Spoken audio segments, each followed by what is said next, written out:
Roswell, Alien Interview. The letter from Mrs. McElroy. Dear Lawrence, I'm typing this letter to you on my old Underwood typewriter that I bought after I was discharged from the Army. Somehow it seems like a fitting contrast to the subject of this letter and the documents you will find enclosed in this envelope. The last time I spoke to you was about 8 years ago. During your brief telephone interview with me, you asked me to assist you with the research for the Oz Factors book you were writing, because you suspected that I might know something that would help your investigation into the possibility that extraterrestrial beings may have influenced the history of Earth. When we spoke, I told you that I did not have any information that I could share with you about anything. Since then, I have read your book and found it very interesting and compelling. You are obviously a man who has done his homework and who could understand my experiences. I've been thinking a lot about your allusion to the old philosopher whom you paraphrased in our conversation, "With great power comes great responsibility." Although I didn't think power is pertinent in my life or to my reasons for sending you the enclosed documents, you certainly did get me thinking about my responsibility. I have reconsidered my position for a variety of reasons, not the least of which is my realization that you are right. I do have a responsibility to myself at least. I cannot possibly tell you all the personal hell of ethical irresolution and spiritual ambivalence I have endured since 1947. I do not want to keep playing the game of maybe I should have or maybe I shouldn't have through the rest of eternity. Many men have been killed to extinguish the possibility of revealing the knowledge I have helped to withhold from society until now. Only a small handful of people on earth have seen and heard what I have had the burden of keeping secret for 60 years. All those years I thought that I had been entrusted with a great deal of confidence by the powers that be in our government. Although I have often felt that power is greatly misguided to protect mankind from certain knowledge that not only do intelligent extraterrestrial life forms exist, but they have and continue to aggressively monitor and invade the lives of everyone on Earth every day. Therefore, I think the time has come to pass along my secret knowledge to someone I think will understand it. I don't think it would be responsible of me to take the knowledge I have into the silent afterlife beyond reach of recognition. I think there is a greater good to be served than protecting the vested interests for whom this information is considered a matter of national security, whatever that means, and therefore justification for making it top secret. Also, I am now 83 years old. I have decided to leave this body, which has outlasted its usefulness to me, using a painless method of self-administered euthanasia. I have very few months to live and nothing to fear or lose. So I have moved away from Montana, where my husband and I lived for most of our life, to spend our remaining days in a lovely rented upstairs bedroom in a house in the homeland of my husband's family in County Meath, Ireland. I will die not far from the Great Mound at Noth and Doth, the Fairy Mound of Darkness. These are sacred cairns, or massive stone structures that were erected about 3700 BCE and engraved with indecipherable hieroglyphs about the same time as the pyramids or other inexplicable stone monuments were being built all over the earth. I am also not far from the hill of Tara, that was once the ancient seat of power in Ireland, where 142 kings are said to have reigned in prehistoric and historic times. In ancient Irish religion and mythology, this was the sacred place of dwelling for the gods and was the entrance to the other world. St. Patrick came to Tara to conquer the ancient religions of the pagans. He may have suppressed the religious practices in the area, but he certainly did not have any impact on the gods who brought these civilizations to Earth, as you will discover when you read the documents enclosed. Therefore, this is a fitting location for my departure from this unholy world and final release from the burdens of this life. The crystal clear perspective of hindsight has revealed a higher purpose to me, assisting the survival of the planet, all living beings and life forms in our galaxy. The status quo of our government establishment has been to protect the people from knowledge of such matters. In fact, the only protection afforded by ignorance and secrecy is to hide the private agenda of those in power to enslave others, and by doing so, to disarm every perceived enemy and ally through superstition and stupidity. Therefore, I have enclosed the original and only existing copies of my personal notes and reflections on a matter which I have kept hidden from everyone, even my own family. I have also enclosed my copies of typed transcripts created by the stenographer who transcribed all of my interviews with the alien saucer pilot after each interview was finished. I do not have any copies of the tape recordings that were made of my interview reports. No one until now knows that I was able to secretly retain copies of the official interview transcripts. Now I'm entrusting these documents to your discretion to impart to the world in any form or manner you see fit. My only request is that you do so in a way that will not threaten your life or well-being, if possible.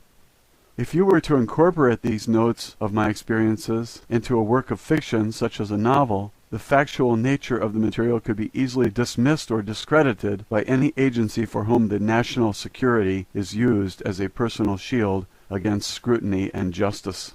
In doing so, you could disavow any knowledge of their true origin and claim that it is a fictitious work of your imagination. Whoever said that truth is stranger than fiction was right as rain. For most people, all of this will be unbelievable. Unfortunately, beliefs are not a reliable criteria for reality. Also, I'm sure that if you were to show these notes to anyone that would prefer physical, economic, or spiritual slavery over freedom, the subject matter contained in them would seem quite objectionable. If you attempted to publish the documents as a matter of factual reporting in a newspaper or on the evening TV news, they would be rejected out of hand as the work of a kook. The very nature of these documents make them unbelievable and therefore discreditable. Conversely, the release of this information is potentially catastrophic for certain political, religious, and economic vested interests. These documents contain information which is quite relevant to your interest and investigations into alien encounters and paranormal experience. To use your analogy in the Oz Factors book, I can honestly say that the few factual reports that have been made by others about alien influences are only a gentle breeze in the eye of the apocalyptic hurricane swirling around Earth. There really are wizards and wicked witches and flying monkeys in this universe. This information, which has been suspected and or speculated upon by so many for so long, has been constantly denied by mainstream media, academia, and the military-industrial complex that President Eisenhower warned us about in his farewell address. As you know, in July 1947, the Roswell Army Airfield, RAAF, issued a press release stating that personnel from the field's 509th Bomb Group had recovered a crashed flying disc from a ranch near Roswell, New Mexico, sparking intense media interest. Later that same day, the commanding general of the 8th Air Force stated that Major Jesse Marcel, who was involved with the ordinary recovery of the debris, had recovered only the tattered remnants of a weather balloon. The true facts of the incident have been suppressed by the United States government since then. You may not know that I was enlisted in the U.S. Women's Army Air Force, WAC, Medical Corps, which was a part of the U.S. Army back then. I was assigned to the 509th Bomb Group as a flight nurse at the time of the incident. When the news that there had been a crash was received at the base, I was asked to accompany Mr. Cavett, the county intelligence officer, to the crash site as the driver of his vehicle and to render any needed emergency medical assistance to any survivors, if necessary. Therefore, I briefly witnessed the wreckage of an alien spacecraft as well as the remains of the several alien personnel aboard the craft who were already dead. When we arrived, I learned that one of the personnel on board the craft had survived the crash and was conscious and apparently uninjured. The conscious alien was similar in appearance but not the same as the others. None of the other personnel present could communicate with the survivor, as the being did not communicate verbally or by any recognizable signs. However, while I examined the patient for injuries, I immediately detected and understood that the alien being was attempting to communicate with me by mental images or telepathic thought, which projected directly from the mind of the being. I immediately reported this phenomenon to Mr. Cavett, as no other person present could perceive these thoughts and the alien seemed able and willing to communicate with me. It was decided after a brief consultation with a senior officer that I would accompany the surviving alien back to the base.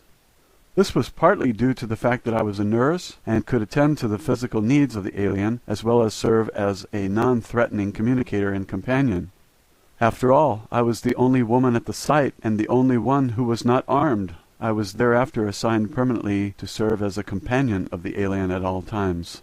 My duty was to communicate with and interview the alien and to make a complete report of all that I had discovered to command authorities. Subsequently, I was supplied with specific lists of questions provided to me by military and non-military personnel, which I was to interpret for the alien and record the responses to the questions provided. I also accompanied the alien at times during medical testing and the many other examinations to which the alien was subjected by staff from numerous government agencies. I was given a promotion in rank to Senior Master Sergeant to improve my security rating and to increase my pay grade from $54 a month to $138 per month for this very unusual assignment. I performed these duties from July 7 through August 1947, at which time the alien died or departed the body, as you will read about in my notes. Although I was never left entirely alone with the alien, as there were always military personnel, intelligence agency people, and a variety of other officials present from time to time, I did have uninterrupted access to and communication with the alien being for nearly 6 weeks. Hereinafter is an overview and summary of my personal recollections of conversations with the alien craft pilot, whom I came to know by the identity of Errol. I feel that it is my duty at this time, in the best interest of the citizens of Earth, to reveal what I have learned from my interaction with Errol during those 6 weeks, on the anniversary of her death or departure 60 years ago. Although I served as a nurse in the Army Air Force, I am not a pilot or technician. Further, I did not have any direct contact with the spacecraft or other materials recovered from the crash site at that time or thereafter.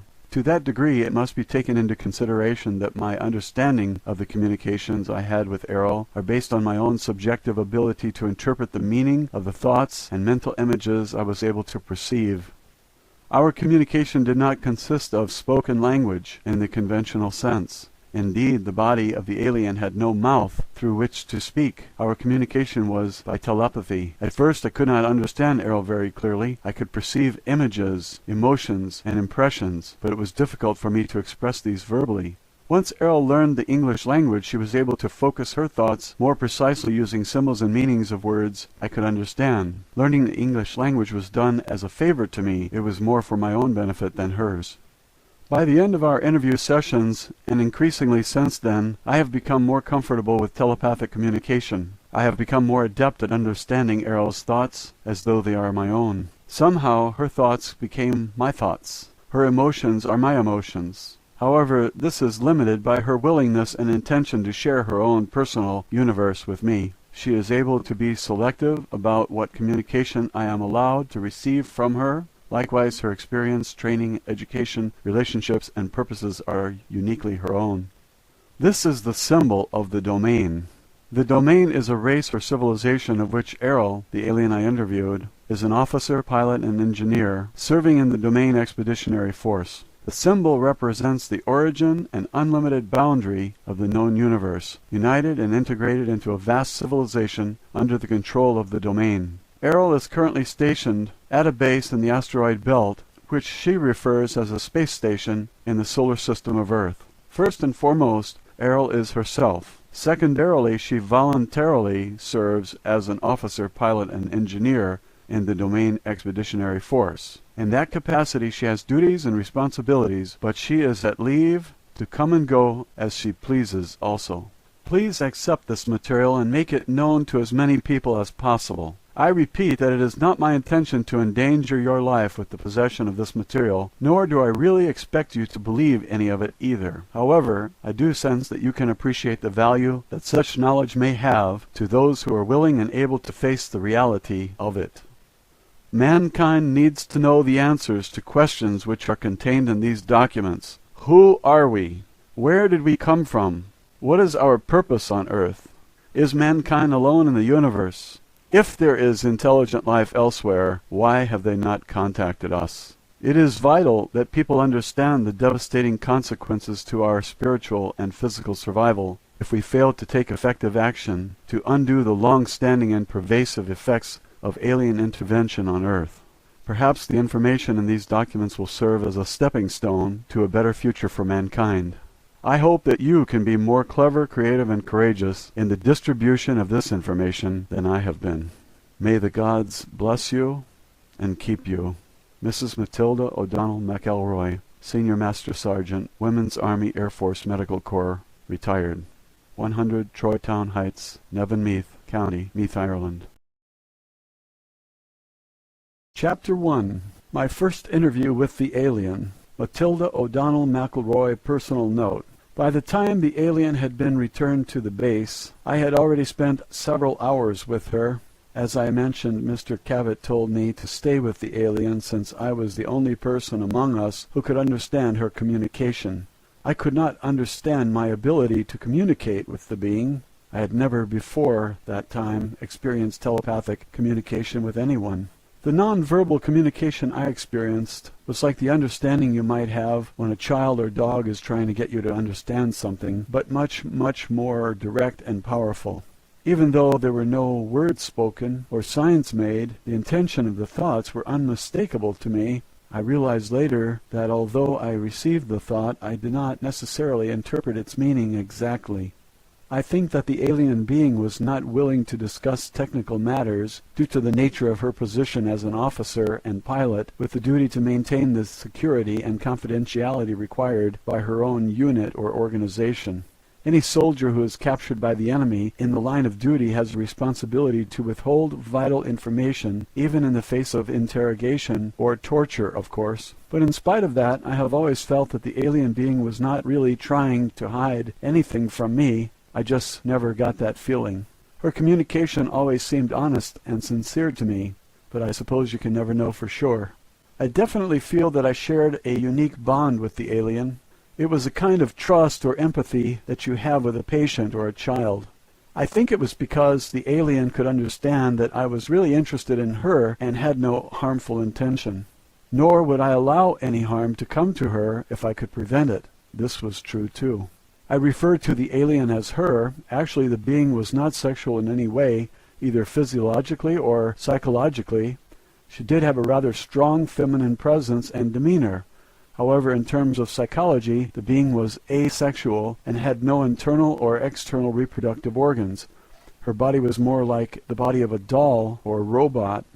There were no internal organs as the body was not constructed of biological cells. It did have a kind of circuit system or electrical nervous system that ran throughout the body, but I could not understand how it worked. In stature and appearance, the body was quite short and petite, about 40 inches tall. The head was disproportionately large relative to arms, legs, and torso, which were thin. There were 3 fingers on each of 2 hands and feet, which were somewhat prehensile. The head had no operational nose or mouth or ears. I understand that a space officer does not need these, as space has no atmosphere to conduct sound. Therefore, sound-related sensory organs are not built into the body, nor does the body need to consume food, hence the absence of a mouth. The eyes were quite large. I was never able to determine the exact degree of visual acuity of which the eyes were capable, but I observed that her sense of sight must have been extremely acute. I think the lens of the eyes, which were very dark and opaque, may have also been able to detect waves or particles beyond the visual spectrum of light. I suspect that this may have included the full range of the electromagnetic spectrum, or more, but I don't know this for sure. When the being looked at me, her gaze seemed to penetrate right through me, as though she had X-ray vision. I found this a little embarrassing at first, until I realized she had no sexual intentions. In fact, I don't even think she ever even had the thought that I was male or female. It became very obvious after a short time with the being that her body did not require oxygen, food, or water, or any other external source of nutrition or energy. As I learned later, this being supplied her own energy, which animated and operated the body. It seemed a little bit eerie at first, but I got used to the idea. It's really a very simple body. There's not much to it compared to our own bodies. Errol explained to me that it was not mechanical, like a robot, nor was it biological. It is animated directly by her as a spiritual being. Technically, from a medical standpoint, I would not say that Errol's body could not be called alive. Her dull body is not a biological life form, with cells and so forth. It had a smooth skin or covering which was gray in color. The body was highly tolerant to changes in temperature, atmospheric conditions, and pressure. The limbs were quite frail, without musculature. In space there is no gravity, so very little muscle strength is needed. The body was used almost entirely on a spacecraft or in low or no gravity environments. Since Earth has a heavy gravity, the body was not able to walk around very well, as the legs were not really suited to that purpose. The feet and hands were quite flexible and agile, however. Overnight before my first interview with the alien, the area had been transformed into a buzzing hive of activity. There were a dozen men working on setting up lights and camera equipment. A motion picture camera and microphone and tape recorder was there, also set up in the interview room. I don't know why a microphone was needed, since there were no verbal communications possible with the alien. There was also a stenographer and several people busy typing on typewriters. I was informed that an expert foreign language interpreter and a code-breaking team had been flown to the base during the night to assist with my efforts to communicate with the alien. There were also several medical personnel, specialists in various fields, to examine the alien. And a professor of psychology was there to help formulate questions and interpret the answers. As I was just a nurse, I was not considered to be a qualified interpreter, even though I was the only one there who could understand anything the alien was thinking. There were many subsequent conversations between us. Each interview resulted in an exponential increase in the understanding between us, as I will discuss later on in my notes. This is the first transcript, with the answers to a list of questions provided to me by the intelligence officer at the base, which I debriefed to the stenographer immediately following the interview. Official transcript of interview, top secret. Official transcript of the U.S. Army, Air Force Roswell Army Airfield, 509th Bomb Group. Subject, alien interview, July 9th, 1947. Question, are you injured? Answer, no. Question, what medical assistance do you require? Answer, none. Question, do you need food or water or other sustenance? Answer, no. Question, do you have any special environmental needs such as air temperature, atmospheric chemical content, air pressure, or waste elimination? Answer, no, I am not a biological being. Question, does your body or spacecraft carry any germs or contamination that might be harmful to humans or other Earth life forms? Answer, no germs in space. Question, does your government know you are here? Answer, not at this time. Question, are others of your kind going to come looking for you? Answer, yes. Question, what is the weapons capability of your people? Answer, very destructive. I did not understand the exact nature of the kind of arms or weapons that they might have, but I did not feel that there was any malevolent intention in her reply, just a statement of fact. Question, why did your spacecraft crash? Answer, it was struck by an electrical discharge from the atmosphere, which caused us to lose control. Question, why was your spacecraft in this area? Answer, investigation of burning clouds. Radiation, explosions. Question, how does your spacecraft fly? Answer, it is controlled through mind, responds to thought commands. Mind or thought command are the only English language words I can think of to describe the thought. Their bodies, and I think the spacecraft, are connected directly to them through some kind of electrical nervous system that they control with their own thoughts. Question, how do your people communicate with each other? Answer, through mind, thought. The words mind and thought combined together are the closest English language words I can think of to describe the idea at this time. However, it is very obvious to me that they communicate directly from the mind, just as she is communicating with me. Question, do you have a written language or symbols for communication? Answer, yes. Question, what planet are you from? Answer, the home, birthplace world of the domain.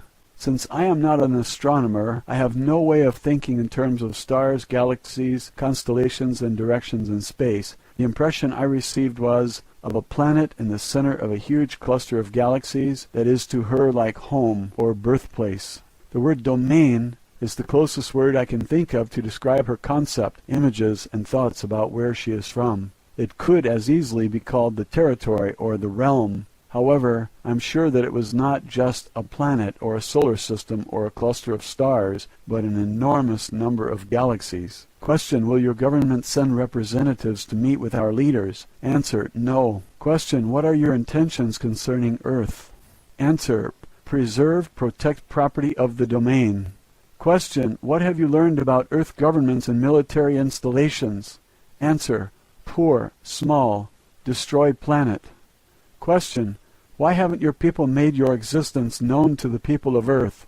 Answer, watch, observe, no contact. I got the impression that contact with people on Earth was not permitted, but I could not think of a word or idea that communicated the impression I got exactly. They are just observing us. Question: have your people visited Earth previously? Answer: periodic, repeating observations. Question: how long have you known about Earth? Answer: long before humans. I'm not sure if the word prehistoric would be more accurate, but it was definitely a very long period of time before human beings evolved. Question: what do you know about the history of civilization on Earth? Answer: small interest, attention, small time. The answer to this question seemed very vague to me. However, I perceived that her interest in Earth history is not very strong, or that she did not pay much attention to it. Or maybe, I don't know, I really didn't get an answer to the question. Question: can you describe your home world to us? Answer: place of civilization, culture, history, large planet, wealth, resources always, order, power, knowledge, wisdom, 2 stars, 3 moons. Question: what is the state of development of your civilization? Answer: ancient, trillions of years, always, above all others, plan, schedule, progress, win, high goals, ideas. I use the number trillions because I am sure that the meaning was a number larger than many billions. The idea of the length of time she communicated is beyond me. It's really closer to the idea of infinity in terms of Earth years. Question: do you believe in God? Answer: we think. It is. Make it continue. Always. I am sure that the alien being does not understand the concept of God or worship as we do. I assume that the people in her civilization were all atheists. My impression was that they think very highly of themselves and are very prideful indeed. Question: what type of society do you have? Answer: order, power, future always, control, grow. These are the closest words I can use to describe the idea she had about her own society or civilization. Her emotion when communicating her response to this question became very intense, very bright and emphatic. Her thought was filled with an emotion that gave me a feeling of jubilation or joy, but it made me very nervous also. Question: are there other intelligent life forms besides yourself in the universe? Answer: everywhere. We are greatest, highest of all. Due to her small stature, I'm sure that she did not mean tallest or biggest. Again, her prideful nature showed through in the feeling that I received from her. Matilda O'Donnell McElroy, personal note. This was the conclusion of the first interview. When the answers to the first list of questions were typed and given to the people who were waiting for them, they were very excited that I was able to get the alien to say anything. However, after they finished reading my answers, they were disappointed that I could not understand more clearly. Now they had a lot of new questions because of the answers I received to the first list of questions. An officer told me to await further instructions. I waited several hours in the adjoining office.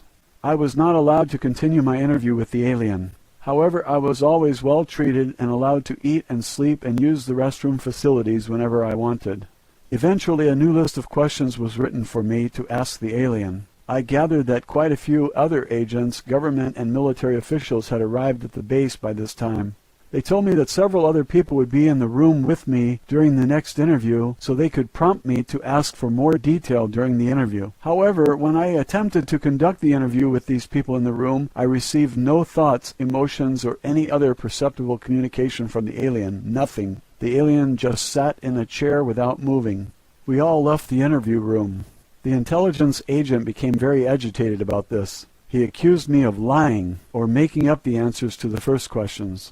I insisted that all my answers were honest and as accurate as I could make them. Later that day it was decided that several other people would attempt to ask questions of the alien. However, in spite of several attempts by different experts, no one else was ever able to get any communication at all from the alien. Over the next several days, a psychic research scientist from back east was flown to the base to interview the alien. Her name was Gertrude something or other. I don't remember the last name. On another occasion, an Indian clairvoyant named Krishnamurti came to the base to try to communicate with the alien. Neither one was successful at getting the alien to communicate anything. I was personally not able to communicate telepathically with either of these people either, although I did not think that Mr. Krishnamurti was a very kind and intelligent gentleman. Finally, it was decided that I should be left with the alien by myself to see if I could get any answers. Chapter 2, my second interview. In the next interview, I was told to ask the alien only one question. Official transcript of interview. Top secret. Official transcript of the U.S. Army Air Force, Roswell Army Airfield, 509th Bomb Group. Subject, alien interview, July 10th, 1947. Question. Why have you stopped communicating? Answer. No stop. Others. Hidden. Covered. Secret fear. The alien cannot communicate with them because they were afraid of her or did not trust her. And it is clear to me that the alien is not aware that some people have secret intentions toward her and are hiding their real thoughts. It is equally obvious to me that the alien does not have even a tiny bit of fear of us, or anything else for that matter. Matilda O'Donnell McElroy, personal note. I pondered the words I chose to convey the meaning of the alien's thoughts very carefully before reporting to the stenographer and the people who were waiting anxiously in the other room. Personally, I never suffered any fear or misapprehension about the alien whatsoever. I was very, very curious and excited to learn anything and everything I could about her and from her. However, like the aliens, I did not have much trust or confidence in the agents or authorities who were controlling my interviews. I had no idea what their intentions toward her might be. However, I am sure that the military officers were very, very nervous about having an alien spacecraft and pilot on their hands. At that moment, my greatest worry was how to more clearly understand the thoughts and ideas of the alien. I think that I was doing pretty well as a telepathic receiver, but not as good as a telepathic sender. I wanted desperately to figure out a better way to communicate with the alien, in a way that would enable the growing legion of government officials to understand her more directly, without having to rely on my interpretation of her thoughts. I did not feel very well qualified to act as an interpreter, yet I was the only person with whom the alien would communicate, so it was up to me to get the job done. I was also becoming acutely aware that this was probably the biggest news event in the history of the Earth, and that I should be proud to have had any part in it. Of course, by that time the entire incident had been officially denied in the press, and a cover-up of immense proportions by the military and the powers that be had already begun. However, I was beginning to feel the pressure of the responsibility for being the first person on Earth, as far as I knew, to communicate with an extraterrestrial life form. I think I know how Columbus must have felt when he discovered a new world the size of a continent on one small planet, but I was able to discover an entirely new unexplored universe. While I waited for my next instructions from my superiors, I went to my quarters under escort of several heavily armed MPs. Several other men dressed in black suits and ties accompanied me also. They were still there when I got up in the morning. After breakfast, which was brought to me in my own quarters, they escorted me back to the office at the base that was used for the interview. Roswell, Alien Interview, Chapter 3, my third interview, Matilda O'Donnell McElroy, personal note. The third interview and all subsequent interviews that I had with the alien were observed and recorded, as I mentioned above, by dozens of other people. Although they were not physically present, a special room had been constructed with a window of one-way glass through which the interview could be observed from an adjoining room without intruding on the alien. The alien had been moved into a newly constructed room and was seated in an ordinary overstuffed living room chair covered with a flowery fabric. I'm sure that someone had been sent into town to buy a chair from the nearest available furniture store. The alien's body was about the same size as a very thin 5-year-old child, so she was dwarfed by the chair. Since her body was not biological, it didn't need any food, air, or heat, and apparently she didn't sleep either. There were no eyelids or eyebrows above her eyes, so the eyes didn't close. I don't think anyone could tell whether she was sleeping or awake as long as she was sitting upright in the chair. Unless she moved her body or gestured with her hand, it would be hard to tell whether she was even alive or not unless you could perceive her thoughts. Eventually, I learned that the alien was not identified by her body, but by her personality, so to speak. She was known by her fellow aliens as Errol. This is the closest word I can use to describe the name using the English alphabet. I sensed that she preferred the feminine gender. I think we shared a natural female empathy and nurturing attitude toward life and each other. I am sure she did not feel comfortable with the combative, aggressive, domineering attitude of the male officers and agents, each of whom was more concerned with their own personal self-importance and power than with discovering the secrets of the universe. When I entered the room, she was very pleased to see me. I felt a very genuine sense of recognition, relief, and a warm feeling from her. It was like the eager excitement and unconditional platonic affection one feels from a dog or a child, yet with a calm and reserved control. I must say that I was surprised that I felt the same sort of affection for the alien being, especially since we had spent so little time with each other. I was pleased that I was able to continue my interviews with her in spite of all the attention it was getting from the stream of government and military people arriving at the base. It was very obvious that the people who wrote the next series of questions for me wanted to learn how to communicate with the alien themselves without having to go through me. Here are the answers to the new list of questions. Official transcript of interview, top secret. Official transcript of the U.S. Army Air Force Roswell Army Airfield 509th Bomb Group. Subject, alien interview, July 11th, 1947. Question, can you read or write any Earth languages? Answer, no. Question, do you understand numbers or mathematics? Answer, yes, I'm an officer, pilot, engineer. Question, can you write or draw symbols or pictures that we may be able to translate into our own language? Answer, uncertain. Question, are there any other signs or means of communication you can use to help us understand your thoughts more clearly? Answer, no. Matilda O'Donnell McElroy, personal note. I was very sure that this was not true, but I understand clearly that Errol was not willing to communicate in writing or drawing or sign language. My feeling was that she was following orders like any soldier who had been captured, not to reveal any information that might be useful to an enemy, even under torture. She was only able and willing to reveal non-confidential or personal information or name, rank, and serial number. Official transcript of interview, top secret. Official transcript of the U.S. Army Air Force Roswell Army Airfield 509th Bomb Group. Subject, alien interview, July 11th, 1947, second session. Question, can you show us on a map of the stars which is the star of your home planet? Answer, no. This is not because she does not know the directions from Earth to her home planet. She was unwilling to reveal the location. It was also due to the fact that the star system of her home planet does not exist on any star map on Earth. It's too far away. Question, how long will it take your people to locate you here? Answer, unknown. Question, how long would it take your people to travel here to rescue you? Answer, minutes or hours. Question, how can we make them understand that we do not intend to harm you? Answer, intentions are clear. See in your mind. Images, feelings. Question, if you are not a biological entity, why do you refer to yourself as feminine? Answer, I am a creator, mother, source. Matilda O'Donnell McElroy, personal note. These questions only took me a few minutes to complete.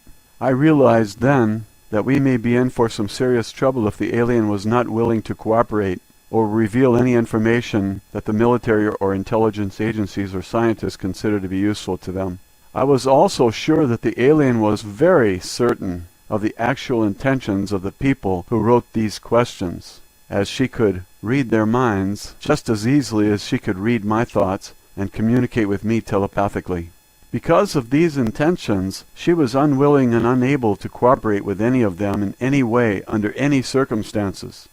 And I am equally sure that since she is not a biological life form, that there was no kind of torture or coercion that would change her mind. Roswell, Alien Interview, Chapter 4. The Language Barrier. Matilda O'Donnell McElroy, personal note. After I explained what I thought were the reasons for the no answer to the intelligence agents. There was a great deal of upset and turmoil. A very heated discussion took place between some of the intelligence officers, military officials, psychologists, and the language interpreters. This lasted for several hours. It was finally decided that I should be allowed to continue to interview the alien, provided I could get a satisfactory answer from her to the following question. Official transcript of interview, top secret.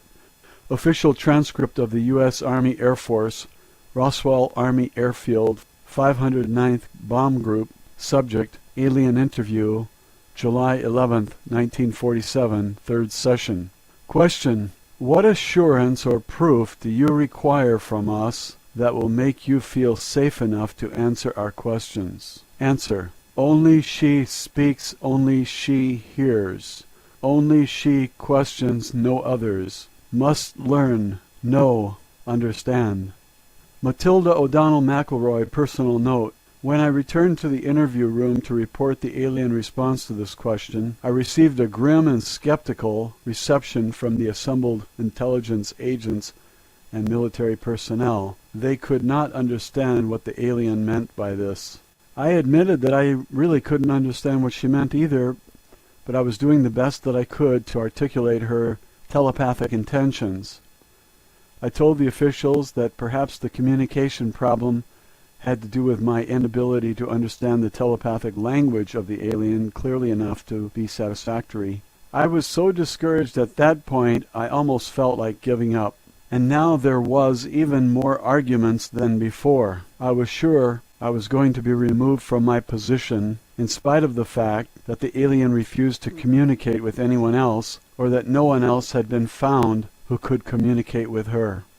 Fortunately, a very clever fellow named John Newble, who was a Japanese language specialist from the Navy, had an explanation and a solution to the problem. He explained that first, the problem had very little to do with the inability of the alien to communicate. It had more to do with her unwillingness to communicate with anyone other than myself. Second, in order for any clear, comprehensive communication to happen, both parties needed to understand and communicate through a common language. Words and symbols in language convey very precise concepts and meanings. He said that the Japanese people have a lot of homonyms in their language which cause a lot of confusion in day-to-day communication. They solve this problem by using standard Chinese characters to write down the exact meaning of the word they are using. This clears up the matter for them. Without a defined nomenclature, communication was not possible beyond the rudimentary understanding between men and dogs or between two small children. The lack of a common vocabulary of clearly defined words that all parties can use fluently was the limiting factor in communication between all people, groups, or nations. Therefore, he suggested that there were only two choices. I had to learn to speak the language of the alien, or the alien had to learn to speak English. Factually, only one choice was possible, that I persuade Errol to learn English, and that I teach it to her with the guidance of the language specialist. No one had any objection to trying this approach, as there were no other suggestions. The language specialists suggested that I take several children's books and a basic reading primer and grammar text with me into the interview room. The plan was that I would sit next to the alien and read aloud to her from the books, while pointing to the text I was reading with my finger so that she could follow along. The theory was that the alien could eventually be taught to read just as a child is taught to read, by word and sound association with the written word, as well as instruction in fundamental grammar. They also assumed, I think, that if the alien was intelligent enough to communicate with me telepathically and fly a spacecraft across the galaxy, that she could probably learn to speak a language as quickly as a 5-year-old or faster. I returned to the interview room and proposed this idea to Errol. She did not object to learning the language, although she did not make any commitment to answer questions either. No one else had a better idea, so we went ahead. Roswell, Alien Interview, Chapter 5, Reading Lessons, Matilda O'Donnell McElroy, personal note. I began the reading lessons with the first pages of a book that had been used to teach pioneer children in the 1800s on the frontiers of America. It is called McGuffey's Eclectic Reader. primer through 6th. Since I am a nurse and not a teacher, the language expert who gave me the books also gave me an extensive briefing, a course that took an entire day, on how to use the books to teach the alien. He said the reason he chose these particular books was because the original 1836 version of these books were used for 3/4 of a century to teach about 4/5 of all American school children how to read. No other books ever had so much influence over American children for so long. McGuffey's educational course begins in the primer by presenting the letters of the alphabet to be memorized in sequence. Children were then taught step by step to use the building blocks of the language to form and pronounce words using the phonics method, which involves teaching children to connect sounds with letters. Each lesson begins with a study of the words used in the reading exercise and with markings to show the correct pronunciation for each word. I discovered that the stories in the first and second readers picture children in their relationship with family members, teachers, friends, and animals. The third, fourth, fifth, and sixth readers expanded on those ideas. One of the stories I remember was The Widow and the Merchant. It's kind of a morality tale about a merchant who befriends a widow in need. Later, when the widow proves herself to be honest, the merchant gives her a nice gift. The books do not necessarily teach you to believe that charity is expected only of wealthy, though. We all know that generosity is a virtue that should be practiced by everyone. All of the stories were very wholesome, and they gave very good explanations to illustrate virtues like honesty, charity, thrift, hard work, courage, patriotism, reverence for God, and respect for parents. Personally, I would recommend this book to anyone. I also discovered that the vocabulary used in the book was very advanced compared to the relatively limited number of words people use commonly in our modern age. I think that we have lost a lot of our own language since our founding fathers wrote the Declaration of Independence over 200 years ago. As instructed, I sat next to Errol in the interview room, reading aloud to her from each successive book in the series of the McGuffey Readers. Each of the books had excellent, simple illustrations of the stories and subjects being taught, although they are very outdated by today's standards. Nonetheless, Errol seemed to understand and absorb every word, sound, syllable, and meaning as we progressed. We continued this process for 14 hours a day for 3 consecutive days without interruption, except for a few meals and rest breaks on my part. Errol did not take breaks for anything. She did not sleep. Instead, she remained sitting in the overstuffed chair in the interview room, reviewing the lessons we already covered. When I returned each morning to begin where we'd left off, she had already memorized the previous lessons and was well into the next pages. This pattern continued to accelerate until it became pointless for me to continue reading to her. Although Errol did not have a mouth to speak with, she was now able to think at me in English. At the end of these lessons, Errol was able to read and study by herself. I showed her how to use a dictionary to look up new words she encountered. Errol consulted the dictionary continually after that. From then on, my job was acting as a courier for her, requesting that reference books be brought to her in a steady stream. Next, Mr. Newble brought in a set of the Encyclopedia Britannica. Errol especially enjoyed this because it had a lot of pictures. After that, she requested many more picture books and reference books with photographs and drawings, because it was much easier to understand the meaning if she could see a picture of the thing she was studying.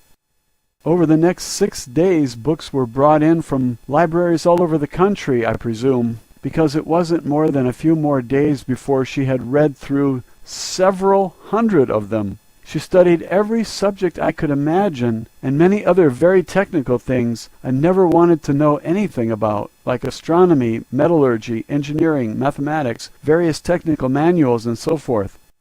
Later she began to read fiction books, novels, poetry, and the classics of literature. Errol also asked to read a great many books on the subjects in the humanities, especially history. I think she must have read at least 50 books about human history and archaeology. Of course, I made sure that she received a copy of the Holy Bible also, which she read from cover to cover without comment or questions. Although I continued to stay with Errol for 12 to 14 hours each day, most of that time during the following week had been spent without much communication between us, except for an occasional question she asked me.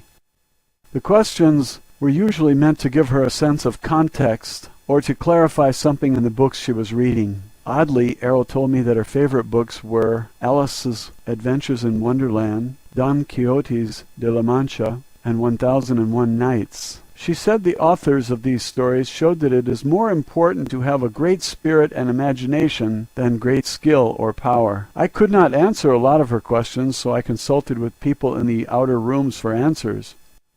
Most of these had to do with technical and scientific things. A few of her questions were about the humanities. The depth of complex understanding and subtlety of her questions showed that she had a very penetrating intellect. Personally, I think she had already known a lot more about the culture and history of Earth than she was willing to admit when we started. I would soon discover how much more.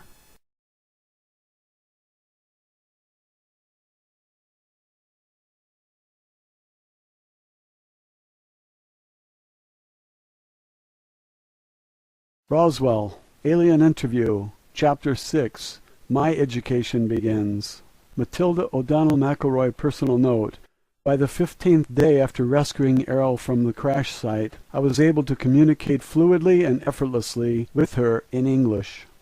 She had absorbed so much more written material by this time that her academic education far exceeded my own.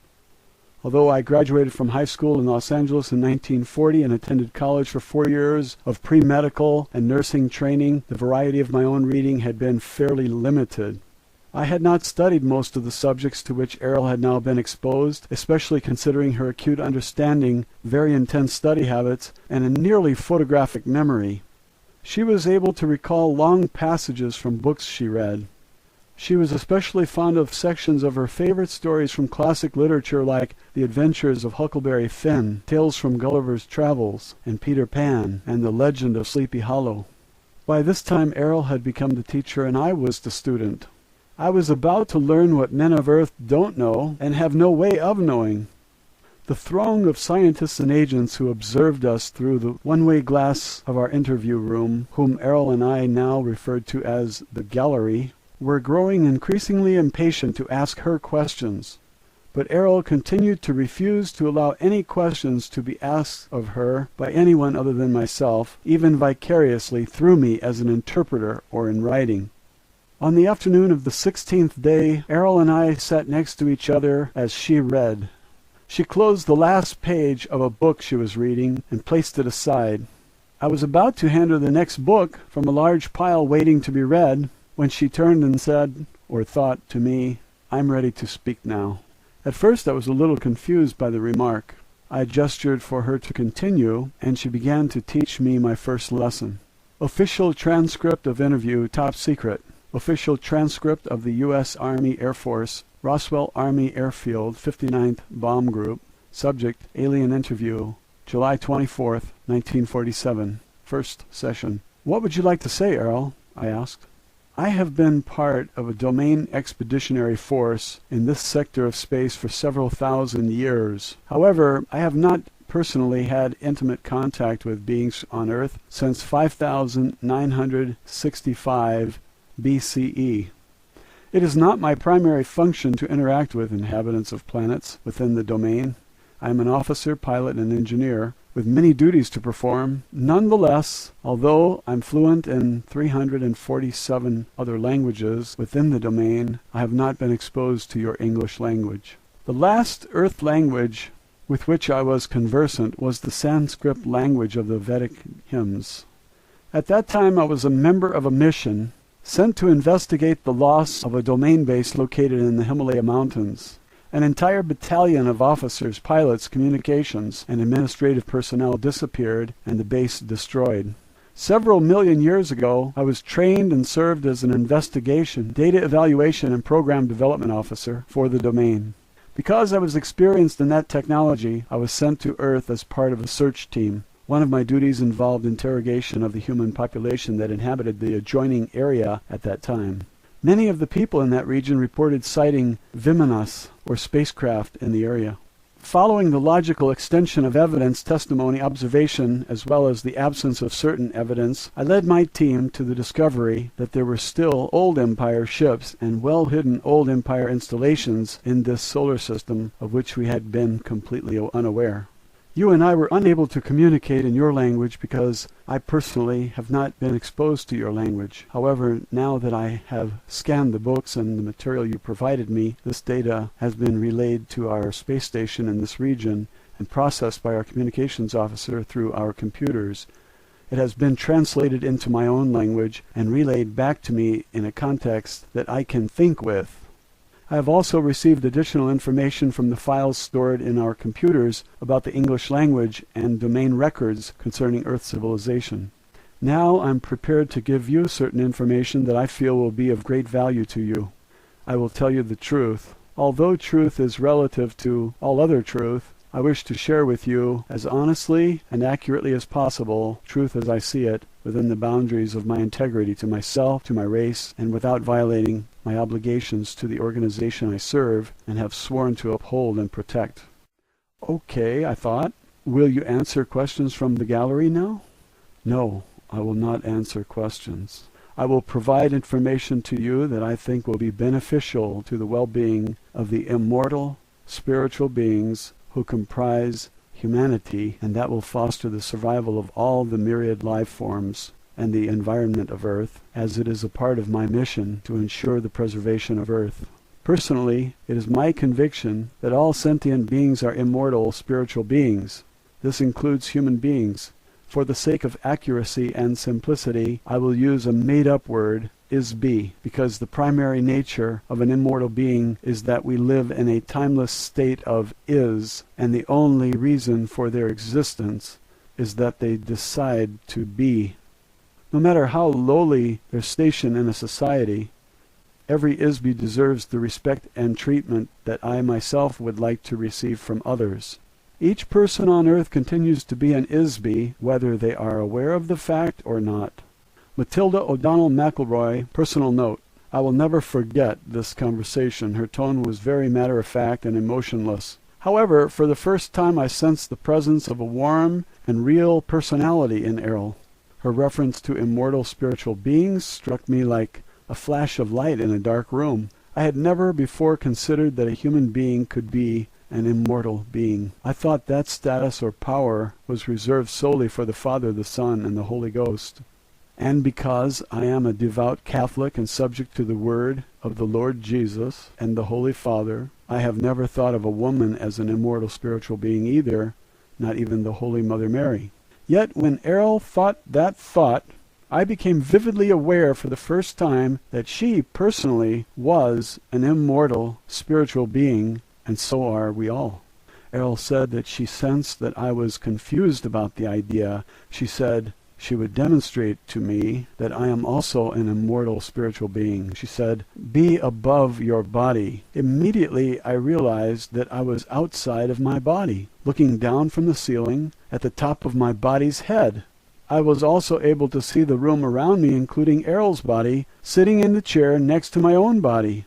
After a moment I realized the simple but shocking reality that I am not a body. In that moment a black veil lifted, and for the first time in my life, and for a very long time into the past, I realized that I am not my soul, but that I am me, a spiritual being. This was an unexplainable epiphany, but one that fills me with joy and relief I cannot recall having experienced ever before.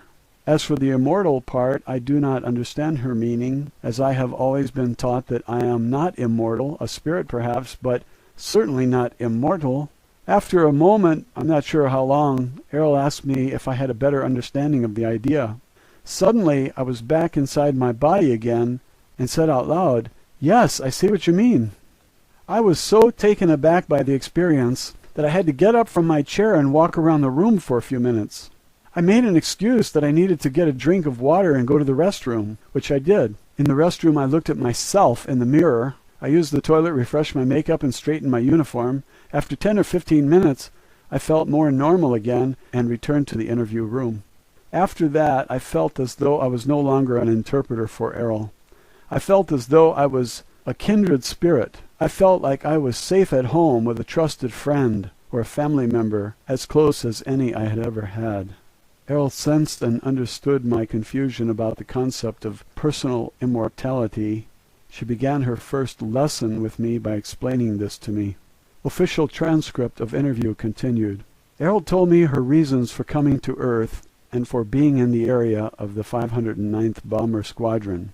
She was sent by her superior officers to investigate the explosions of nuclear weapons, which have been tested in New Mexico.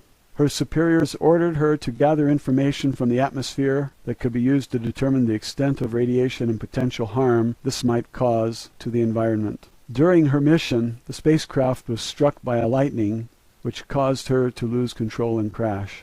The spacecraft is operated by ISBs, who use doll bodies in much the same way that an actor wears a mask and costume. It is like a mechanical tool through which to operate in the physical world. She, as well as all the other ISBs of the officer class and their superiors, inhabit these doll bodies when they are on duty in space. When they are not on duty, they leave the body and operate, think, communicate, travel, and exist without the use of a body. The bodies are constructed of synthetic materials, including a very sensitive electrical nervous system, to which each ISB adjusts themselves or tune in to an electronic wavelength that is matched uniquely to the wavelength or frequency emitted by each ISB. Each ISB is capable of creating a unique wave frequency which identifies them much like a radio signal frequency. This serves in part as identification like a fingerprint. The doll body acts like a radio receiver for the ISB. No two frequencies or doll bodies are exactly the same. The bodies of each ISB crew member are likewise tuned into and connected to a nervous system built into the spacecraft. The spacecraft is built in much the same way as the doll body. It is adjusted specifically to the frequency of each ISB crew member. Therefore, the craft can be operated by the thoughts or energy emitted by the ISB. It is really a very simple direct control system, so there are no complicated controls or navigation equipment on board the spacecraft. They operate as an extension of the ISB. When the lightning bolt struck the spacecraft, this caused a short circuit and consequently disconnected them from the control of the ship momentarily, which resulted in the crash. Errol was and still is an officer, pilot, and engineer in an expeditionary force which is part of a space opera civilization which refers to itself as the Domain. This civilization controls the vast number of galaxies, stars, planets, moons, and asteroids throughout an area of space that is approximately 1/4 of the entire physical universe. The continuing mission of her organization is to secure, control, and expand the territory and resources of the Domain. Errol pointed out that their own activities were very similar in many ways to the European explorers who discovered and claimed the New World for the Holy Father, the Pope, and for the kings of Spain, Portugal, and later Holland, England, France, and so forth. Europe benefited from the property acquired from the native inhabitants. However, the native inhabitants were never consulted with or asked for their permission to become a part of the domain of the European nations, and the soldiers and priests they sent to acquire territory and wealth in order to advance their interests. Errol said she read in a history book that the Spanish king regretted the brutal treatment of the native inhabitants by his soldiers. He feared retribution from the gods he worshipped, as described in the various testaments of the Bible. He asked the Pope to prepare a statement called the Requirement, which was supposed to be read to each of the newly encountered native inhabitants. The king hoped that the statement, whether it was accepted or rejected by the natives, would absolve the king of all responsibility for the resulting slaughter and enslavement of these people. He used this statement as justification to confiscate their lands and possessions by his soldiers and the Pope's priests. Apparently, the Pope, personally, did not have any feelings of guilt or responsibility in the matter. Errol thought that such actions were those of a coward, and that it is no surprise that the territory of Spain was diminished so quickly. Only a few years later the king was dead, and his empire had been assimilated by other nations. Errol said that this sort of behavior does not occur in the Domain. Their leaders assume full responsibility for the actions of the Domain and would not denigrate themselves in this fashion. nor do they fear any gods or have any regret for their actions.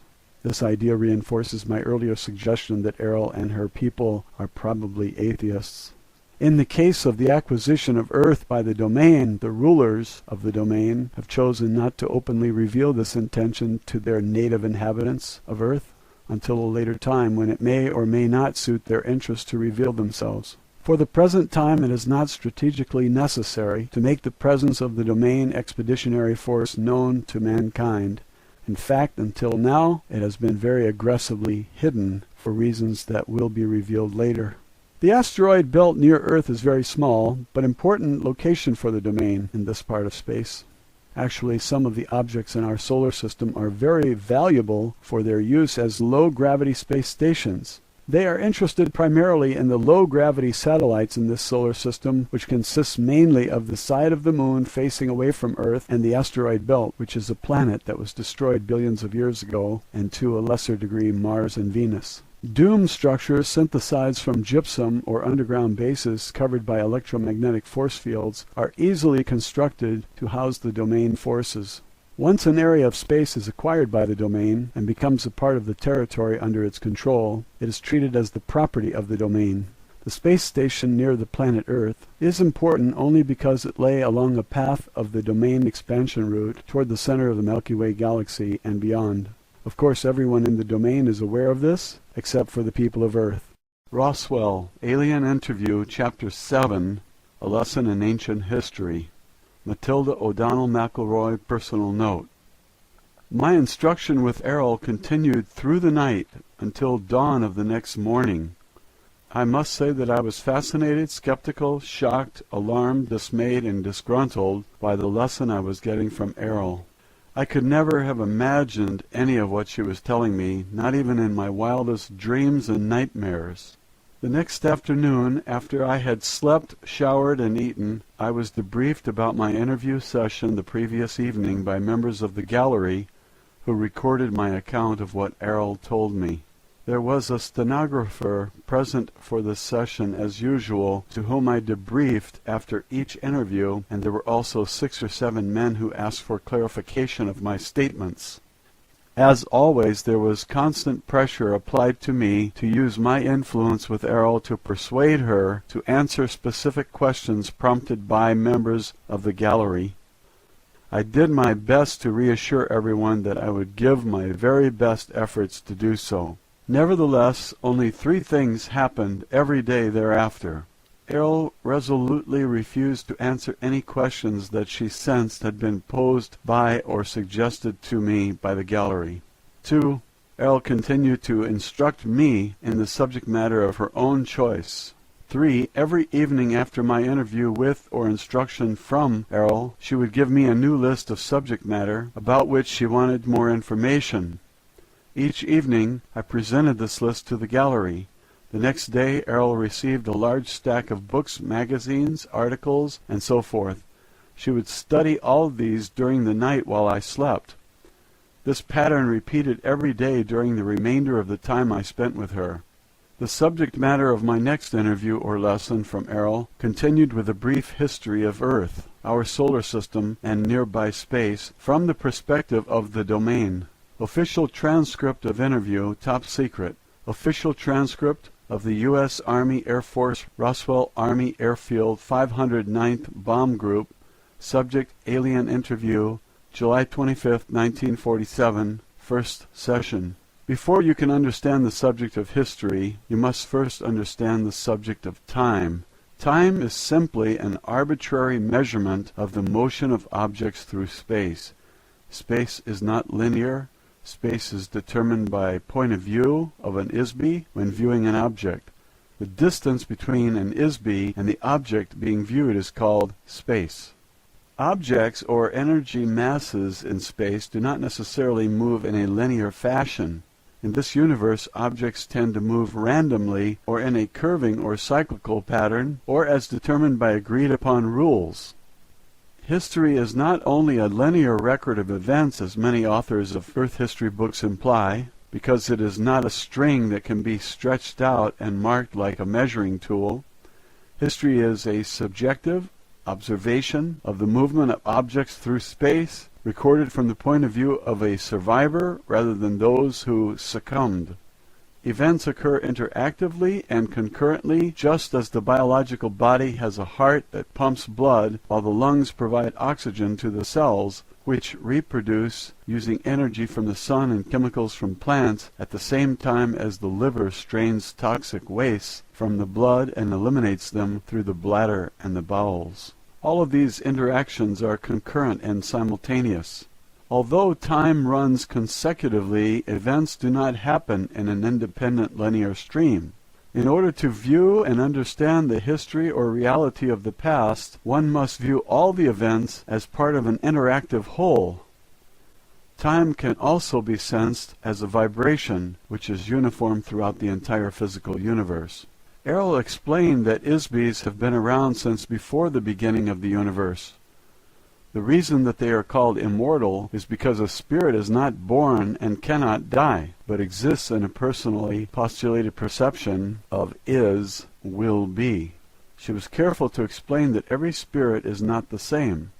Each is completely unique in identity, power, awareness, and ability. The difference between an ISB like Errol and most of the ISBs inhabiting bodies on Earth is that Errol can enter and depart from her doll at will.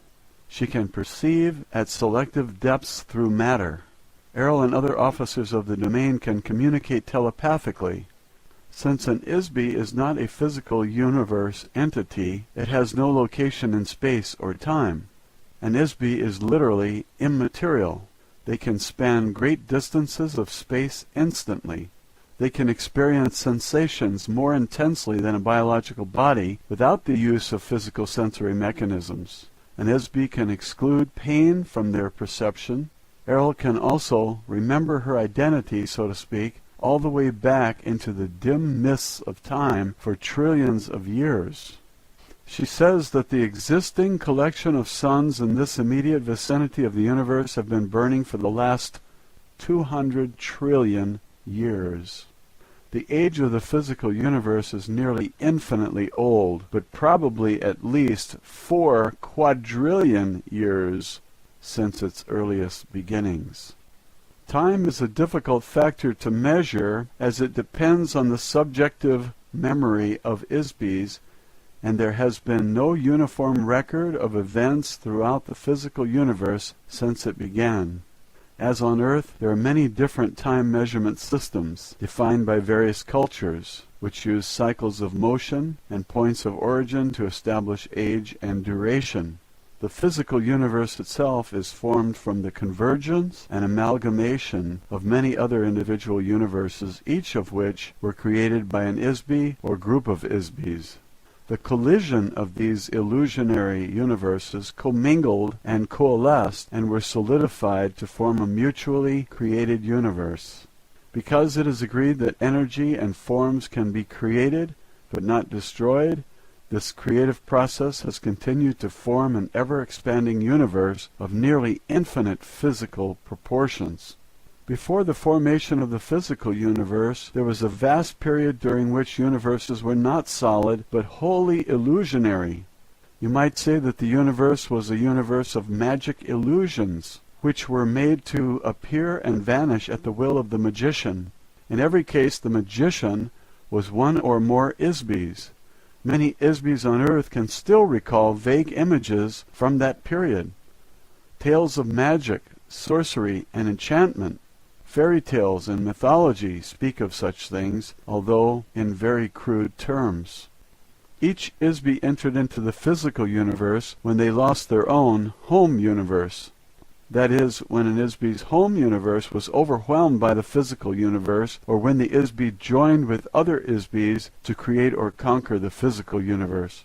On Earth, the ability to determine when an ISB entered the physical universe is difficult for 2 reasons. 1, the memory of ISBs on Earth have been erased, and 2, ISB's arrival or invasion into the physical universe took place at different times, some 60 trillion years ago, and others only 3 trillion. Every once in a short while, a few million years, an area or planet will be taken over by another group of ISBs entering into the area. Sometimes they will capture other ISBs as slaves. They will be forced to inhabit bodies to perform menial or manual work, especially mining mineral ores on heavy gravity planets such as Earth. Errol says that she has been a member of the Domain Expeditionary Force for more than 625 million years. When she became a pilot for a biological survey mission, which included occasional visits to Earth. She can remember her entire career there and for a very long time before that. She told me that Earth scientists do not have an accurate measuring system to gauge the age of matter. They assume that because certain types of materials seem to deteriorate rather quickly, such as organic or carbon-based matter, that there is a deterioration of matter. It is not accurate to measure the age of stone based on the measurement of the age of wood or bone. This is a fundamental error. Factually, matter does not deteriorate. It cannot be destroyed. Matter can only be altered in form, but it is never truly destroyed. The Domain has conducted a periodic survey of the galaxies in this sector of the universe since it developed space travel technologies about 80 trillion years ago. A review of changes in the complexion of Earth revealed that mountain ranges rise and fall, continents change location, the poles of the planet shift, ice caps come and go, oceans appear and disappear, rivers, valleys, and canyons change. In all cases the matter is the same. It is always the same sand.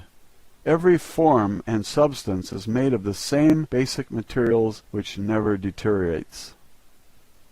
Matilda O'Donnell McElroy, personal note. I cannot even begin to imagine how advanced a civilization may have become technically and mentally after trillions of years. Just think of how advanced our own country has become compared to only 150 years ago. Only a few generations ago, transportation was on foot, horseback, or boat. Reading was done by candlelight. Heating and cooking were done over a fireplace, and there wasn't any indoor plumbing. Official transcript of interview. Errol described the abilities of an ISB officer of the Domain to me, and she demonstrated one to me when she contacted telepathically a communications officer of the Domain who was stationed in the asteroid belt. The asteroid belt is composed of thousands of broken-up pieces of a planet that once existed between Mars and Jupiter. It serves as a good low-gravity jumping-off point for incoming spacecraft traveling toward the center of our galaxy. She requested that this officer consult information stored in the files of the Domain concerning the history of Earth. She asked the communications officer to feed this information to Errol. The communications officer immediately complied with the request. Based on the information stored in the files of the Domain, Errol was able to give me a brief overview of our history lesson. This is what Errol told me that the Domain had observed about the history of Earth. She told me that the Domain Expeditionary Force first entered into the Milky Way galaxy very recently, only about 10,000 years ago. The first action was to conquer the home planets of the Old Empire. This is not the official name, but a nickname given to the conquered civilization by the Domain forces, that served as the seat of central government for this galaxy and other adjoining regions of space. These planets are located in the stars systems in the tail of the Big Dipper constellation. She did not mention which stars exactly.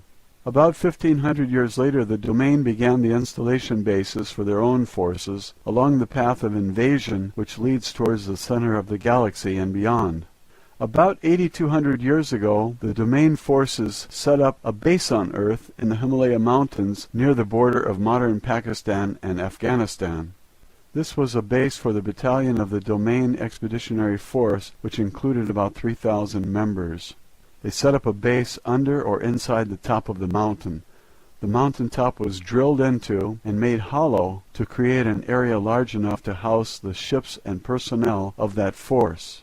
An electronic illusion of the mountaintop was created to hide the base by projecting a false image from inside the mountain against a force screen. The ships could then enter and exit through the force screen, yet remain unseen by Homo sapiens. Shortly after they settled there, the base was surprised by an attack from a remnant of the military forces of the old empire. Unbeknownst to the domain, a hidden underground base on Mars, operated by the old empire, had existed for a very long time.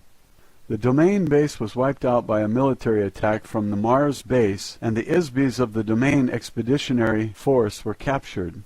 You can imagine that the domain was very upset about losing such a large force of officers and crew, so they sent other crews to Earth to look for them. Those crews were also attacked. The captured ISBs from the domain forces were handled in the same fashion as all other ISBs who have been sent to Earth. They were each given amnesia, had their memories replaced with false pictures and hypnotic commands, and sent to Earth to inhabit biological bodies. They are still a part of the human population today. After a very persistent and extensive investigation into the loss of their crews, the domain discovered that Old World Empire has been operating a very extensive and very carefully hidden base of operations in this part of the galaxy for millions of years. No one knows exactly how long. Eventually the spacecraft of the old empire forces and the domain engaged each other in open combat in the space of the solar system. According to Errol, there was a running battle between the old empire forces and the domain until about 1235 AD, when the domain forces finally destroyed the last of the spacecraft of the old empire force in this area.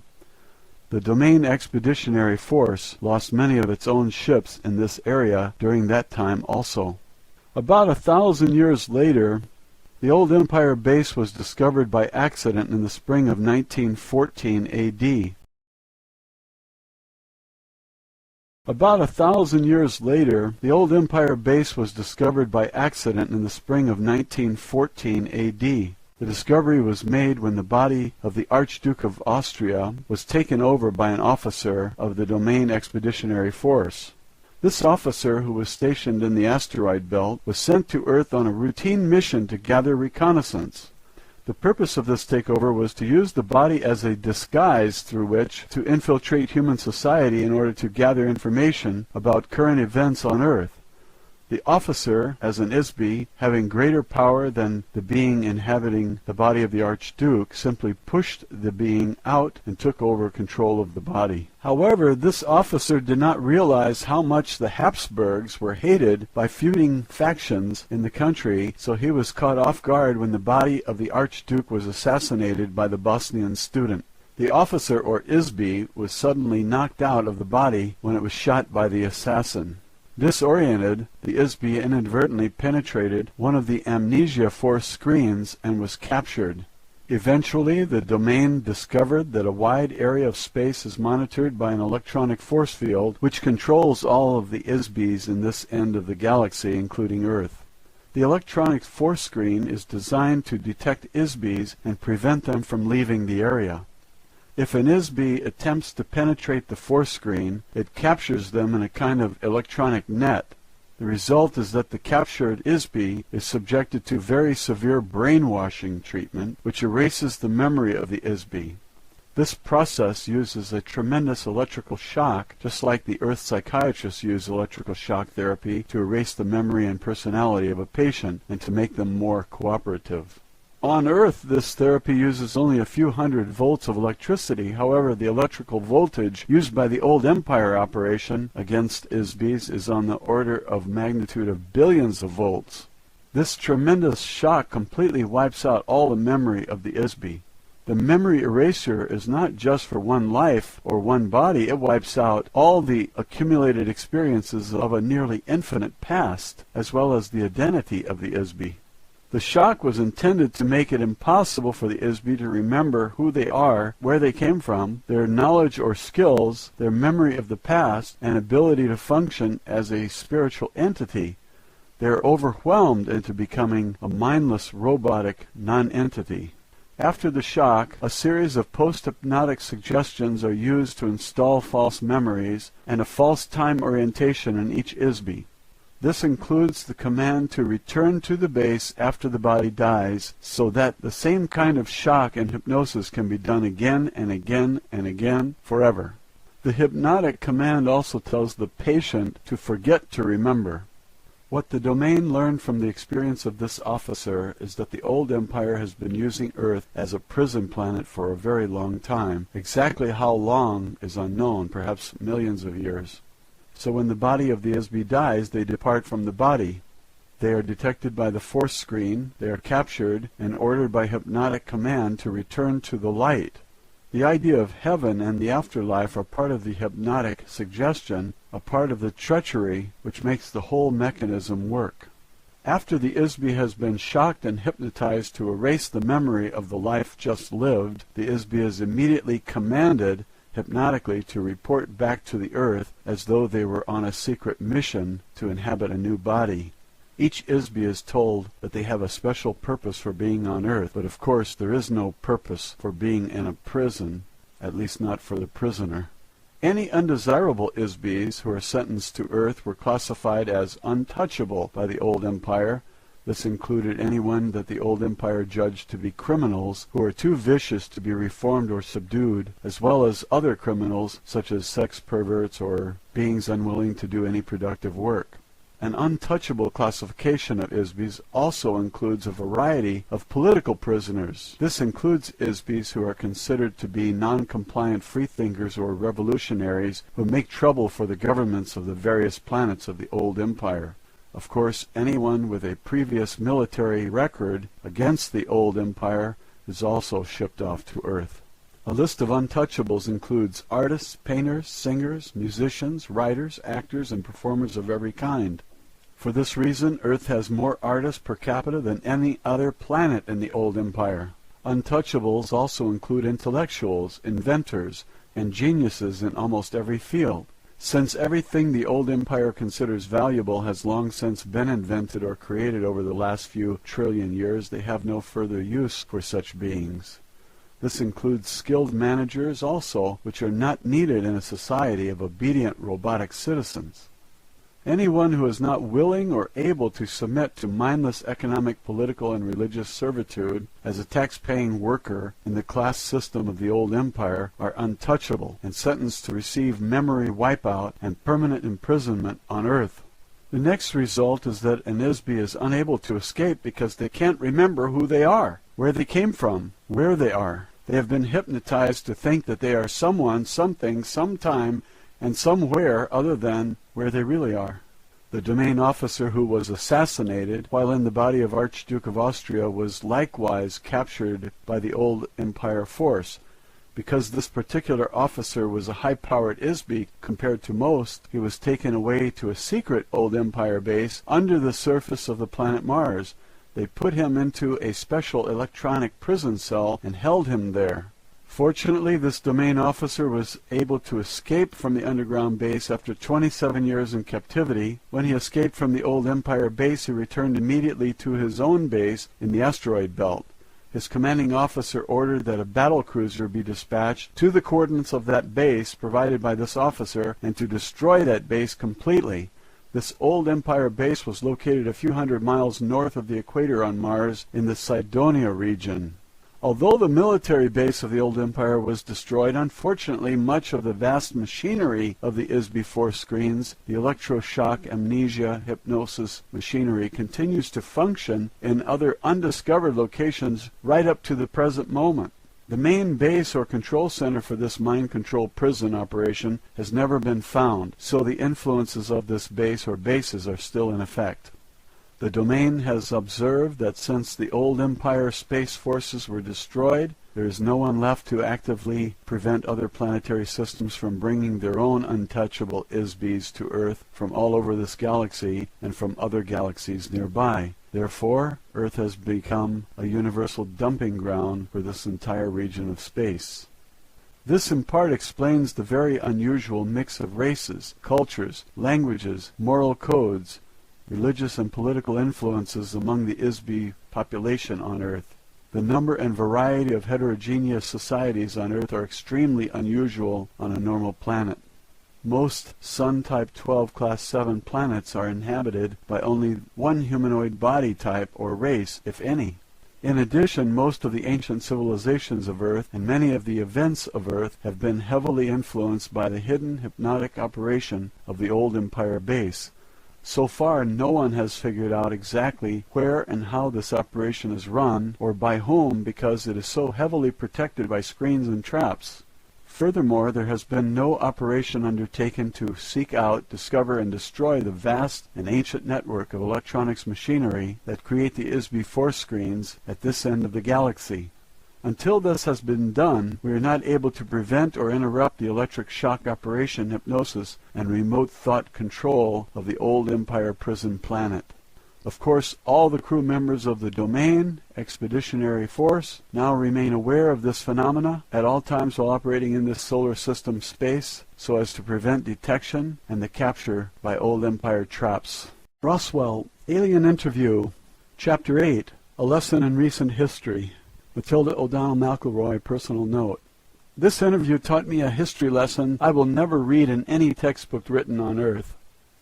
The Domain has a much different view of events than we do. Official transcript of interview, top secret.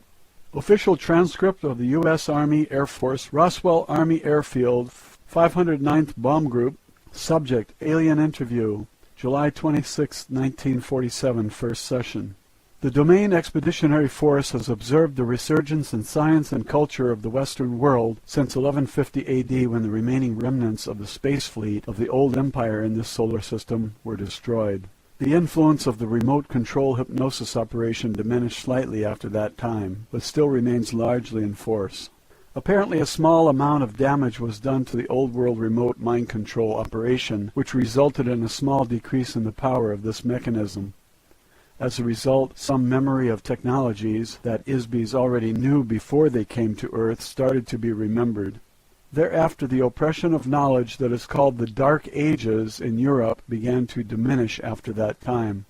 Since then, the knowledge of the basic laws of physics and electricity have revolutionized Earth culture virtually overnight. The ability to remember technology by many of the geniuses in the ISB population of Earth was partially restored, when not so actively suppressed as it was before 1150 AD. Sir Isaac Newton is one of the best examples of this. In only a few decades, he single-handedly reinvented several major and fundamental scientific and mathematic principles. The men who remembered these sciences already knew them before they were sent to Earth. Ordinarily, no one would ever observe or discover as much about science and mathematics in a single lifetime or even a few hundred lifetimes. These subjects have taken civilians billions and billions of years to create. ISBs on Earth have only just begun to remember small fragments of all the technologies that exist throughout the universe. Theoretically, if the amnesia mechanisms being used against Earth could be broken entirely, ISBs would regain all their memory. Unfortunately, similar advances have not been seen in the humanities, as the ISBs of Earth continue to behave very badly toward each other. This behavior, however, is heavily influenced by the hypnotic commands given to each ISB between lifetimes, and the very unusual combination of inmates on Earth, criminals, perverts, artists, revolutionaries, and geniuses, is the cause of a very restive and tumultuous environment.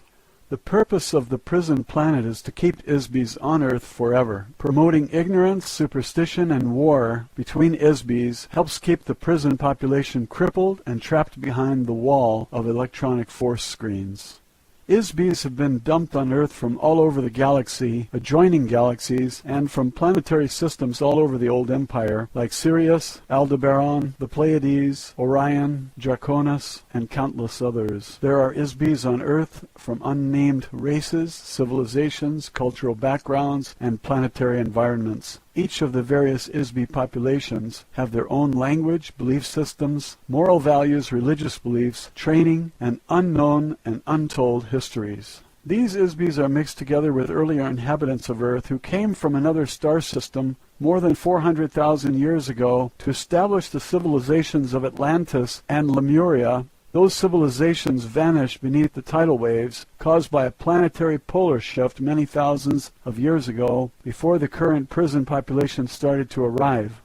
Apparently, the Isbis from those star systems were the source of the original Oriental races of Earth, beginning in Australia. On the other hand, the civilizations set up on Earth by the old Empire prison system were very different from the civilization of the old Empire itself, which is an electronic space opera, atomic-powered conglomeration of earlier civilizations that were conquered with nuclear weapons and colonized by Isbis from another galaxy. The bureaucracy that controlled the former old empire was from an ancient space opera society run by a totalitarian confederation of planetary governments, regulated by a brutal social, economic, and political hierarchy, with a royal monarch as its figurehead.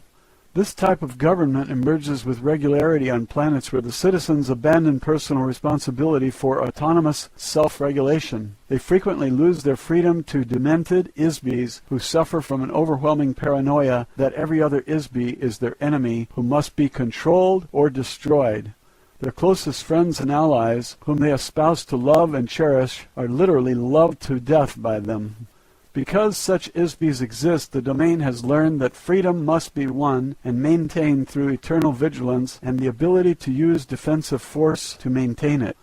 As a result, the domain has already conquered the governing planet of the old empire. The civilization of the domain, although considerably younger and smaller in size, is already more powerful, better organized, and united by an egalitarian esprit de corps never known in the history of the old empire.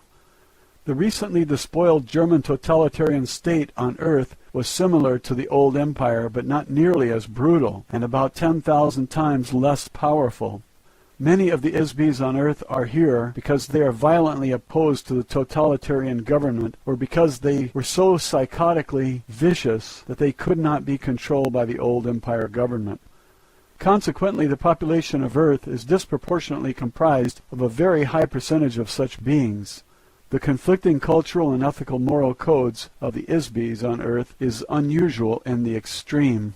The domain conquest of the central old empire planets was fought with electronic cannon. The citizens of the planet forming the core of government for the old empire are a filthy, degraded, slave society of mindless tax-paying workers who practice cannibalism. Violent automotive racetracks and bloody Roman circus-type entertainments are their only amusements. Regardless of any reasonable justification we may have had for using atomic weapons to vanquish the planets of the old empire, the domain is careful not to ruin the resources of those planets by using weapons of crude radioactive force. The current U.S. civilization is beginning to mimic some of the trappings of that civilization, especially in the design of airplanes, automobiles, ships, trains, and telephones. Likewise, buildings in the cities of Earth are thought to be modern or futuristic if their design resembles the architecture of the old empire. The government of the old empire, before being supplanted by the domain, was comprised of beings who possessed a very craven intelligence, very much like the Axis powers during your recent World War. Those beings manifested precisely the same behavior as the galactic government that exiled them to external imprisonment on Earth. They were a gruesome reminder of the ageless maxim that an Isbi will often manifest the treatment they have received from others.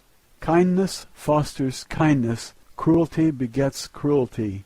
One must be able and willing to use force tempered with intelligence to prevent harm to the innocent. However, extraordinary understanding, self-discipline, and courage are required to effectively prevent brutality without being overwhelmed by the malice that motivated the brutality.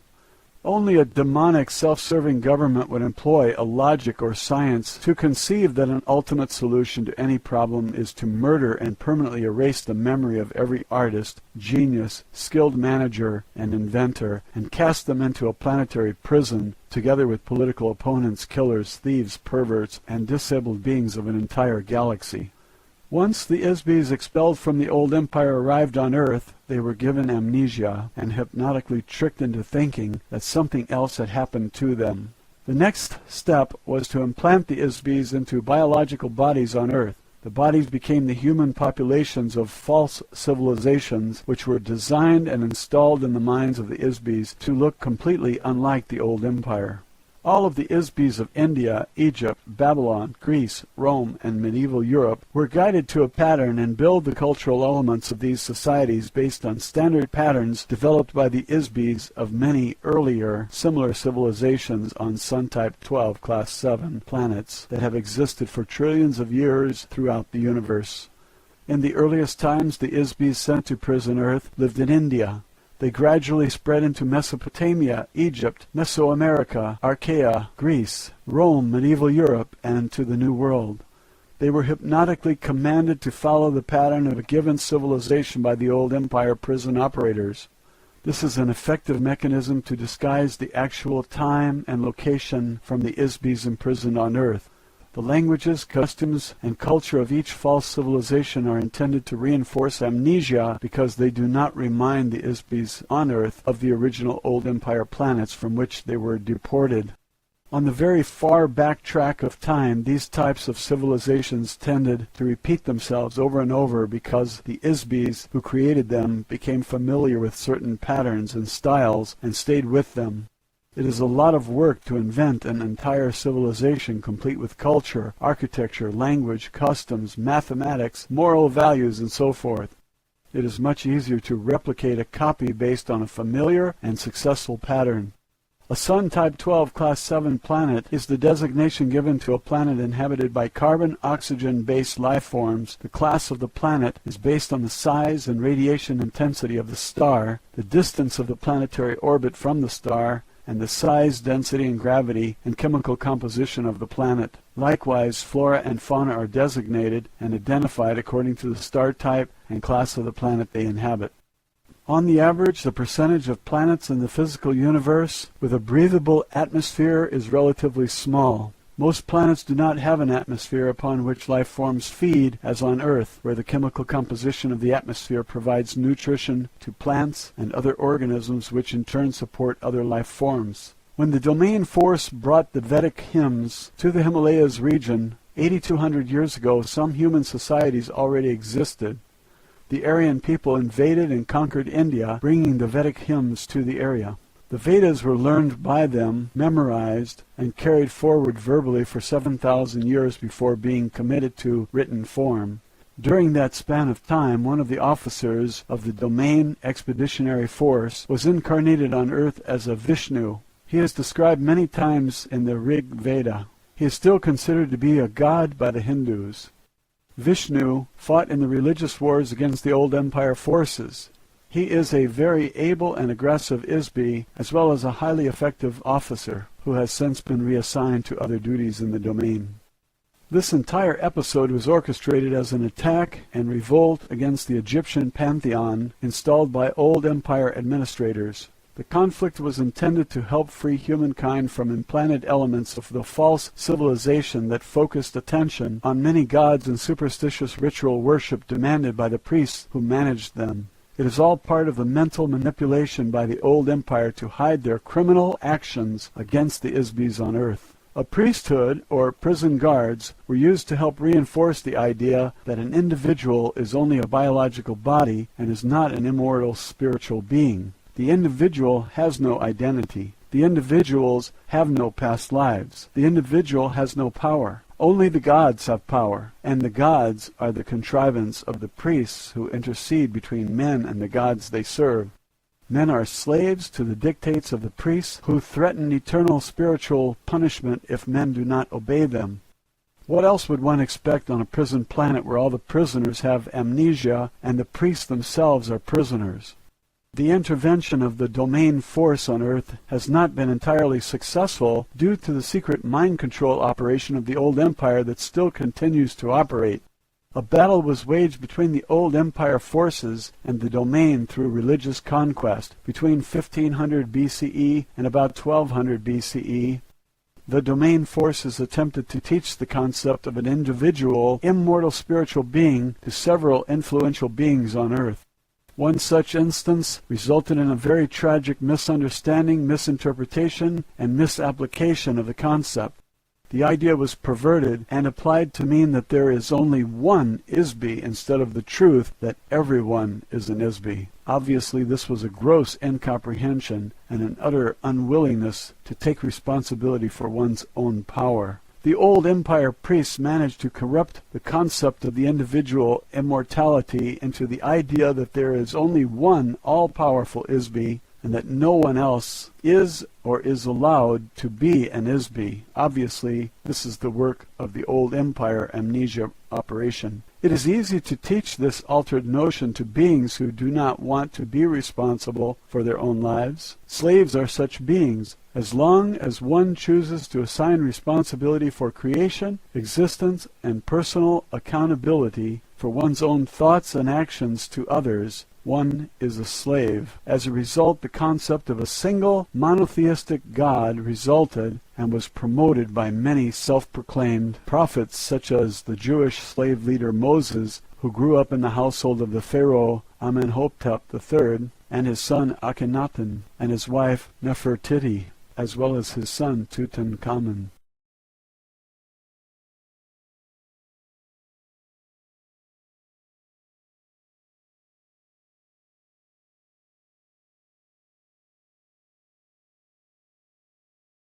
As a result, the concept of a single monotheistic God resulted and was promoted by many self-proclaimed prophets, such as the Jewish slave leader Moses, who grew up in the household of the Pharaoh Amenhotep III, and his son Akhenaten, and his wife Nefertiti, as well as his son Tutankhamun. The attempt to teach certain beings on earth the truth that they are themselves Isbys was part of a plan to overthrow the fictional, metaphorical, anthropomorphic panoply of gods created by the old empire mystery cult called the Brothers of the Serpent, known in Egypt as the Priests of Amun. They were a very ancient secret society within the old empire. The pharaoh, Akhenaten, was not a very intelligent being and was heavily influenced by his personal ambition for self-glorification. He altered the concept of the individual spiritual being and embedded the concept in the sun god Aten. His pitiful existence was soon ended. He was assassinated by Maya and Paranepher, two of the priests of Amun, or Amen, which the Christians still say, who represented the interests of the old empire forces. The idea of one God was perpetuated by the hero leader Moses while he was in Egypt. He left Egypt with his adopted people, the Jewish slaves. While they were crossing the desert, Moses was intercepted by an operative of the old empire near Mount Sinai. Moses was tricked into believing that this operative was the one God through the use of hypnotic commands, as well as technical and aesthetic tricks, which are commonly used by the old empire to trap Isbys. Thereafter, the Jewish slaves who trusted the world of Moses implicitly have worshipped a single God they call Yahweh. The name Yahweh means anonymous, as the Isby who worked with Moses could not use an actual name or anything that would identify himself or blow the cover of the amnesia prison operation. The last thing the covert amnesia hypnosis prison system wants to do is reveal themselves openly to the Isbys on Earth. They feel that this would restore the inmates' memories. This is the reason that all traces of physical encounters between operatives of space civilizations and humans is very carefully hidden, disguised, covered up, denied, or misdirected. This old empire operative contacted Moses on a desert mountaintop and delivered the 10 hypnotic commands to him. These commands are very forcefully worded and compel the Isby into utter subservience to the will of the operator. These hypnotic commands are still in effect and influence the thought patterns of millions of Isbys thousands of years later. Incidentally, we later discovered that the so-called Yahweh also wrote, programmed, and encoded the text of the Torah, which, when it is read literally or in its decoded form, will provide a great deal of more false information to those who read it. Ultimately, the Vedic hymns became the source of nearly all Eastern religions and were the philosophical source of the ideas common to Buddha, Laozi, Zoroaster, and other philosophers. The civilizing influences of these philosophies eventually replaced the brutal idolatry of the old empire religions and were the true genius of kindness and compassion. You asked me earlier why the domain and other space civilizations do not land on Earth or make their presence known. Land on Earth? Do you think we are crazy or want to be crazy? It takes a very brave ISB to come down through the atmosphere and land on Earth because this is a prison planet with a very uncontrolled psychotic population, and no ISB is entirely proof against the risk of entrapment, as with the members of the Domain Expeditionary Force who were captured in the Himalayas 8,200 years ago. No one knows what ISBs on Earth are going to do. We are not scheduled to invest the resources of the domain to take control of all the space surrounding the area at this time. This will occur in the not-too-distant future, about 5,000 Earth years, according to the time schedule of the domain. At this time, we do not prevent transports from other planetary systems or galaxies from continuing to drop ISBs into the amnesia force screen area. Eventually, this will change. In addition, Earth inherently is a highly unstable planet. It is not suitable for settlement or permanent habitation for any sustainable civilization. This is part of the reason why it is being used as a prison planet. No one else would seriously consider living here for a variety of simple and compelling reasons. 1. The continental landmasses of Earth are floating on a sea of molten lava beneath the surface, which causes the landmasses to crack, crumble, and drift continually. 2. Because of the liquid nature of the core, the planet is largely volcanic and subject to earthquakes and volcanic explosions. 3. The magnetic poles of the planet shift radically about once every 20,000 years. This causes a greater or lesser degree of devastation as a result of tidal waves and climate changes. 4. Earth is very distant from the center of the galaxy and from any other significant galactic civilization. This isolation makes it unsuitable for use except as a pit stop or jumping off point along the way between galaxies. The moon and asteroids are far more suitable for this purpose because they do not have any significant gravity. 5. Earth is a heavy gravity planet with heavy metallic soil and a dense atmosphere. This makes it treacherous for navigational purposes. The fact that I am in this room as a result of an in-flight accident, in spite of the technology of my craft and my extensive expertise as a pilot, are proof of these facts. 6. There are approximately 60 billion Earth-like Sun-type 12 Class 7 planets in the Milky Way galaxy alone, not to mention the vast expanses of the domain and the territories we claim in the future. It is difficult to stretch our resources to do much more than a periodic reconnaissance of Earth, especially when there are no immediate advantages to invest resources here. On Earth, most beings are not aware that they are ISBs, or that there are spirits of any kind. Many other beings are aware of this, but nearly everyone has very limited understanding of themselves as an ISB. One of the reasons for this is that ISBs have been waging war against each other since the beginning of time. The purpose of these wars has always been to establish domination by one ISB or group of ISBs over another. Since an ISB cannot be killed, the objective has been to capture and immobilize ISBs. This has been done in a nearly unlimited variety of ways. The most basic method to capture and immobilize an ISB is through the use of various kinds of traps. ISB traps have been made and put in place by many invading societies, such as the one that established the old empire beginning about 64 trillion years ago. Traps are often set up in the territory of the ISBs being attacked. Usually a trap is set up with the electronic wave of beauty to attract the interest and attention of the ISB. When the ISB moves toward the source of the aesthetic wave, such as a beautiful building or beautiful music, the trap is activated by the energy put out by the ISB.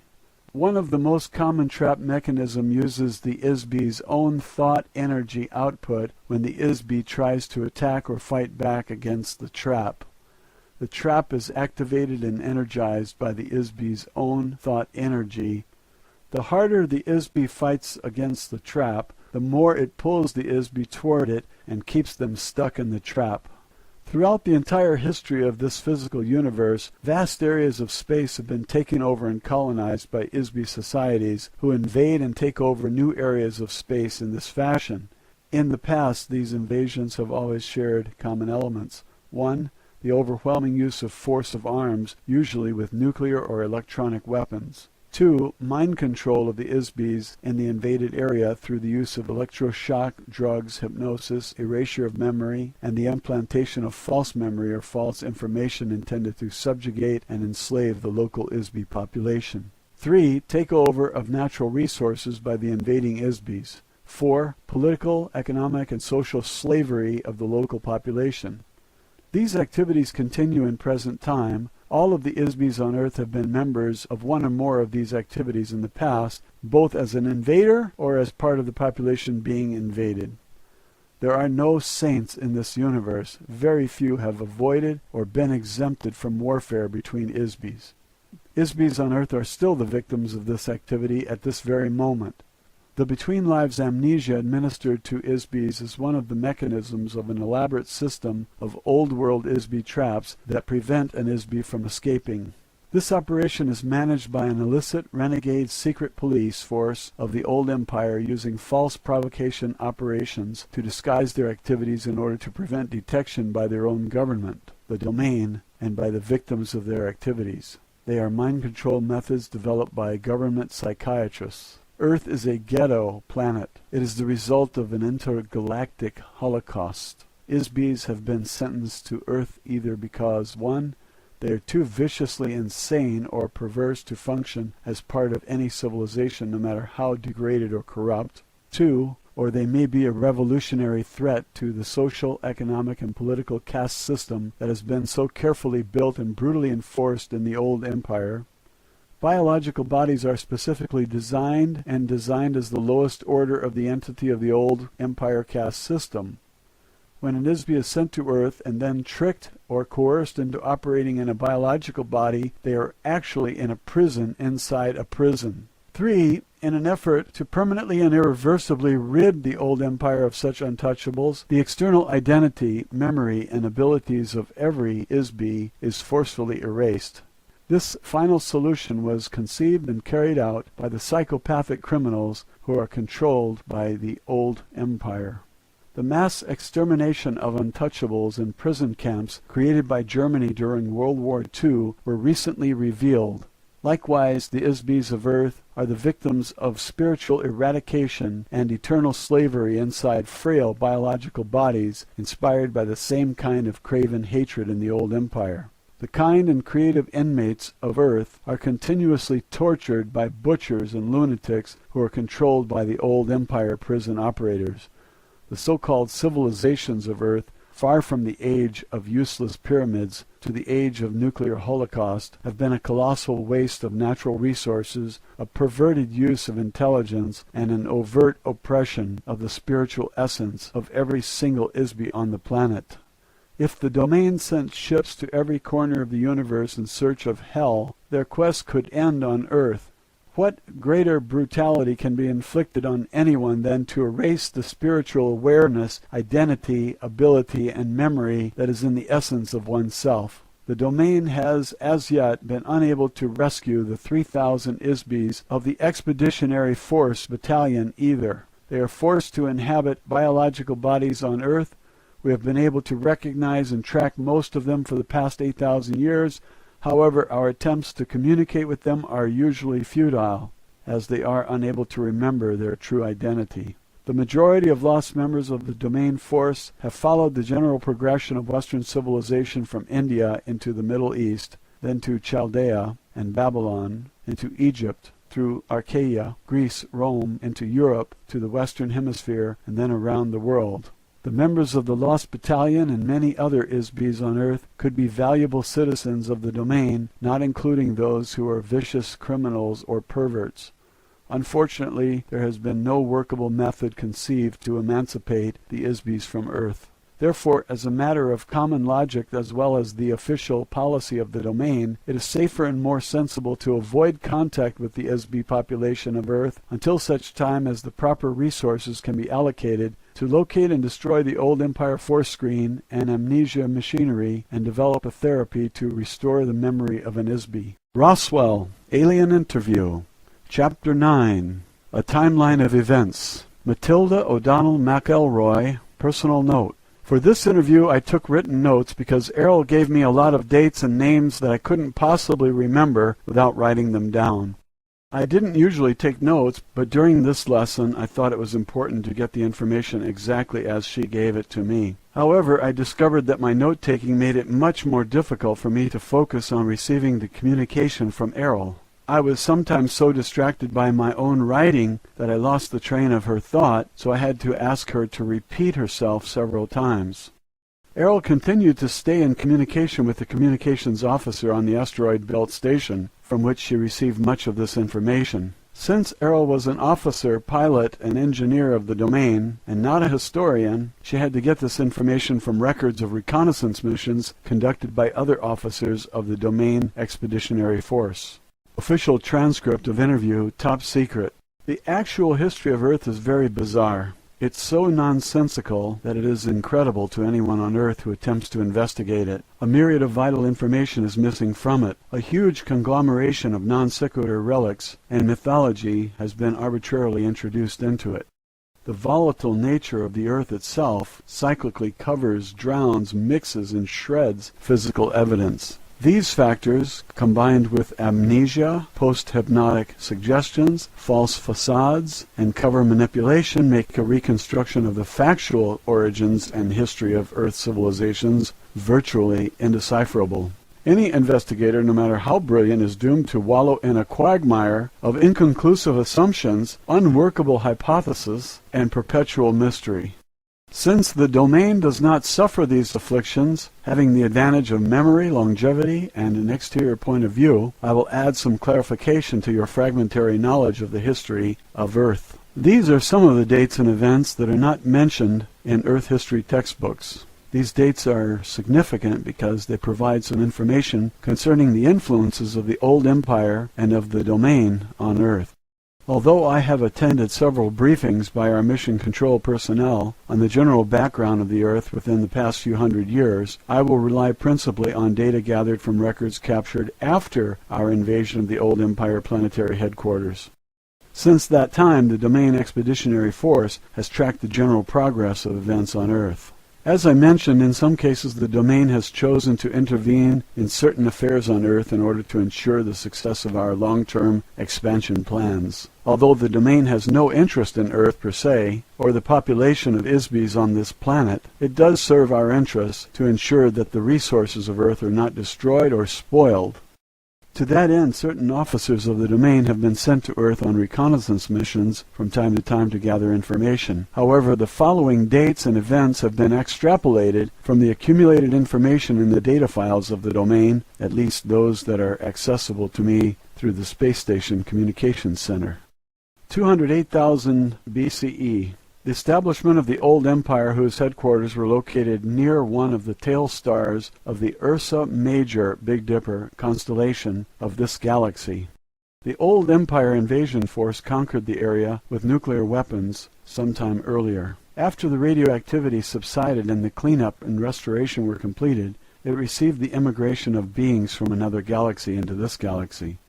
Those beings set up a society that kept going until about 10,000 years ago, when it was superseded by the domain. Very recently, Earth civilization has come to resemble aspects of that civilization, now that it has fallen out of its immediate control. In particular, the appearance and technology of transportation such as planes, trains, ships, fire engines, and automobiles, as well as what you consider to be modern or futuristic architecture, which emulate the design of buildings in the major cities of the old empire. Before 75,000 BCE, the domain records contain very little information about the civilizations on the continental landmasses of Atlanta and Lemur, except to note that they did coexist on Earth at more or less the same time. Apparently both civilizations were founded by remnants of electronic space opera cultures who fled from their native planetary systems to escape political or religious persecution. The domain knows that a long-standing edict of the old empire prohibits unauthorized colonization of planets. Therefore, it is possible that their destruction was caused by police or military forces who pursued the colonists as criminals and destroyed them. Although this seems a likely supposition, no conclusive evidence exists that explains the complete destruction and disappearance of two entire electronic civilizations. Another possibility is that a massive submarine volcanic eruption in the region of Lake Toba in Sumatra and Mount Krakatoa in Java caused the destruction of Lemur. The floodwaters caused by the eruption overwhelmed all the land masses, including the highest mountains. Survivors of the destruction of the civilization, the Lemurians, are the earliest ancestors of the Chinese. Australia and the ocean areas to the north were the center of the Lemurian civilization and are the source of the Oriental races.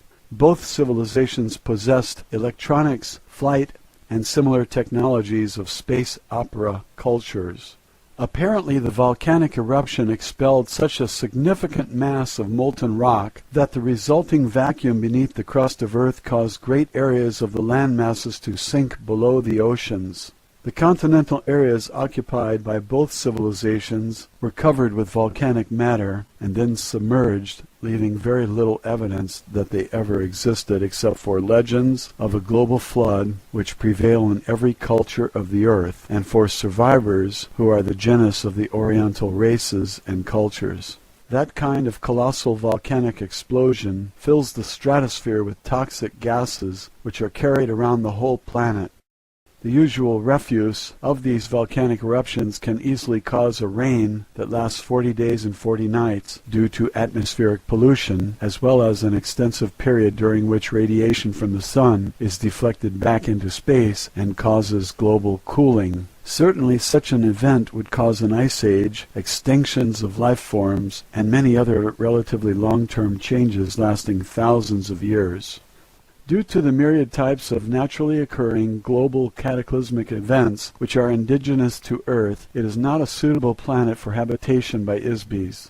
In addition, there have been occasional global cataclysms caused by ISBs, such as the one that destroyed the dinosaurs more than 70 million years ago.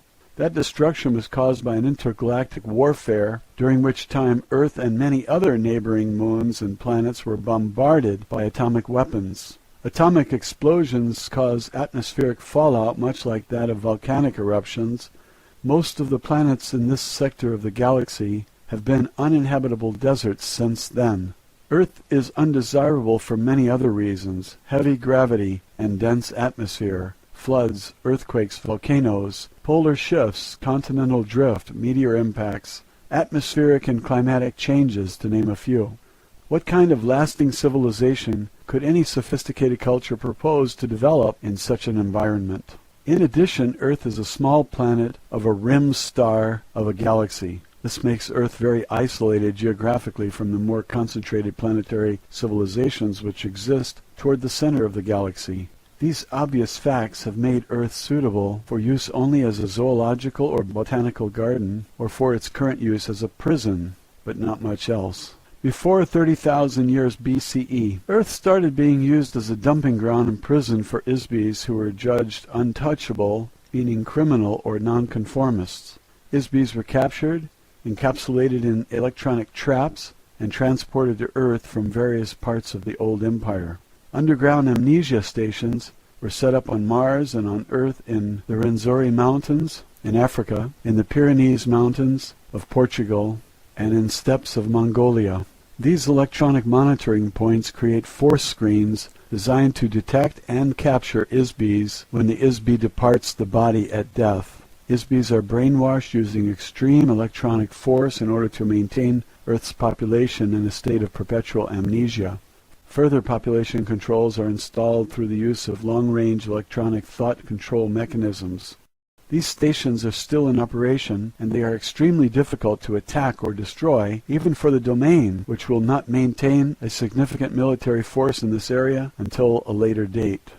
The pyramid civilizations were intentionally created as a part of the ISB prison system on Earth. The pyramid is alleged to be the symbol for wisdom. However, the wisdom of the old empire on planet Earth is intended to operate as part of the elaborate amnesia trap consisting of mass, meaning, and mystery.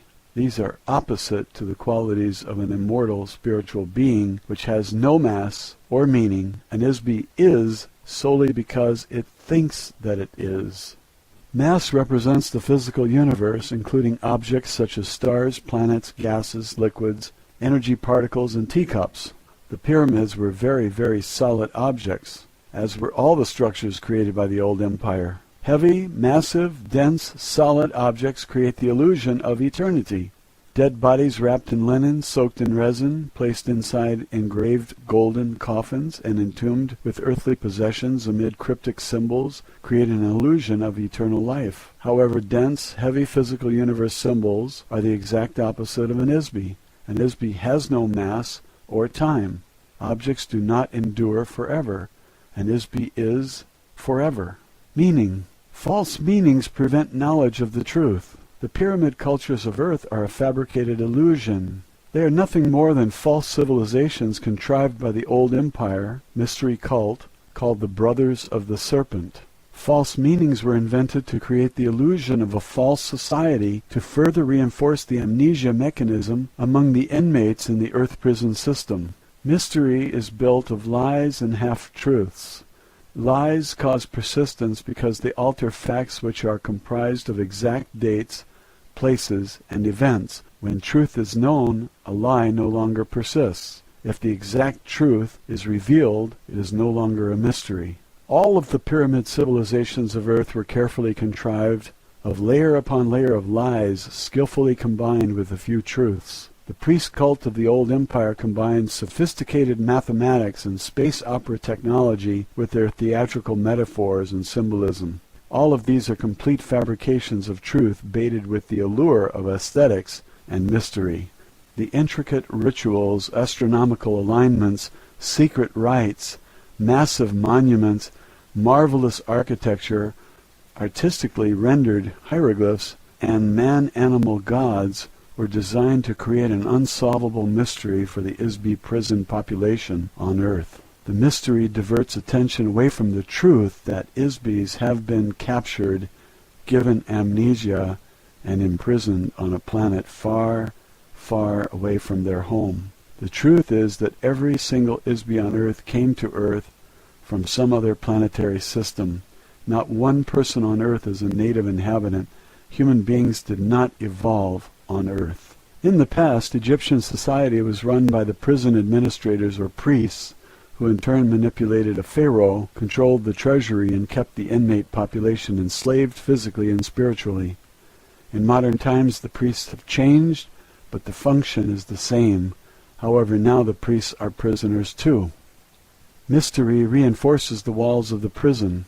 The old empire feared that the ISBEs on Earth might regain their memory. Therefore, one of the primary functions of the old empire priesthood is to prevent ISBEs on Earth from remembering who they really are, how they came to Earth, where they came from. The old empire operators of the prison system and their superiors do not want ISBEs to remember who murdered them, captured them, stole all of their possessions, sent them to Earth, gave them amnesia, and condemned them to eternal imprisonment. Imagine what would happen if all the inmates in the prison suddenly remembered that they have the right to be free. What if they suddenly realize that they have been falsely imprisoned and rise up as one against the guards? They are afraid to reveal anything that looks like the civilization of the inmates' home planets.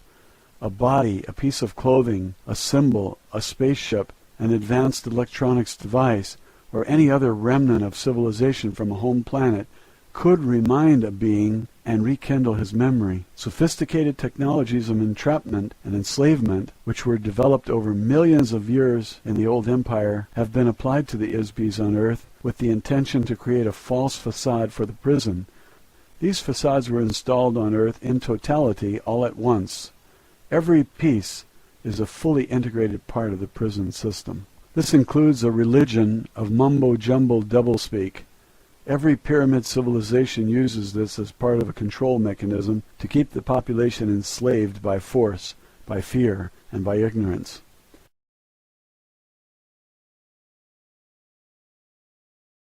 This includes a religion of mumbo-jumbo doublespeak. Every pyramid civilization uses this as part of a control mechanism to keep the population enslaved by force, by fear, and by ignorance. The indecipherable muddle of irrelevant information, geometric designs, mathematical calculation, astronomical alignments are part of the false spirituality based on solid objects rather than immortal spirits, in order to confuse and disorient the Isbis on earth. When the body of a person died, they were buried with their earthly possessions, including their former body wrapped in linen, to sustain their soul, or ka, after death. An Isbi does not have a soul. An Isbi is a soul. On the home planet of an Isbi, their material possessions were not lost, stolen, or forgotten when the being died or left the body. An Isbi could return and claim the possessions. However, if the Isbi has amnesia, they will not remember that they had any possession. So governments, insurance companies, bankers, family members, and other vultures can pick their possessions clean without fear of retribution from the deceased. The only reason for these false meanings is to instill the idea that an Isbi is not a spirit but a physical object. This is a lie. This is a trap for an Isbi. Countless people have spent endless hours attempting to solve the jigsaw puzzle of Egypt and other old empire civilizations. They are puzzles made of pieces that do not fit. A question states its own answer. What is the mystery of Egypt and other pyramid cultures? Mystery. Circa 15,000 BCE.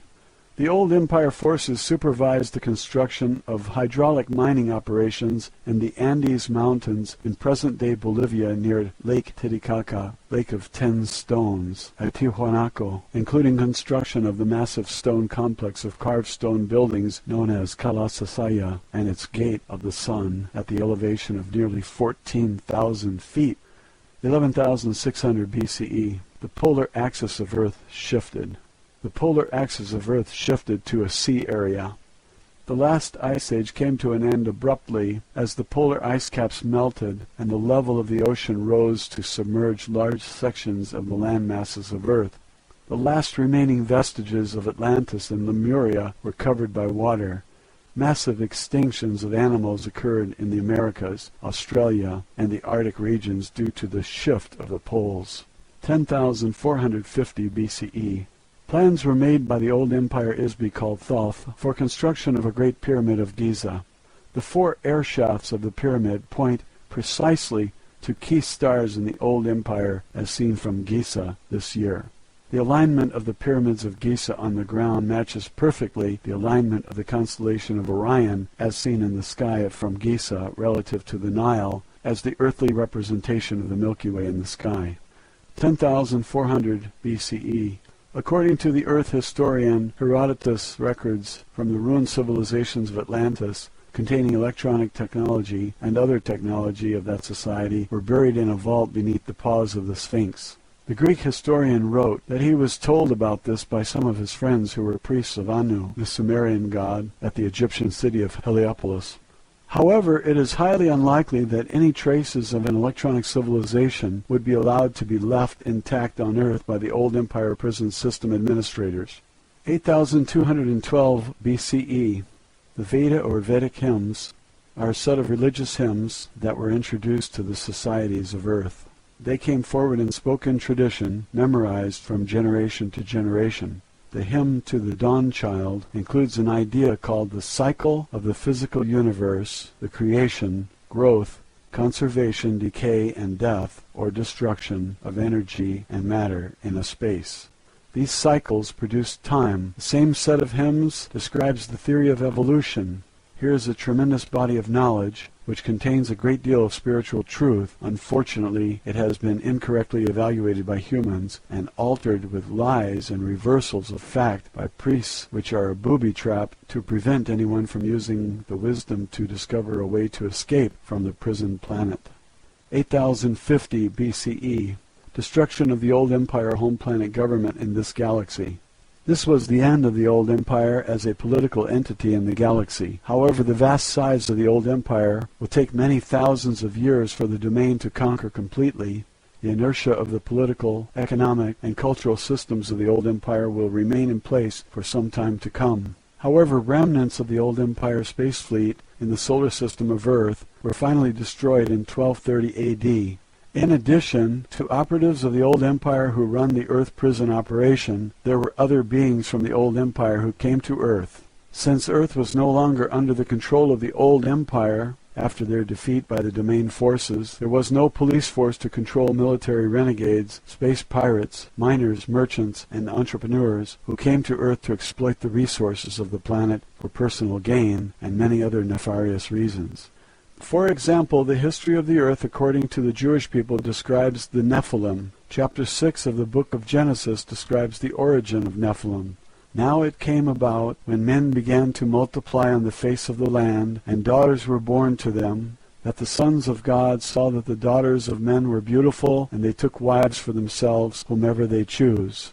The Nephilim were on earth in those days, and also afterward, when the sons of God came into the daughters of men, and they bore children to them. Those were the mighty men who were of old, men of renown. The ancient Jewish people who wrote the history book called the Old Testament were slaves, herders, and gatherers. Any modern technology, even a simple flashlight, would seem astounding and miraculous to them. They attributed any unexplainable phenomenon to technology of the workings of a god. Unfortunately, this behavior is universal among all ISBs who have been given amnesia and cannot remember their own experiences, training, technology, personality, or identity. Obviously, if these were men and they mated with earth women, they were not sons of God. They were ISBs who inhabited biological bodies in order to take advantage of the political situation in the old empire, or simply to indulge in physical sensation. They set up small colonies of their own on Earth beyond the reach of the police and tax authorities. Coincidentally, one of the most serious crimes an ISB could commit in the old empire was to violate income tax regulations. Income taxes were used as a slavery mechanism and a punishment in the old empire. The slightest error in a tax report made an ISB untouchable, followed by imprisonment on Earth. 6750 BCE.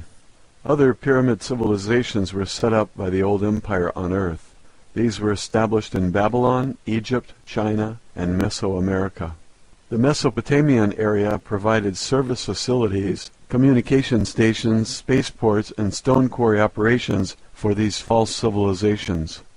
Ptah was the name given to the first in a succession of administrators from the old empire who represented themselves to Earth population as divine rulers.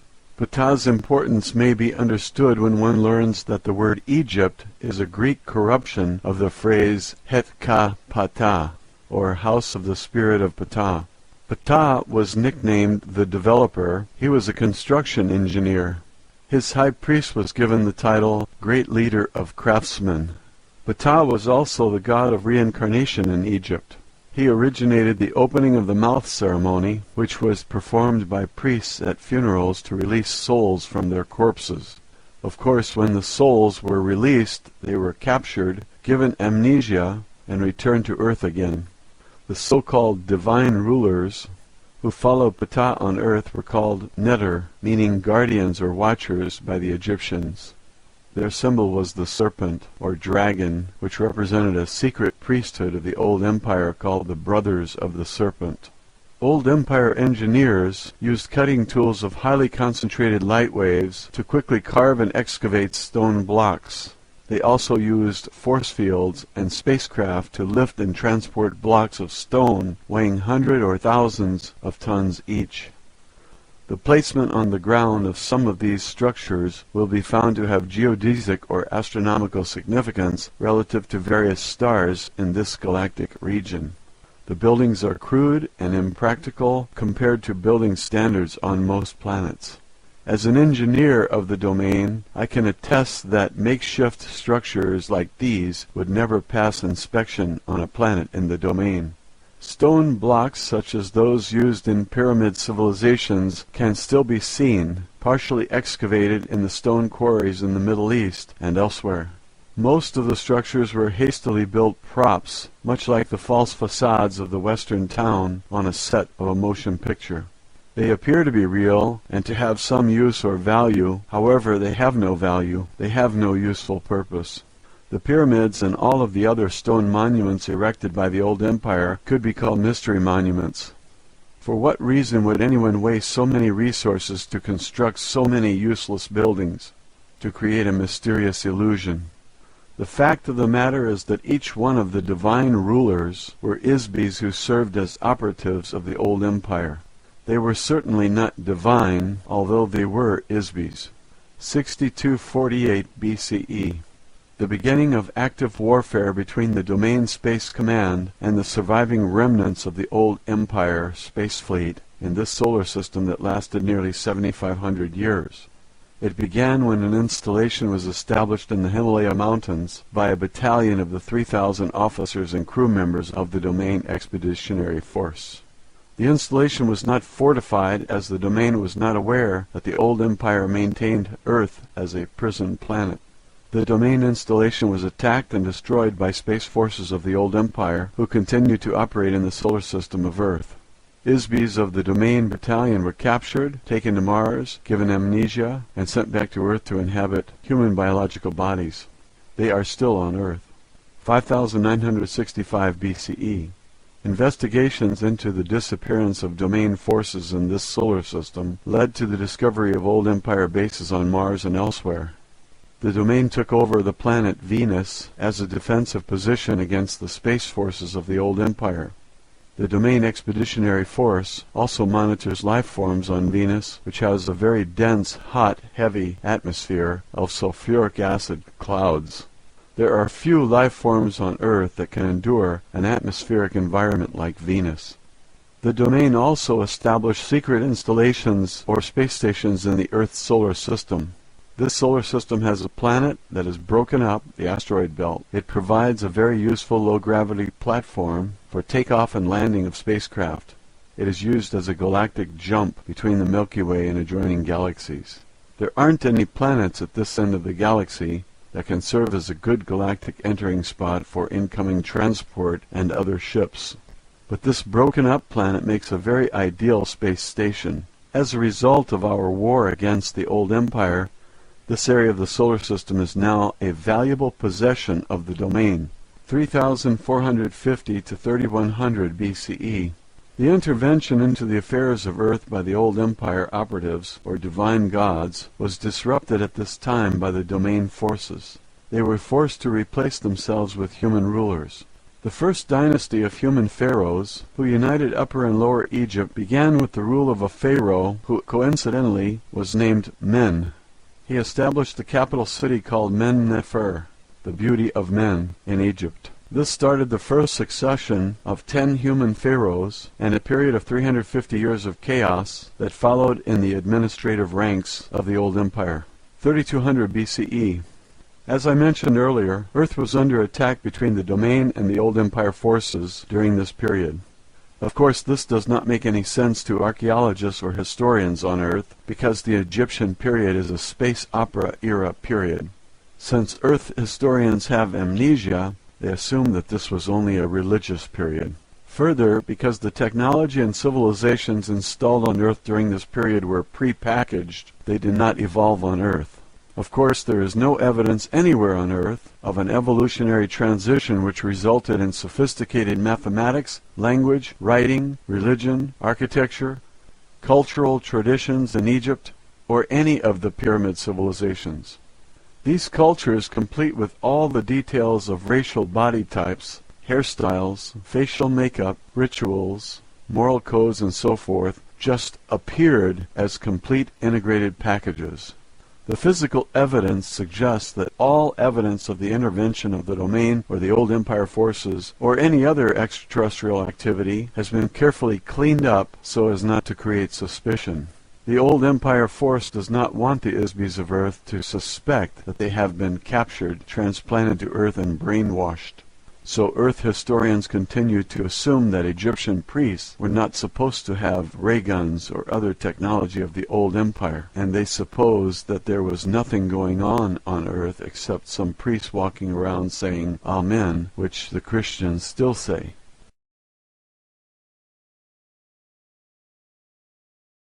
(3172 BCE).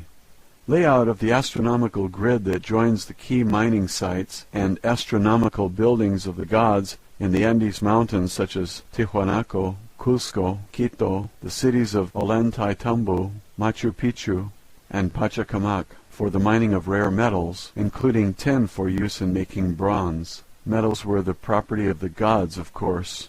A great variety of entrepreneurial mining was done on Earth at that time, due to the war between the old Empire force and the Domain. These miners did carve a few sculptures of themselves. They were seen wearing mining helmets. The Ponce Stella sculpture in the sunken courtyard of the Kalasasaya temple is a crude rendering of a stone worker using an electronic light wave emitting stone cutter and carving tools held in a holster. The old empire has also maintained mining operations on planets throughout the galaxy for a very long time. The mineral resources of Earth are now a property of the Domain. 2450 BCE, the Great Pyramid and complex of Pyramid near Cairo were completed. An inscription created by the old empire administrators can be seen in the so-called pyramid texts. The texts say that the pyramid was built under the direction of Thoth, son of Ptah. Of course, there was never a king buried in the chamber, since the pyramids were never intended to be used as a burial chamber. The Great Pyramid was located precisely at the exact center of all land masses of Earth, as viewed from space. Obviously, such precise measurements require aerial perspective and a view of the land masses of Earth from space. Purely mathematical calculations of the geodetic center of the continents of Earth could not be made otherwise. Shafts were constructed inside the pyramid to align the configuration of stars in the constellation of Orion, Canis Majora, and specifically Sirius. The shafts are also aligned to the Big Dipper, where the home planet of the old empire existed. Also Aenetak, Alpha Draconis, and Beta Ursa Minor. These stars are each one of the key systems in the old empire from which Isbis were brought to Earth and dumped as unwanted merchandise. The configuration of all the pyramids of the Giza Plateau was intended to create a mirror image on Earth of the solar system and certain constellations within the old empire. 2181 BCE. Min became the god of fertility in Egypt. The Isbi, also known as Pan, was also a Greek god. Min, or Pan, was an Isbi who somehow managed to escape from the old empire amnesia system. 2160 to 2040 BCE. One of the results of the intensifying battle between the Domain forces and the old empire forces was that the control of the divine rulers was broken at this time. They finally left Egypt and returned to the heavens, so to speak, in defeat. Human beings took over the ruling role as pharaohs. The first human pharaoh moved the capital city of Egypt from Memphis to Heracleopolis, 1500 BCE. This is the date for the destruction of Atlantis, given by the Egyptian high priests Synopsis of Heliopolis and Sonchus of Sais to the Greek sage Solon. The priests of Anu recorded that the Mediterranean area was invaded by Atlantean people about this time. Of course, these people were not from the ancient continent of Atlanta and the Atlantic Ocean, which existed more than 70,000 years earlier. These were refugees from the Minoan civilization on Crete, escaping from the volcanic eruption and tidal waves of Mount Thera that destroyed their civilization. Plato's references to Atlantis were borrowed from the writings of the Greek philosopher Solon, who was given the information by the Egyptian priest who called Atlantis Kepchu, which also happens to be the Egyptian name for the people of Crete. Some of the survivors of the Minoan volcanic disaster asked Egypt for help, since they were the only other civilization with high culture in the Mediterranean area at the time. 1351 BCE to 1337 BCE. The Domain Expeditionary Force actively waged a war of religious conquest against the Egyptian mystery cult called the Priest of Amun, also known as the Old Empire Brothers of the Serpent.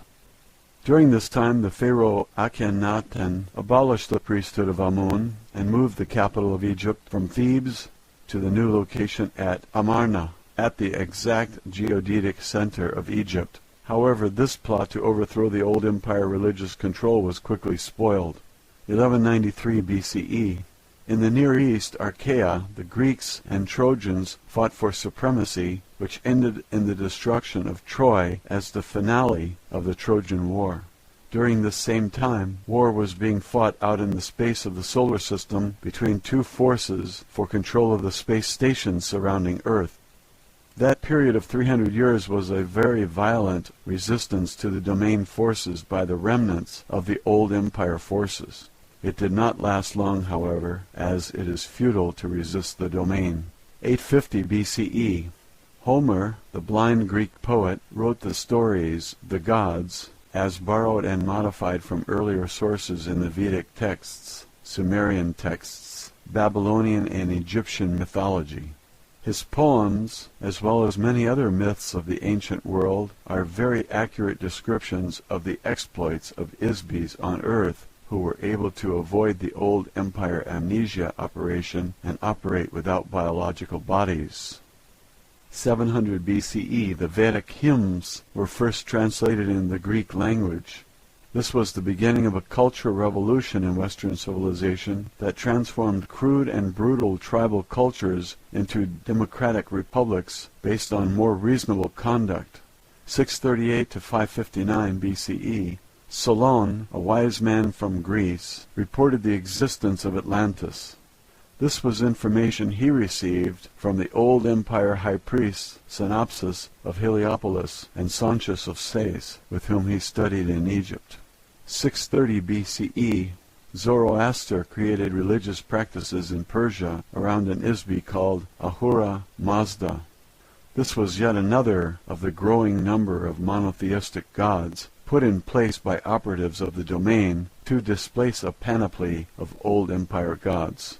604 BCE, Lao Ji, a philosopher who wrote a small book called The Way, was an Isbi of great wisdom who overcame the effects of the old empire amnesia, hypnosis machinery, and escaped from Earth. His understanding of the nature of an Isbi must have been very good to accomplish this. According to the common legend, his last lifetime as a human was lived in a small village in China. He contemplated the existence of his own life. Like Gautama Siddhartha, he confronted his own thoughts and past lives. In doing so, he recovered some of his own memory, ability, and immortality. As an old man, he decided to leave the village and go to the forest to depart the body. The village gatekeeper stopped him and begged him to write down his personal philosophy before leaving. Here is a small piece of the advice he gave about the way he rediscovered his own spirit. He who looks will not see it. He who listens will not hear it. He who gropes will not grasp it. The formless non-entity, the motionless source of motion, the infinite essence of the spirit, is the source of life. Spirit is self. Walls form and support a room, yet the space between them is most important. A pot is formed of clay, yet the space formed therein is most useful. Action is caused by the force of nothing on something, just as the nothing of spirit is the source of all form. One suffers great afflictions because one has a body. Without a body, what afflictions could one suffer? When one cares more for the body than for his own spirit, one becomes the body and loses the way of the spirit. The self, the spirit, creates illusion. The delusion of man is that reality is not an illusion. One who creates illusions and makes them more real than reality follows the path of the spirit and finds the way of heaven. 593 BCE, the Genesis story written by the Jewish people, described angels or sons of God mating with women of earth who bore them children. These were probably renegades from the old empire. They may also have been space pirates or merchants from a system outside the galaxy who came to steal mineral resources or smuggle drugs. The domain has observed that there are many visitors to Earth from neighboring planets and galaxies, but they rarely stop and live here. What kind of beings would live on a prison planet if they were not forced to do so? The same book also reports the story of a human named Ezekiel, who witnessed the spacecraft or aircraft landing near Chabar River in Chaldea. His description of the craft uses very archaic language, technically, but is nevertheless quite an accurate description of an old empire saucer or scout craft. It is similar to the sightings of Vimanas by the people in the foothills of the Himalayas. Their Genesis story also mentions that Yahweh designed biological bodies to live for 120 years on Earth. Biological bodies on most Sun-type 12 Class 7 planets are usually engineered to last for an average of about 150 years. Human bodies on Earth last only about one-half as long. We suspect this is because the prison administrators have altered the biological material of human bodies on Earth to die more frequently so that the Isbis who inhabit them will recycle through the amnesia mechanism more frequently. It should be noted that much of the Old Testament was written during the captivity of the Jews who were enslaved in Babylon, which was very heavily controlled by priests of the Old Empire. The book introduces a false sense of time and a false concept of the origin of the creation. The serpent is the symbol of the Old Empire. It appears in the beginning of their creation story, or as the Greeks say, Genesis, and causes the spiritual destruction of the first human beings, who are metaphorically represented by Adam and Eve.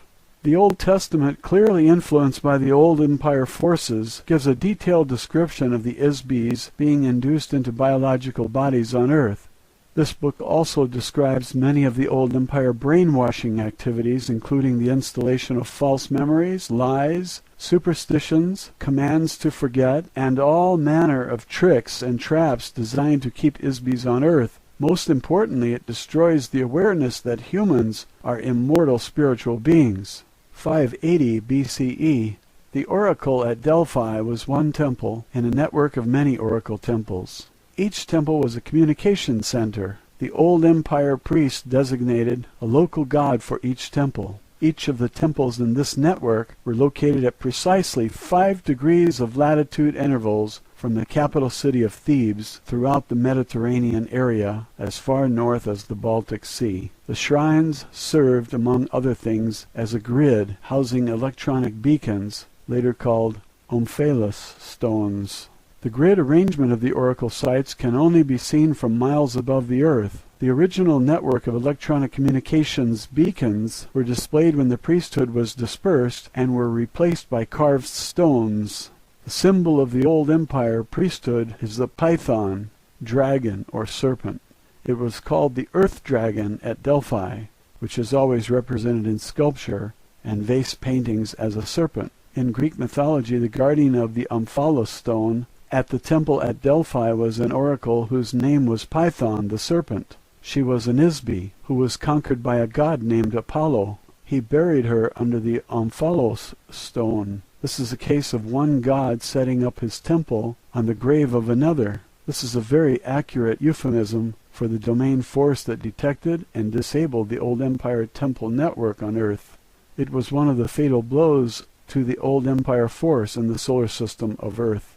559 BCE, the commanding officer of the Domain Battalion, who was lost in 5965 BCE, was detected and located by a search party sent to Earth from the Domain Expeditionary Force. He was incarnated as Cyrus II of Persia during this time. A unique system of organization was used by Cyrus II and the members of that battalion who followed him from India through his progression of human lives on Earth. In part, it enabled them to build the largest empire in the history of the Earth to that date. The Domain search party who located him traveled around the Earth searching for the lost battalion for several thousand years. The party consisted of 900 officers of the Domain, divided into teams of 300 each. One team searched the land, another team searched the oceans, and the third team searched the space surrounding Earth. There are many reports made in various human civilizations concerning their activities, which humans did not understand, of course. The Domain Search Party devised a wide variety of electronic detection devices needed to track the electronic signature or wavelength of each of the missing members of the battalion. Some were used in space, others on land, and special devices were invented to detect Isbis underwater. One of these electronic detection devices is referred to as a tree of life. The device is literally a tool designed to detect the presence of life, which is an Isbi. This was a large electronic screen generator designed to permeate wide areas. To the ancient humans on Earth, it resembled a sort of tree, since it consists of an interwoven lattice of electronic field generators and receivers. The electronic field detects the presence of ISBs, whether the ISB is occupying a body or if they are outside a body. A portable version of this detection device was carried by each of the members of the domain search party. Stone carvings in Sumeria showed winged beings using pine cone-shaped instruments to scan the bodies of human beings. They are also shown carrying the power unit for the scanner, which are depicted as stylized baskets or water buckets being carried by eagle-headed winged beings. Members of the aerial unit of the domain search party, led by Ahura Mazda, were often called winged gods in human interpretations. Throughout the Persian civilization there are a great many stone relief carving that depict winged spacecraft that they called a Faravahar. Members of the aquatic unit of the domain search party were called Ons by local humans. Stone carvings of the so-called Ons are shown wearing silver diving suits. They lived in the sea and appeared to the human population to be men dressed to look like fish. Some members of the Lost Battalion were found in the oceans inhabiting the bodies of dolphins or whales. On land, the domain search party members were referred to as Anunnaki by the Sumerians and Nephilim in the Bible. Of course, their true mission and activities were never disclosed to Homo sapiens. Their activities have been purposely disguised. Therefore, the human stories and legends about the Anunnaki and the other members of the domain search party have not been understood and were badly misinterpreted. In the absence of complete and accurate data, anyone observing a phenomenon will assume or hypothesize explanations in an attempt to make sense of the data. Therefore, although mythology and history may be based on factual events, they are likewise full of misunderstood and misinterpreted evaluations of the data and embellished with assumptions, theories, and hypotheses which are false. The space unit of the Domain Expeditionary Force are shown flying in a winged disk. This is an allusion to the spiritual power of the ISBs as well as to the spacecraft used by the Domain Search Party. The commander of the Lost Battalion, as Cyrus II, was an ISB who was regarded as a messiah on Earth by both the Jews and the Muslims. In less than 50 years he established a highly ethical and humanitarian philosophy which pervaded all of Western civilization. His territorial conquests, organization of people, and monumental building projects were unprecedented before or since. Such sweeping accomplishments in a short period of time could only have been achieved by a leader and a team of trained officers, pilots, engineers, and crew members of a unit of the domain acting as a team who had been trained and worked together for thousands of years. Although we have discovered the location of many of the ISBs in the Lost Battalion, the domain has been unable to restore their memory and return them to active duty as yet. Of course, we cannot transport ISBs who are inhabiting biological bodies to the space stations of the domain since there is no oxygen in our spacecraft. Also, we do not maintain life support facilities for biological entities there. Our only hope has been to locate and rekindle the awareness, memory, and identity of the ISBs of the Lost Battalion. One day they will be capable of rejoining us. 200 BCE. The last remnant of the old empire, pyramid civilization, is at Teotihuacan. The Aztec name means place of the gods, or where the men were transformed into gods. Like the astronomical configuration of the Giza pyramids in Egypt, the entire complex is a precise scale model of the solar system that accurately reflects the orbital distances of the inner planets, the asteroid belt, Jupiter, Saturn, Uranus, Neptune, and Pluto. Since the planet Uranus had only been discovered with the modern Earth telescopes in 1787, and Pluto not until 1930, it is apparent that the builders had information from other sources. A common element of the pyramid civilizations around the Earth is the constant use of the image of the snake, dragon, or serpent. This is because the beings who planted these civilizations here want to create an illusion that the gods are reptilian. This is also part of an illusion designed to perpetuate amnesia. The beings who placed false civilizations on Earth are ISBs just like you. Many of the biological bodies inhabited by ISBs and the old empire are very similar in appearance to the bodies on Earth. The gods are not reptiles, although they often behave like snakes. 1034 to 1124 AD. The entire Arab world was enslaved by one man, Hassan ibn al-Sabah, the old man of the mountain.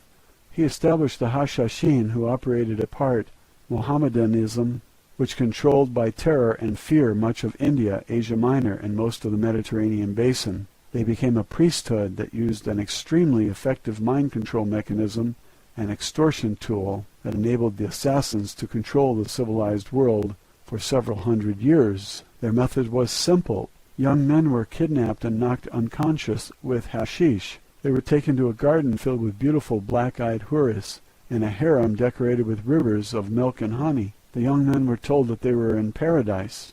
They were promised they could return and live there forever if they sacrificed themselves as an assassin of whomever they were commanded to kill. The men were knocked out again and shoved out of the world to carry out the assassination mission. Meanwhile, the old man of the mountain sent a messenger to the caliph, or whatever wealthy ruler, from whom they demanded a payment, demanding camel loads of gold, spices, incense, or other valuables. If payment did not arrive on time, the assassin would be sent to kill the offending party. There was virtually no defense against the unknown assailant, who wanted nothing more than to carry out his mission, be killed, and return to heaven.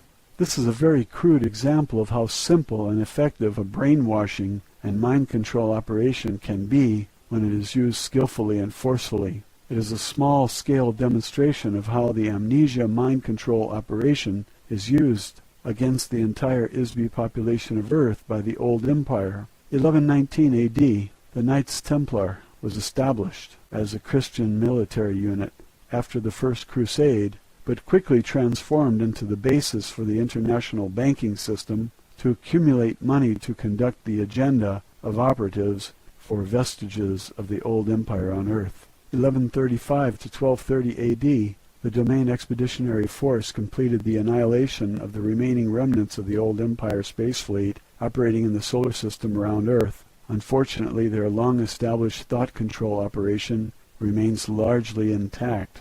1307 AD, the Knights Templar was disbanded by King Philip IV of France, who was deeply in debt to the order. He pressured Pope Clement V to condemn the order's members, have them arrested, tortured them into giving false confessions, and burned them at the stake in an effort to erase his debt by seizing all of their wealth. The majority of the Templars fled to Switzerland, where they established an international banking system which secretly controls the economy of Earth. Old empire operatives act as an unseen influence on international bankers. The banks are operated covertly as an on-combatant provocateur to covertly promote and finance weapons and warfare between the nations of Earth. Warfare is an internal mechanism of control over the inmate population.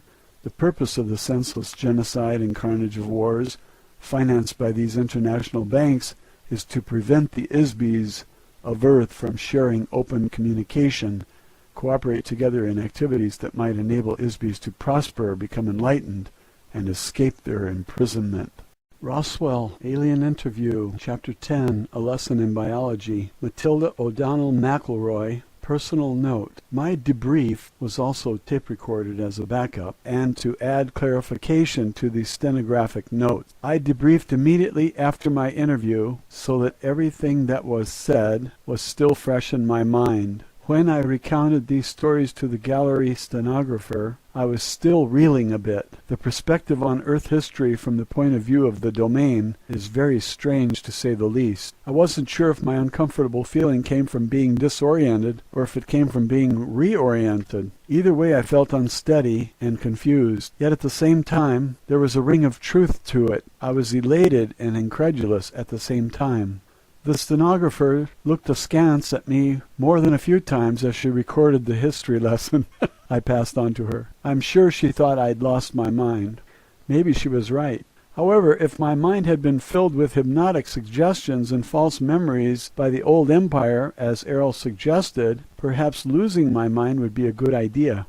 I didn't have much time to ponder my personal thoughts about these things at the time. It was my duty to get all the information I could from Errol and pass it on to the stenographer as soon as Errol was finished. My job was not to analyze the information, just report it as accurately as possible. The analysis would be left to the men in the gallery, or whomever else was receiving copies of the transcripts. I also delivered a list of books and materials requested by Errol to the agent in the gallery room, so these could be gathered and delivered to Errol. Each night after I left Errol, she spent the rest of the night reading or scanning the materials which had been delivered to her. The members of the gallery each received a transcript of the stenographic dictation to study, each looking for information that was of interest to them. In the morning after breakfast, I reported back to the interview room to continue my interviews or lessons with Errol.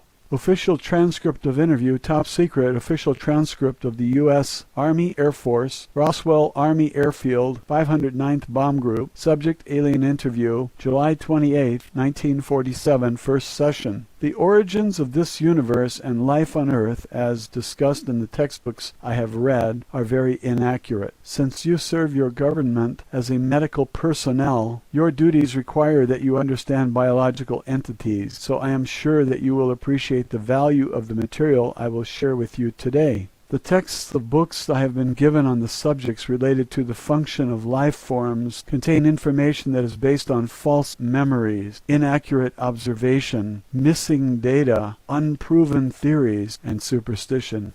For example, just a few hundred years ago, your physicians practiced bloodletting as a means to release supposed ill humors from the body in an attempt to relieve or heal a wide variety of physical and mental afflictions. Although this has been corrected somewhat, many barbarisms are still being practiced in the name of medical science. In addition to the application of incorrect theories concerning biological engineering, many primary errors that Earth scientists make are the result of an ignorance of the nature and relative importance of ISBs as the source of energy and intelligence which animate every life form. Although it is not a priority of the domain to intervene in the affairs of Earth, the Domain Communications Office has authorized me to provide you with some information in an effort to provide more accurate and complete understanding of these things, and thereby enable you to discover more effective solutions to the unique problems you face on Earth. The correct information about the origins of biological entities has been erased from your mind, as well as from the minds of your mentors. In order to help you regain your own memory, I will share with you some factual material concerning the origin of biological entities.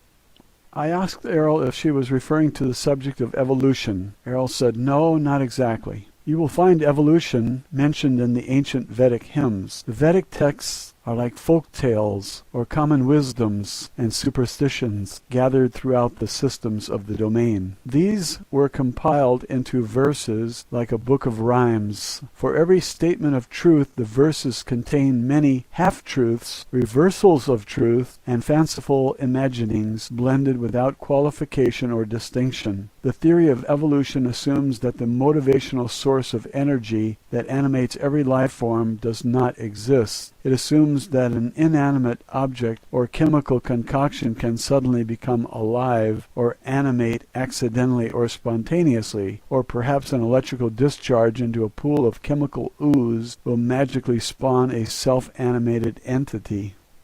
There is no evidence whatsoever that this is true, simply because it's not true. Dr. Frankenstein did not really resurrect the dead into a marauding monster, except in the imagination of the Isbys, who wrote a fictitious story one dark and stormy night.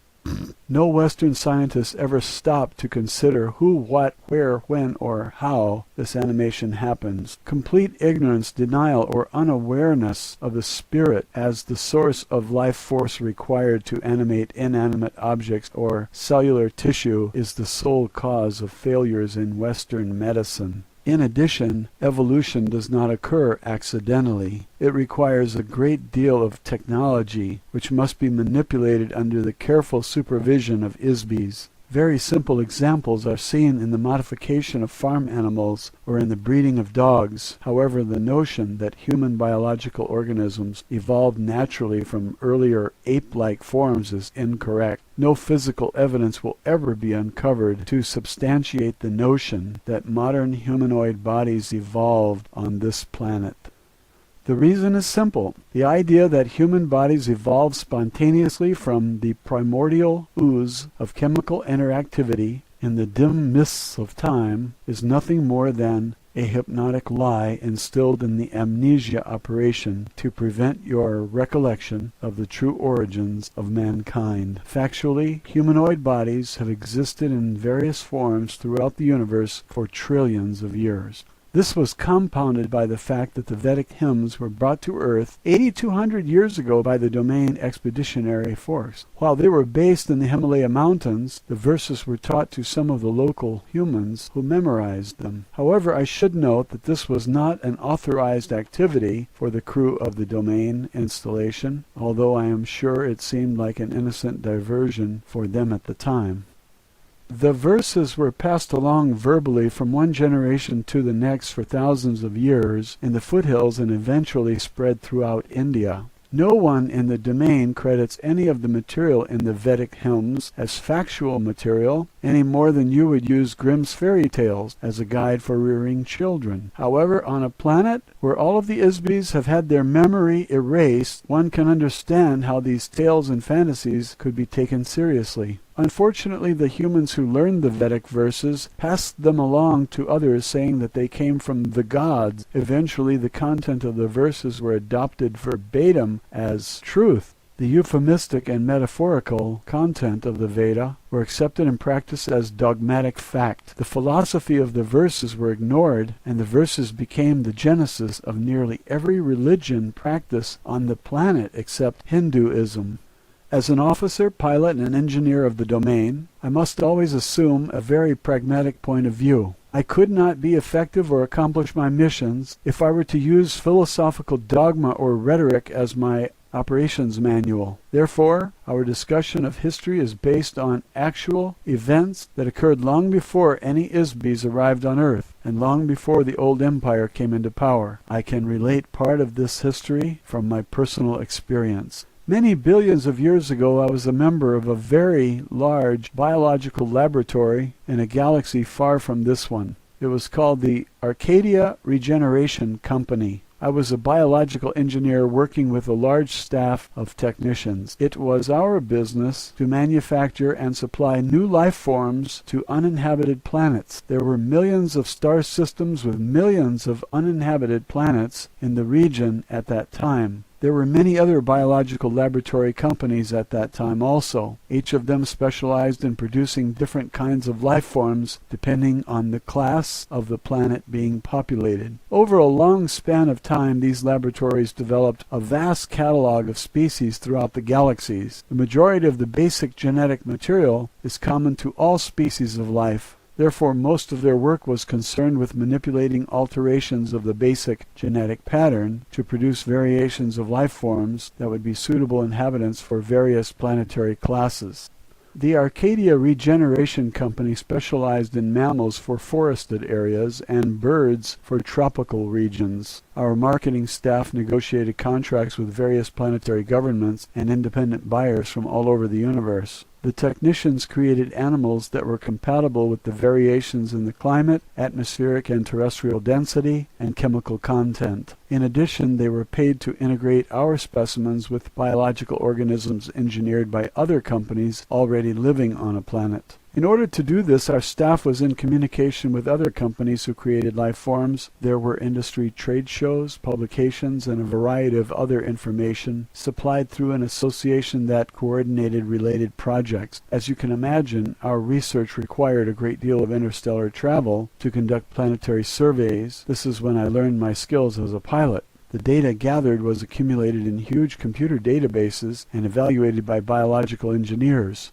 A computer is an electronic device that serves as an artificial brain or complex calculating machine. It is capable of storing information, making computations, solving problems, and performing mechanical functions. 1947. In most of the galactic systems of the universe, very large computers are commonly used to run the routine administration, mechanical services, and maintenance activities of the entire planet or planetary system. Based on the survey data gathered, designs and artistic renderings were made for new creatures. Some designs were sold to the highest bidder. Other life forms were created to meet the customized requests of our clients. The design and technical specifications were passed along an assembly line through a series of cellular, chemical, and mechanical engineers to solve the various problems. It was their job to integrate all the component factors into a workable, functional, and aesthetic finished product.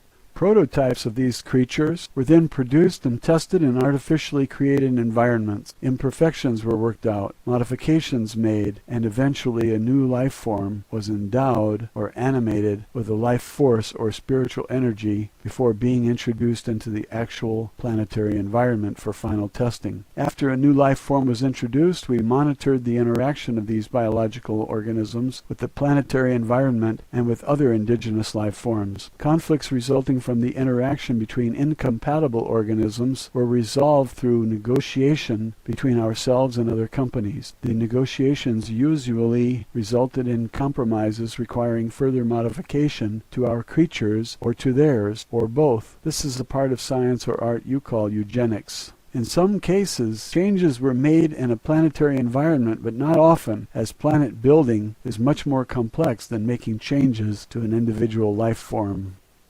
Coincidentally, a friend and engineer with whom I used to work with at the Arcadia Regeneration Company a long time after I left the company told me that one of the projects they contracted to do in more recent times was to deliver life forms to Earth to replenish them after a war in this region of the galaxy devastated most of the life on the planets in this region of space. This would have been about 70 million years ago.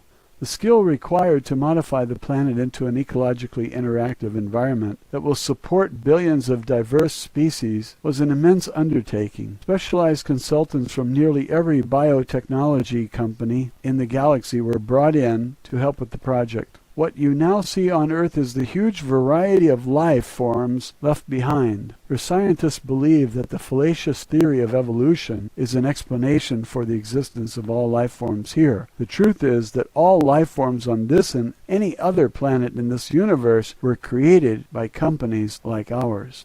How else can you explain the millions of completely divergent and unrelated species of life on land and in the oceans of this planet? How else can you explain the source of spiritual animation which defines every living creature? To say it is the work of God is far too broad. Every Isby has many names and faces in many times and places. Every Isby is a god. When they inhabit a physical object, they are the source of life.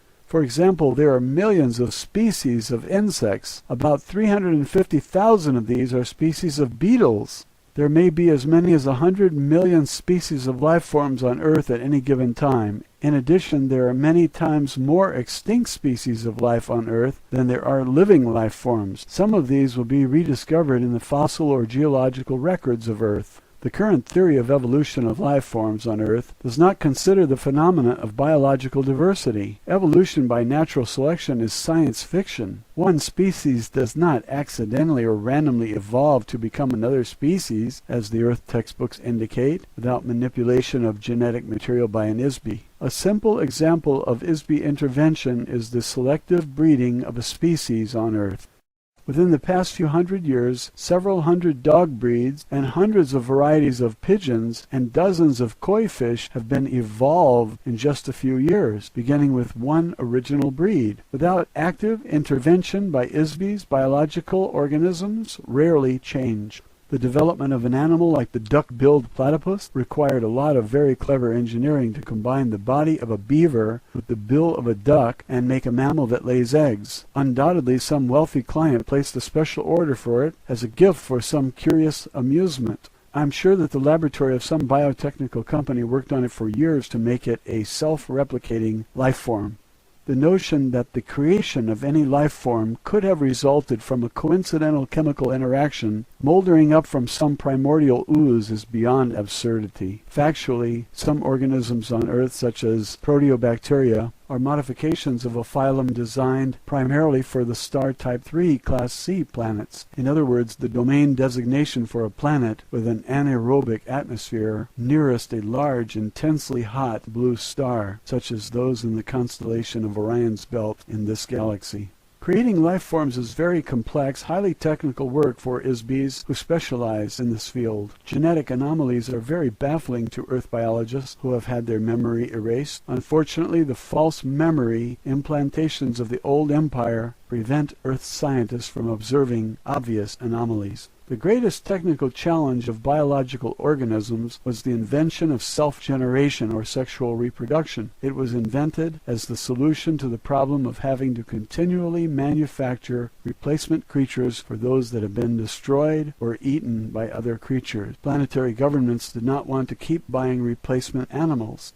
The idea was contrived trillions of years ago as a result of a conference held to resolve arguments between disputing vested interests within the biotechnology industry. The infamous Council of Yumi Krum was responsible for coordinating creature production. A compromise was reached after certain members of the council were strategically bribed or murdered to author an agreement which resulted in the biological phenomenon which we now call the food chain. The idea that a creature would need to consume the body of another life form as an energy source was offered as a solution by one of the biggest companies in the biological engineering business. They specialized in creating insects and flowering plants. The connection between the two is obvious. Nearly every flowering plant requires a symbiotic relationship with an insect in order to propagate. The reason is obvious. Both the bugs and the flowers were created by the same company. Unfortunately, the same company also had a division which created parasites and bacteria. The name of the company, roughly translated into English, would be Bugs and Blossoms. They wanted to justify the fact that the old valid purpose of the parasitic creatures they manufactured was to aid the decomposition of organic material. There was a very limited market for such creatures at that time. In order to expand their business, they hired a big public relations firm and a powerful group of political lobbyists to glorify the idea that life forms should feed from other life forms. They invented a scientific theory to use as a promotion gimmick. The theory was that all creatures needed to have food as a source of energy. Before that, none of the life forms being manufactured required any external energy. Animals did not eat other animals for food, but consumed sunlight, minerals, or vegetable matter only. Of course, Bugs and Blossoms went into the business of designing and manufacturing carnivores. Before long, so many animals were being eaten as food that the problem of replenishing them became very difficult. As a solution, Bugs and Blossoms proposed, with the help of some strategically placed bribes in high places, that other companies begin using sexual reproduction as the basis for replenishing life forms. Bugs and Blossoms was the first company to develop blueprints for sexual reproduction, of course. As expected, the patent licenses for the biological engineering process required to implant stimulus-response mating, cellular division, and pre-programmed growth patterns for self-regenerating animals were owned by Bugs and Blossoms too. Throughout the next few million years, laws were passed that required that these programs be purchased by the other biological technology companies. These were required to be imprinted into the cellular design of all existing life forms. It became a very expensive undertaking for other biotechnology companies to make such an awkward and impractical idea work.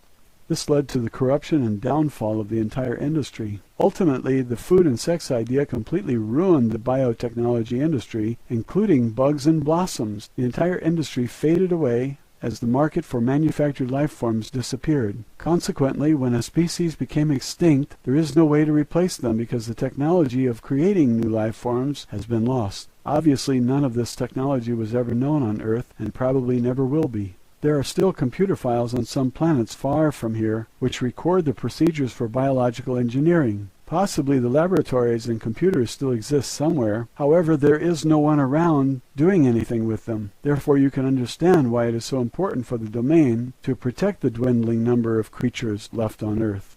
The core concept behind sexual reproduction technology was the invention of a chemical-electronic interaction called cyclical stimulus response generators. This is a programmed genetic mechanism which causes a seemingly spontaneous recurring impulse to reproduce. The same technique was later adapted and applied to biological flesh bodies, including Homo sapiens.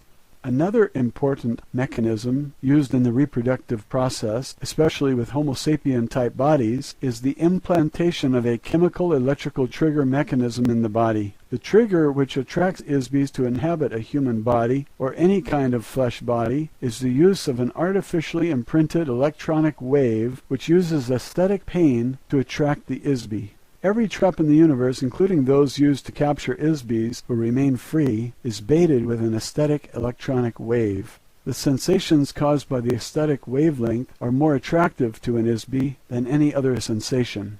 When the electronic waves of pain and beauty are combined together, this causes the ISB to get stuck in the body. The reproductive trigger for lesser life forms, such as cattle and other animals, is triggered by chemicals emitted from scent glands. The scent glands, combined with reproductive chemical electrical impulses stimulated by testosterone or estrogen.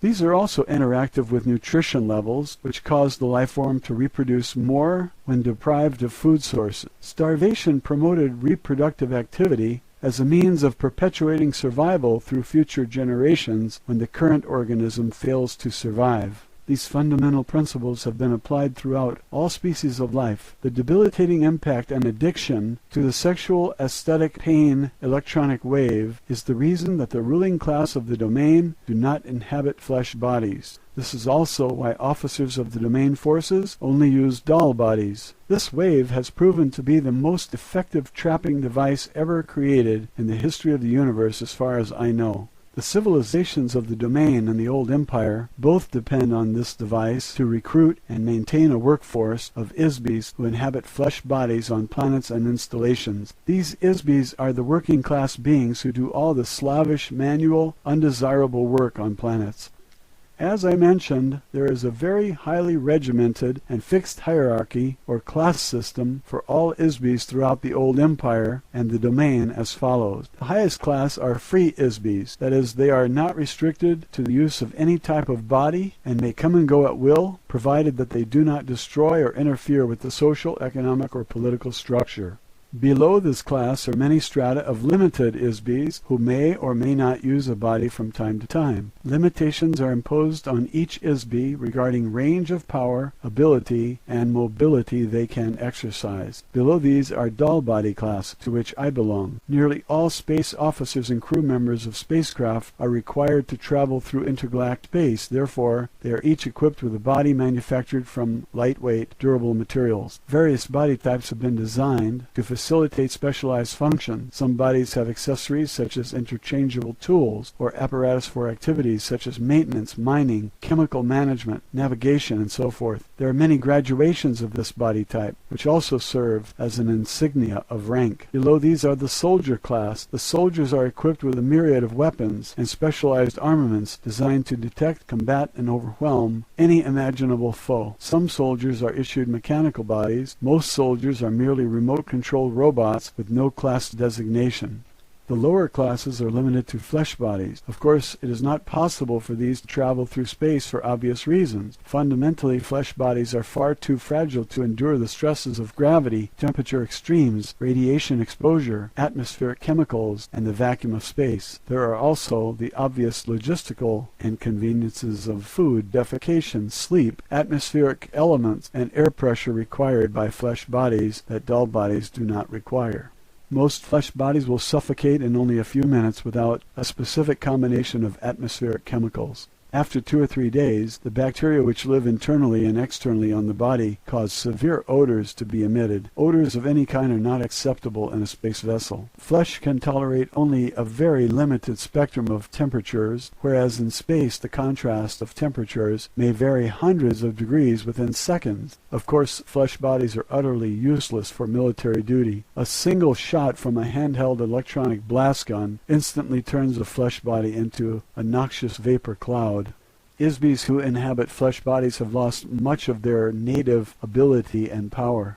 Although it is theoretically possible to regain or rehabilitate these abilities, no practical means has been discovered or authorized by the domain.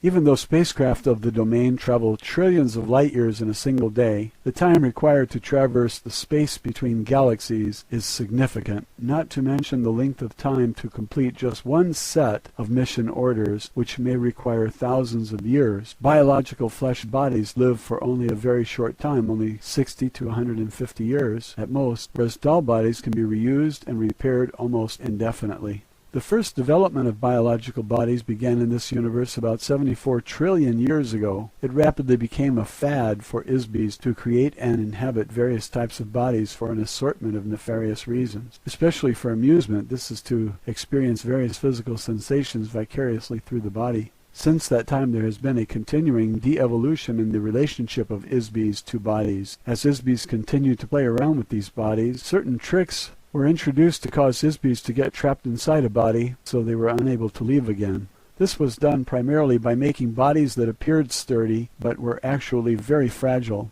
An ISB, using their natural power to create energy, accidentally injured a body when contacting it. The ISB was remorseful about having injured this fragile body. The next time they encountered a body, they began to be careful with them. In so doing, the ISB would withdraw or minimize their own power so as not to injure the body. A very long and treacherous history of this kind of trickery, combined with similar misadventures, eventually resulted in a large number of ISBs becoming permanently trapped in bodies. Of course, this became a profitable enterprise for some ISBs who took advantage of the situation to make slaves of others. The resulting enslavement progressed over trillions of years and continues today. Ultimately, the dwindling ability of ISBs to maintain a personal state of operational freedom and ability to create energy resulted in the vast and carefully guarded hierarchy or class system. Using bodies as a symbol of each class is used throughout the old empire as well as the domain. The vast majority of ISBs throughout the galaxies of this universe inhabit some form of flesh body. The structure, appearance, operation, and habitat of these bodies vary according to the gravity, atmosphere, and climatic conditions of the planet they inhabit. Body types are predetermined largely by the type and size of the star around which the planet revolves, the distance from the star, the geological as well as the atmospheric components of the planet. On the average, these stars and planets fall into gradients of classification which are fairly standard throughout the universe. For example, Earth is identified roughly as a Sun Type 12 Class 7 planet. This is a heavy gravity, nitrogen-oxygen atmosphere planet with biological life forms in proximity to a single yellow, medium-sized, low-radiation sun or Type 12 star. The proper designations are difficult to translate accurately due to the extreme limitations of astronomical nomenclature in the English language. There are as many varieties of life forms as there are grains of sand on the beach. You can imagine how many different creatures and types of bodies have been manufactured by millions of companies such as Bugs and Blossoms for all the myriad planetary systems during the course of 74 trillion years. Matilda O'Donnell McElroy, personal note. When Errol finished telling me this story, there was a long, silent pause while I muddled through all this in my mind. Had Errol been reading science fiction books and fantasy stories during the night? Why would she tell me something so incredibly far-fetched? If there had not been a 40-inch tall alien with gray skin and 3 fingers on each hand and foot sitting directly across from me, I would not have believed a single word of it. In retrospect, over the 60 years since Errol gave me this information, Earth doctors have begun to develop some of the biological engineering technology that Errol told me about right here on Earth. Heart bypasses, cloning, test tube babies, organ transplants, plastic surgery, genes, chromosomes, and so on. One thing is for sure, I have never looked at a bug or flower in the same way since then, not to mention my religious belief in Genesis. Roswell Alien Interview, Chapter 11, A Lesson in Science. Matilda O'Donnell McElroy, personal note. The transcript of this interview is verbatim. There is nothing more I can add to it. It says everything. Official transcript of interview, top secret. Official transcript of the U.S. Army Air Force, Roswell Army Airfield, 509th Bomb Group. Subject, Alien Interview, July 29th, 1947, first session. Today, Errol told me some very technical things. I took a few notes to remind myself so I can repeat what she said as closely as possible. She began with an analogy about scientific knowledge knowledge. Can you imagine how much progress could have been made on Earth if people like Johannes Gutenberg, Sir Isaac Newton, Benjamin Franklin, George Washington Carver, Nikola Tesla, Jonas Salk, and Richard Trevithick, and many thousands of similar geniuses and inventors were living today? Imagine what technical accomplishments might have been developed if men like these never died. What if they were never given amnesia and made to forget everything they knew? What if they continued to learn and work forever? What level of technology and civilization could be attained if immortal spiritual beings like these were allowed to continue to create in the same place at the same time for billions or trillions of years? Essentially, the domain is one civilization that has existed for trillions of years with relatively uninterrupted progress. Knowledge has been accumulated, refined, and improved upon in nearly every field of study imaginable and beyond imagining. Originally, the interaction of ISB illusions or inventions created the very fabric of the physical universe, the microcosm and the macrocosm. Originally, the interaction of ISB illusions or inventions created the very fabric of the physical universe, the microcosm and the macrocosm. Every single particle of the universe has been imagined and brought into existence by an ISB. Everything created from an idea, a thought, with no weight or size or location in space. Every speck of dust in space, from the size of the tiniest subatomic particle to the size of a sun or Magellanic cloud, the size of many galaxies, was created from the nothingness of a thought. Even the tiniest individual cells were contrived and coordinated to enable a microbial entity to sense and navigate through infinitesimally small spaces. These also came from an idea thought up by an ISB. You and every ISB on Earth have participated in the creation of this universe, even though you are now confined to a fragile body made of flesh. You live only 65 short rotations of your planet around a star. You have been given overwhelming electric shock treatments to wipe out your memory. You must learn everything all over again each lifetime, in spite of all these circumstances. You are who you are and will always be, and deep down you still know that you are and what you know. You are still the essence of you. How else could anyone understand the child prodigy? An ISB who plays concertos on a piano at 3 years of age without formal training? Impossible if they do not simply remember what they have already learned from thousands of lives spent in front of a keyboard in times untold or on planets far away. They may not know how they know, they just know. Humankind has developed more technology in the past 100 years than in the past 2,000 years. Why? The answer is simple. The influence of the old empire over the mind and over the affairs of mankind has been diminished by the domain. A renaissance of invention of Earth began in 1250 A.D. with the destruction of the old Empire space fleet in the solar system. During the next 500 years, Earth may have the potential to regain autonomy and independence, but only to the degree that humankind can apply the concentrated genius of the ISBs on Earth to solve the amnesia problem. However, on a cautionary note, the inventive potential of the ISBs who have been exiled to this planet is severely compromised by the criminal elements of the Earth population, specifically politicians, warmongers, and irresponsible physicists who create unlimited weapons such as nuclear bombs, chemicals, disease, and social chaos. These have the potential to extinguish all life forms on Earth forever. Even the relatively small explosions that were tested and used in the past 2 years on Earth have the potential to destroy all life, if deployed in sufficient quantity. Larger weapons could consume all the oxygen in the global atmosphere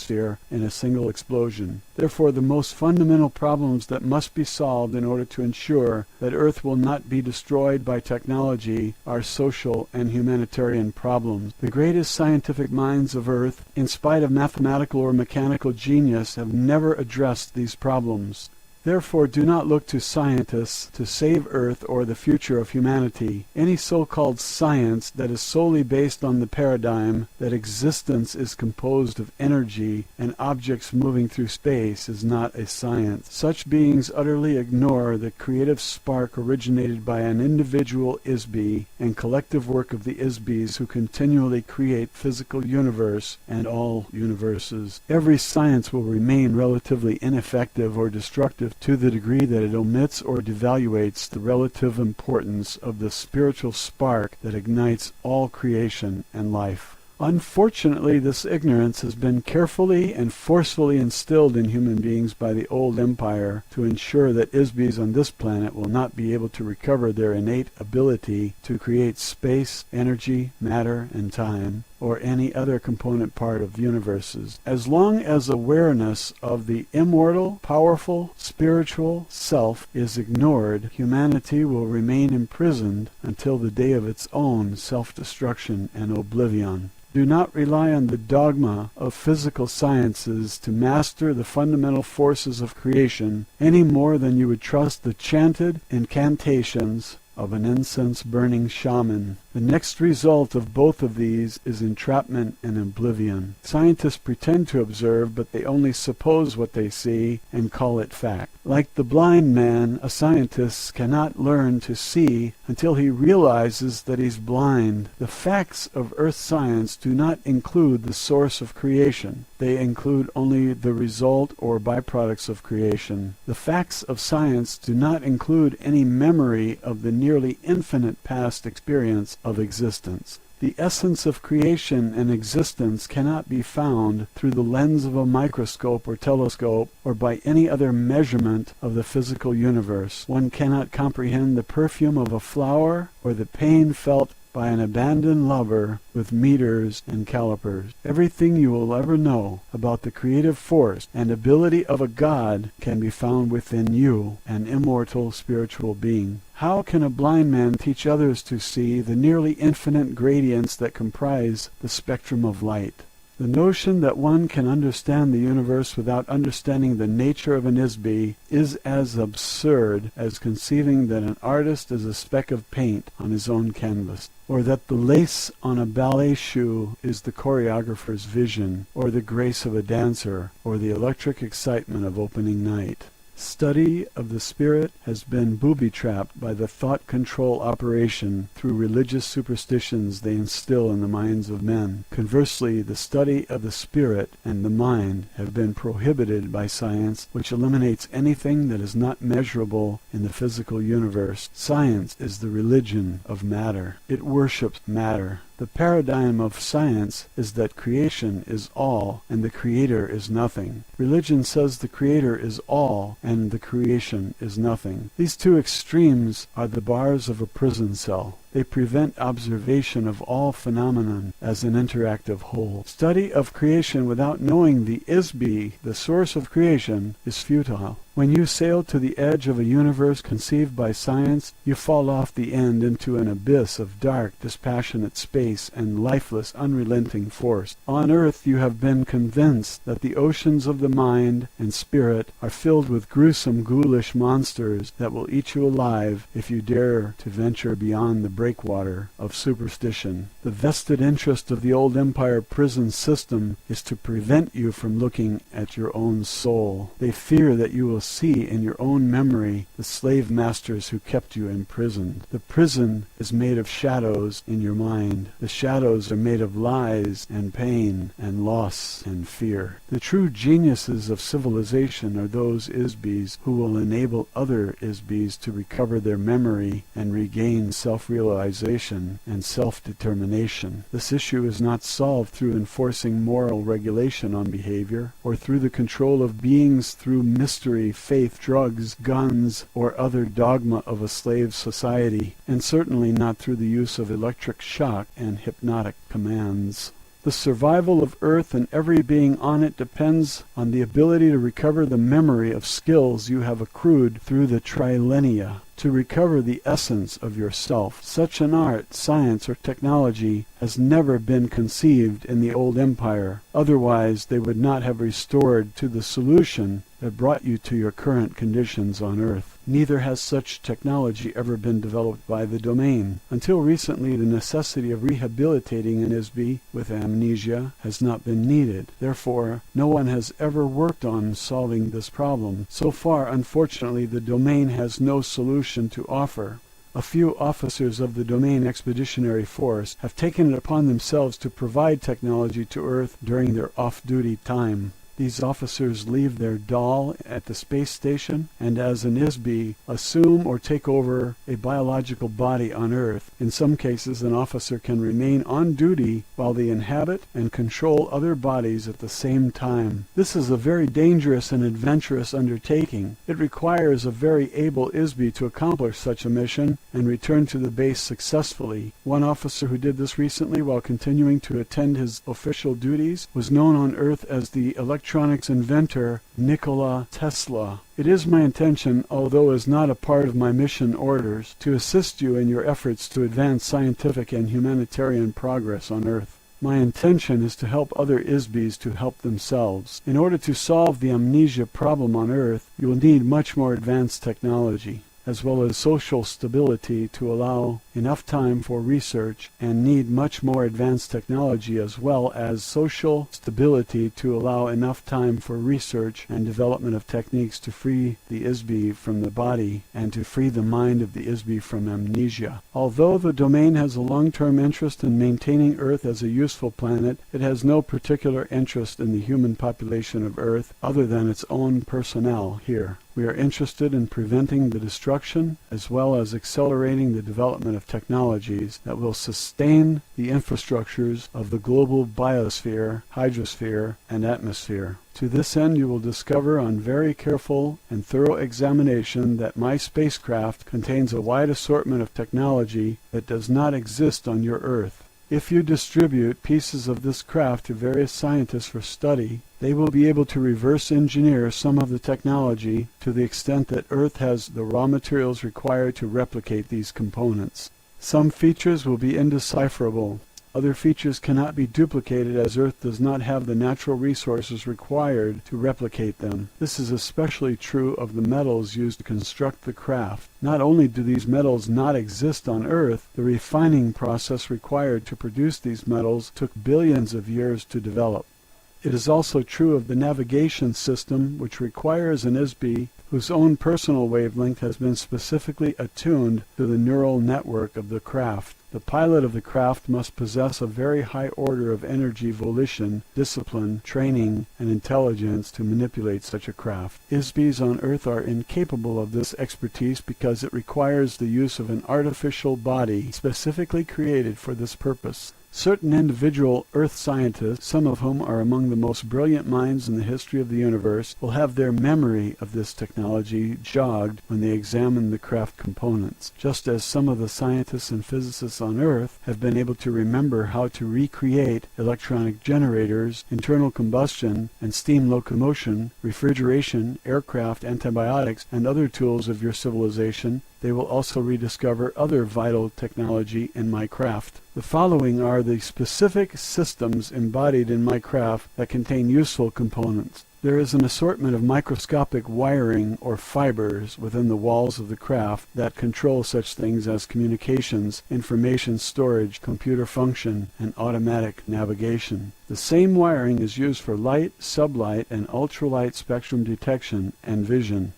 The fabrics of the interior of the craft are far superior to any on Earth at this time and have hundreds of thousands of applications. You will also find mechanisms for creating, amplifying, and channeling light particles or waves as a form of energy. As an officer, pilot, and engineer of the domain forces, I am not at liberty to discuss or convey the detailed operation or construction of the craft in any way other than what I have just disclosed. However, I am confident that there are many competent engineers on Earth who will develop useful technology with these resources. I am providing these details to you in the hope that the greater good of the domain will be served.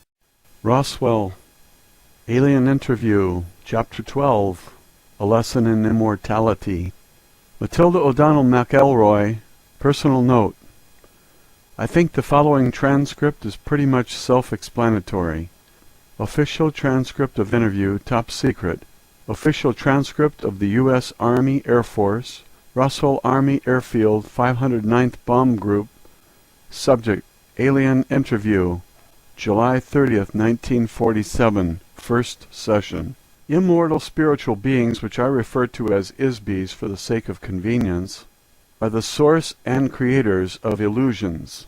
each one individually and collectively, in their original unfettered state of being, are an eternal, all-powerful, all-knowing entity. ISBs create space by imagining a location. The intervening distance between themselves and the imagined location is what we call space. An ISB can perceive the space and objects created by other ISBs. ISBs are not physical universe entities. They are a source of energy and illusion. ISBs are not located in space or time, but can create space, place particles in space, create energy, and shape particles into various forms, cause the motion of forms, and animate forms. Any form which is animated by an ISB is called life. An ISB can decide to agree that they are located in space or time, and that they themselves are an object, or any other manner of illusion created by themselves, or another, or other ISBs. The disadvantages of creating an illusion is that an illusion must be continually created. If not continually created, it disappears. Continual creation of an illusion requires incessant attention to every detail of the illusion in order to sustain it. A common denominator of ISBs seems to be the desire to avoid boredom. A spirit only, without interaction with other ISBs, and the unpredictable motion, drama, and unanticipated intentions and illusions being created by other ISBs, is easily bored. What if you could imagine anything, perceive everything, and cause anything to happen at will? What if you couldn't do anything else? What if you always knew the outcome of every game and the answer to every question? Would you get bored? The entire back-time track of ISBs is immeasurable, nearly infinite, in terms of physical universe time. There is no measurable beginning or end for an ISB. They simply exist in an everlasting now. Another common denominator of ISBs is that admiration of one's own illusions by others is very desirable. If the desired admiration is not forthcoming, the ISB will keep creating the illusion in an attempt to get admiration.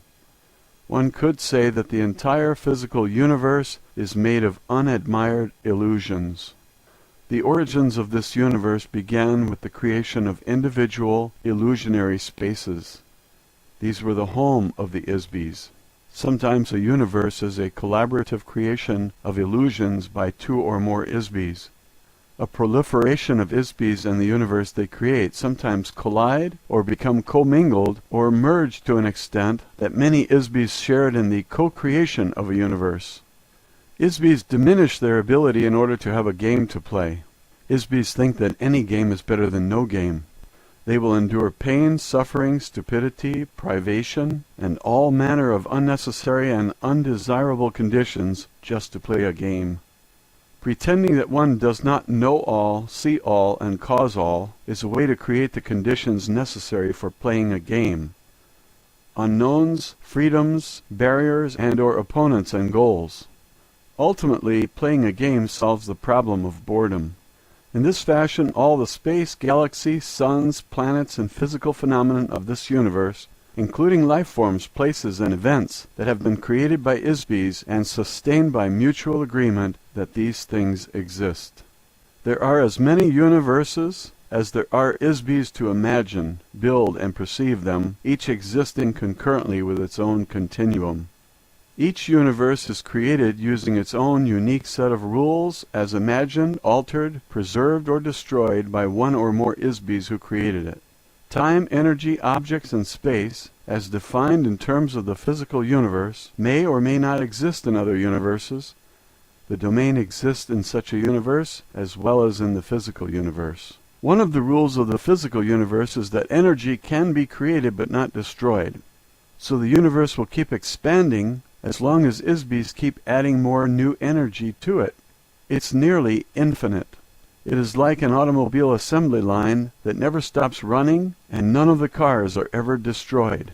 Every ISB is basically good, therefore an ISB does not enjoy doing things to other ISBs which they themselves do not want to experience. For an ISB, there is no inherent standard for what is good or bad, right or wrong, ugly or beautiful. These ideas are all based on the opinion of each individual ISB. The closest concept that human beings have to describe an ISBE is as a god, all-knowing, all-powerful, infinite. So how does a god stop being a god? They pretend not to know. How can you play a game of hide-and-seek if you always know where the other person is hiding? You pretend not to know where the other players are hiding, so you can go off and seek them. This is how games are created. You have forgotten that you are just pretending. In so doing, ISBEs become entrapped and enslaved inside a maze of their own devising. How does one create a cage, lock one's own self inside the cage, throw away the key, and forget there is a key or cage, and forget there is an inside or outside, and even forget that there is a self? Create the illusion that there is no illusion, the entire universe is real, and that no other universe exists or can be created.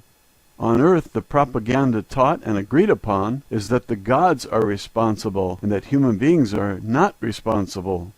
You are taught that only God can create universes, so the responsibility for every action is assigned to another ISBE or God, never oneself. No human being ever assumes personal responsibility for the fact that they themselves, individually and collectively, are gods. This fact alone is the source of entrapment for every ISBE. Roswell Alien Interview, Chapter 13, A Lesson in the Future. Matilda O'Donnell McElroy, personal note. I think this transcript speaks for itself also. I relayed Errol's exact communication as faithfully as possible. My superior officers became very alarmed about the possible military implications of what Errol said in this interview. Official transcript of interview, top secret. Official transcript of the U.S. Army Air Force. Roswell Army Airfield, 509th Bomb Group. Subject, Alien Interview, July 31st, 1947, first session. It is my personal belief that the truth should not be sacrificed on the altar of political, religious, or economic expediency.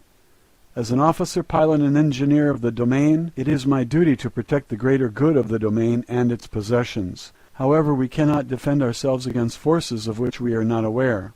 The isolation of Earth from the rest of civilization prevents me from discussing many subjects with you at this time. Security and protocol prevent me from revealing any but the broadest general statements about the plans and activities of the domain. However, I can give you some information that you might find useful. I must return to my assigned duties on the space station now. I have provided as much help as I feel ethically able to offer, given the requirements and constraints of my duties as an officer, pilot, and engineer of the domain forces. Therefore, I will depart as an ISBE from Earth within the next 24 hours. Editor's note: the following several paragraphs appear to be personal comments made by Matilda to the stenographer regarding her interview with Errol. What this means is that Errol will leave her doll with us, as her craft is damaged beyond repair. We can examine, dissect, and study the body at our leisure. She does not have any further use for it, nor does she have any personal feelings or attachments to it, as others are readily available for her to use. Errol does not recommend that there are any technology in the body that Earth scientists will find useful, however. The technology of the body is simple, yet vastly beyond the reckoning of our current ability to analyze or reverse engineer any facet of it. The body is neither biological or mechanical, but a unique fabrication of materials and ancient technologies not found on any Earth-type planet. As Errol mentioned previously, a very rigid and distinctive hierarchy of social, economic, and cultural classes exists throughout the domain, which has remained unvaried and inviolate for many millennia. The body type and function assigned to an ISBE officer vary specifically according to the rank, class, longevity, training level, command level, service record, and meritorious citations earned by each individual ISBE, as with any other military insignia. The body used by Errol is specifically designed for an officer, pilot, and engineer of her rank and class. The bodies of her companions, which were destroyed in the crash, were not the same rank or class, but of a junior rank. Therefore, the appearance, features, composition, and functionality of those bodies were specialized and limited to the requirements of their duties. The junior officers whose bodies were damaged in the crash have left their bodies and returned to their duties in the space station.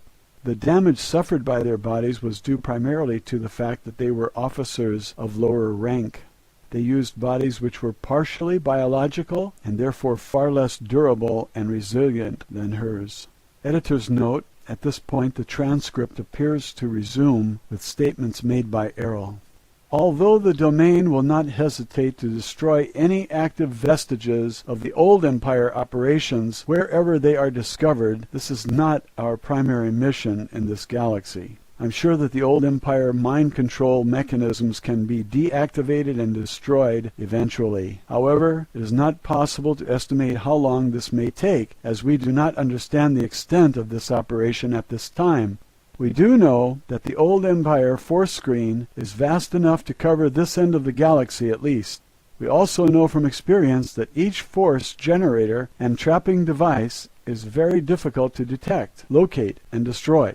Also, it is not the current mission of the Domain Expeditionary Force to commit resources to this endeavor. The eventual destruction of these devices may make it possible for your memory to be restored simply by virtue of not having it erased after each lifetime. Fortunately, the memory of an ISB cannot be permanently erased. There are many other active space civilizations who maintain various nefarious operations in this area, not the least of which is dumping unwanted ISBs on Earth. None of these craft are hostile or in violent opposition to the domain forces. They know better than to challenge us. For the most part, the domain ignores Earth and its inhabitants, except to ensure that the resources of the planet itself are not permanently spoiled. This sector of the galaxy was annexed by the domain and is the possession of the domain to do with or dispose of it as deems best. The moon of Earth and the asteroid belt have become a permanent base of operations for the domain forces. Needless to say, any attempt by humans or others to interfere in the activities of the domain in this solar system, even if it were possible, which it definitely is not, will be terminated swiftly. This is not a serious concern, as I mentioned earlier, since Homo sapiens cannot operate in open space. Of course, we will continue with the next steps of the domain expansion plan, which has remained on schedule for billions of years. Over the next 5,000 years, there will be increasing traffic and activity of the domain forces as we progress toward the center of this galaxy and beyond to spread our civilization through the universe. If humanity is to survive, it must cooperate to find effective solutions to the difficult conditions of your existence on Earth. Humanity must rise above its human form and discover where they are and that they are ISBs and who they really are as ISBs in order to transcend the notion that they are merely biological bodies. Once these realizations have been made, it may be possible to escape your current imprisonment. Otherwise, there will be no future for the ISBs on Earth. Although there are no active battles or wars being waged between the domain and the old empire, there still exists the covert actions of the old empire taken against Earth through their thought control operation. When one knows that these activities exist, the effects can be observed clearly. The most obvious examples of these actions against the human race can be seen as incidents of sudden, inexplicable behavior. A very recent instance of this occurred in the United States military just before the Japanese attack on Pearl Harbor. Just 3 days before the attack, someone in authority ordered all the ships in Pearl Harbor to go into port and secure for inspection. The ships were ordered to take all the ammunition out of their magazines and store it below. On the afternoon before the attack, all of the admirals and generals were attending parties, even though 2 Japanese aircraft carriers were discovered standing right off Pearl Harbor. The obvious action to take would have been to contact Pearl Harbor by telephone to warn them of the danger of a fight starting and to put the ammunition back and order the ships to get out of port into the open sea. About 6 hours before the Japanese attack began, a U.S. Navy ship sank a small Japanese submarine right outside the harbor.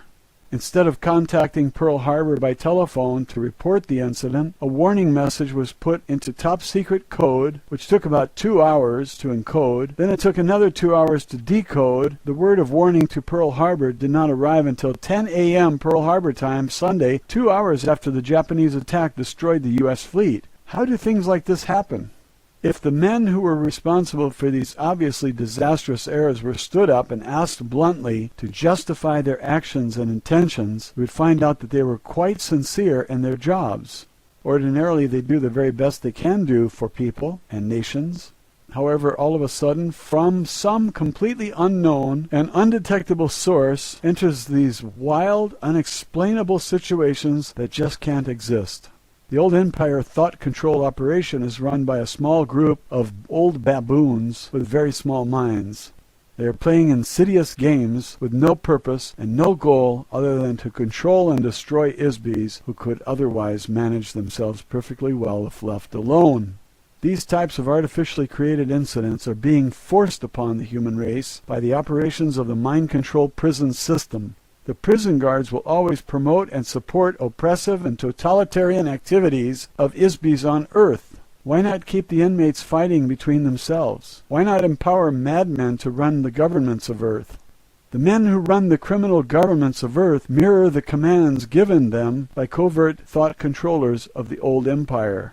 The human race will continue to shadowbox with this for a long time, as long as it remains the human race.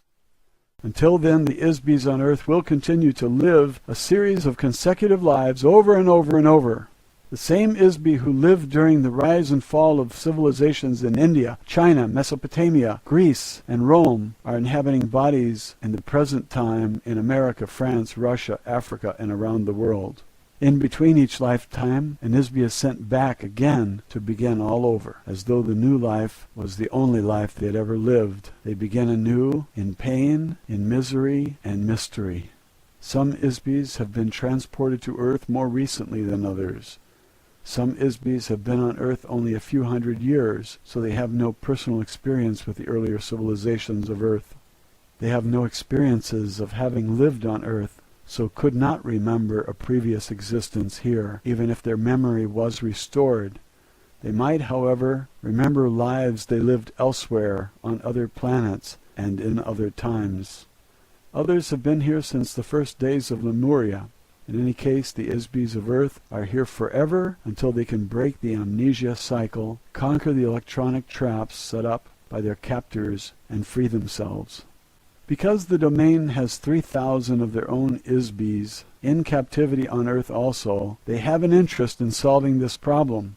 This problem has never been encountered or effectively solved before in the universe as far as they know. They will continue their efforts to free those Isbys from Earth where and when it is possible, but it will require time to develop an unprecedented technology and the diligence to do so. Editor's note: the following statement is a comment by Matilda. I think that it is Errol's sincere desire, as one Isby to another, that the rest of our eternity will be as pleasant as possible. Roswell Alien Interview, Chapter 14. Errol reviews the interview transcripts. Matilda O'Donnell McElroy, personal note. Shortly after I finished recounting the previous interview with Errol to the stenographer, I was summoned urgently to the office of the commanding officer of the base. I was escorted by 4 heavily armed military policemen. When I arrived, I was asked to be seated in a very large makeshift office that had been arranged with a conference table and chairs. In the office were several dignitaries I had seen at various times in the gallery. I recognized a few of them because they were famous men. I was introduced to these men, which included Army Air Force Secretary Symington, General Nathan Twining, General Jimmy Doolittle, General Vandenberg, and General Northstadt. To my surprise, Charles Lindbergh was also in the office. Secretary Symington explained to me that Mr. Lindbergh was there as a consultant to the Chief of Staff of the U.S. Air Force. There were several other men present in the room who were not introduced. I assume these men were personal aides to the officers or agents of some intelligence service. All of this sudden attention, not only from the secretary and generals, but from world-famous people as Mr. Lindbergh and Mr. Doolittle, made me realize how critically important my role as an interpreter for Errol was, as seen through the eyes of others. Until this time I was not really aware of this except in a peripheral sense. I suppose this was because I was so absorbed in details of the extraordinary situation. Suddenly I began to grasp the magnitude of my role. I think that the presence of these men in that meeting was intended, in part, to impress me with this fact. The secretary instructed me not to be nervous. He said that I was not in any trouble. He asked me if I thought the alien would be willing to answer a list of questions they had prepared. He explained that they were very eager to discover many more details about Errol, the flying disc, the domain, and many other subjects that Errol had disclosed in the interview transcripts. Of course, they were mainly interested in questions relating to the military security and the construction of the flying disc. I told them that I was very sure that Errol had not changed her mind about answering questions, as nothing had changed that would cause her to trust the intentions of the men in the gallery. I repeated that Errol had communicated everything that she was willing and at liberty to discuss already. In spite of this, they insisted that I would ask Errol again if she would answer questions, and the answer was still no. I was to ask her if she would be willing to read the written copies of the transcripts of my interview translations. They wanted to know if Errol would verify that my understanding and translation of our interviews was correct. Since Errol could not read English very fluently, the secretary asked if they could be allowed to observe for themselves while Errol read the transcripts and verify that they were correct in writing. They wanted her to write a copy of the transcripts, whether the translation were correct or not, and make a note of anything that was not accurate in the transcripts. Of course, I had no choice but to obey orders, and I did exactly what the secretary requested. I was given a copy of the transcripts with a signature page, which I was to show to Errol. After Errol completed her review, I was also directed to request that Errol sign the cover page, attesting that all the translations in the transcripts were correct as amended by her. About an hour later, I entered the interview room, as instructed, with copies of the transcripts and signature page to deliver to Errol, as the members of the gallery, including the generals, and Mr. Lindbergh also, I presume, and others watched through the glass of the gallery room. I went to my usual seat, sitting 4 or 5 feet across from Errol. I presented the envelope of transcripts to Errol and passed on the instructions I had received from the secretary telepathically. Errol looked at me and looked at the envelope without accepting it. Errol said, "If you have read them and they are accurate in your own estimation, there is no need for me to review them also. The translations are correct. You can tell your commander that you have faithfully conveyed a record of our communication." I assured Errol that I had read them, and they were exact recordings of everything I told the transcription typist. "Will you sign the page then?" I asked. "No, I will not," said Errol. "May I ask you why not?" I said. I was a little confused as to why she wasn't willing to do such a simple thing. "If your commander does not trust his own staff to make an honest and accurate report to him, what confidence will my signature on the page give him? Why will he trust an ink mark on a page made by an officer of the domain if he does not trust his own loyal staff?" I didn't quite know what to say to that. I couldn't argue with Errol's logic, and I couldn't force her to sign the document either. I sat in my chair for a minute, wondering what to do next. I thanked Errol and told her I needed to go ask my superiors for further instructions. I placed the envelope of the transcripts in the inside breast pocket of my uniform jacket, and I began to rise from my chair. At that moment, the door from the gallery room slammed open. 5 heavily armed military police rushed into the room. A man in a white laboratory coat followed closely behind them. He pushed a small cart that carried a box-shaped machine with a lot of dials on the face of it. Before I could act, 2 of the MPs grabbed Errol and held her firmly down on the oversized chair she had been sitting on since the first day of our interviews together. The other 2 MPs grabbed my shoulders and pushed me back down on my chair and held me there. The other MP stood directly in front of Errol, pointing a rifle directly at her, no more than 6 inches from her head. The man in the lab coat quickly wheeled the cart behind Errol's chair. He deftly placed a circular headband over Errol's head and turned back to the machine on the cart. Suddenly, he shouted the word, "Clear!" The soldiers who were holding Errol released her. At that instant, I saw Errol's body stiffen and shudder. This lasted for about 15 or 20 seconds. The machine operator turned a knob on the machine and Errol's body slumped back into the chair. After a few seconds, he turned the knob again and Errol's body stiffened as before. He repeated the same process several more times. I sat in my chair being held down all the while by the MPs, and I didn't understand what was going on. I was terrified and transfixed by what was happening. I couldn't believe it. After a few minutes, several other men wearing white lab coats entered the room.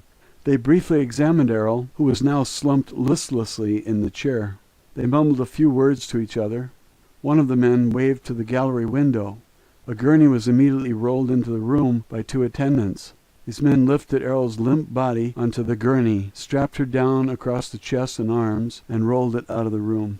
I was immediately escorted out of the interview room by the MPs and taken directly to my quarters, where I was locked in my room with the MPs remaining at guard outside the door. After about half an hour there was a knock at the door of my quarters. When I opened it, General Twining entered, together with the machine operator in the white lab coat. The general introduced the man to me as Dr. Wilcox. He asked me to accompany him and the doctor. We left the room, followed by the MPs. After several twists and turns through the complex, we entered a small room where Errol had been wheeled on the gurney. The general told me that Errol and the domain were considered to be a very important military threat to the United States.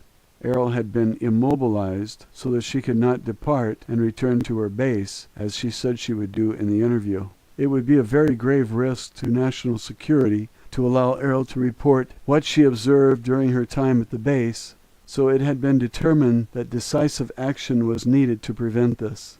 The general asked me if I understood why this was necessary.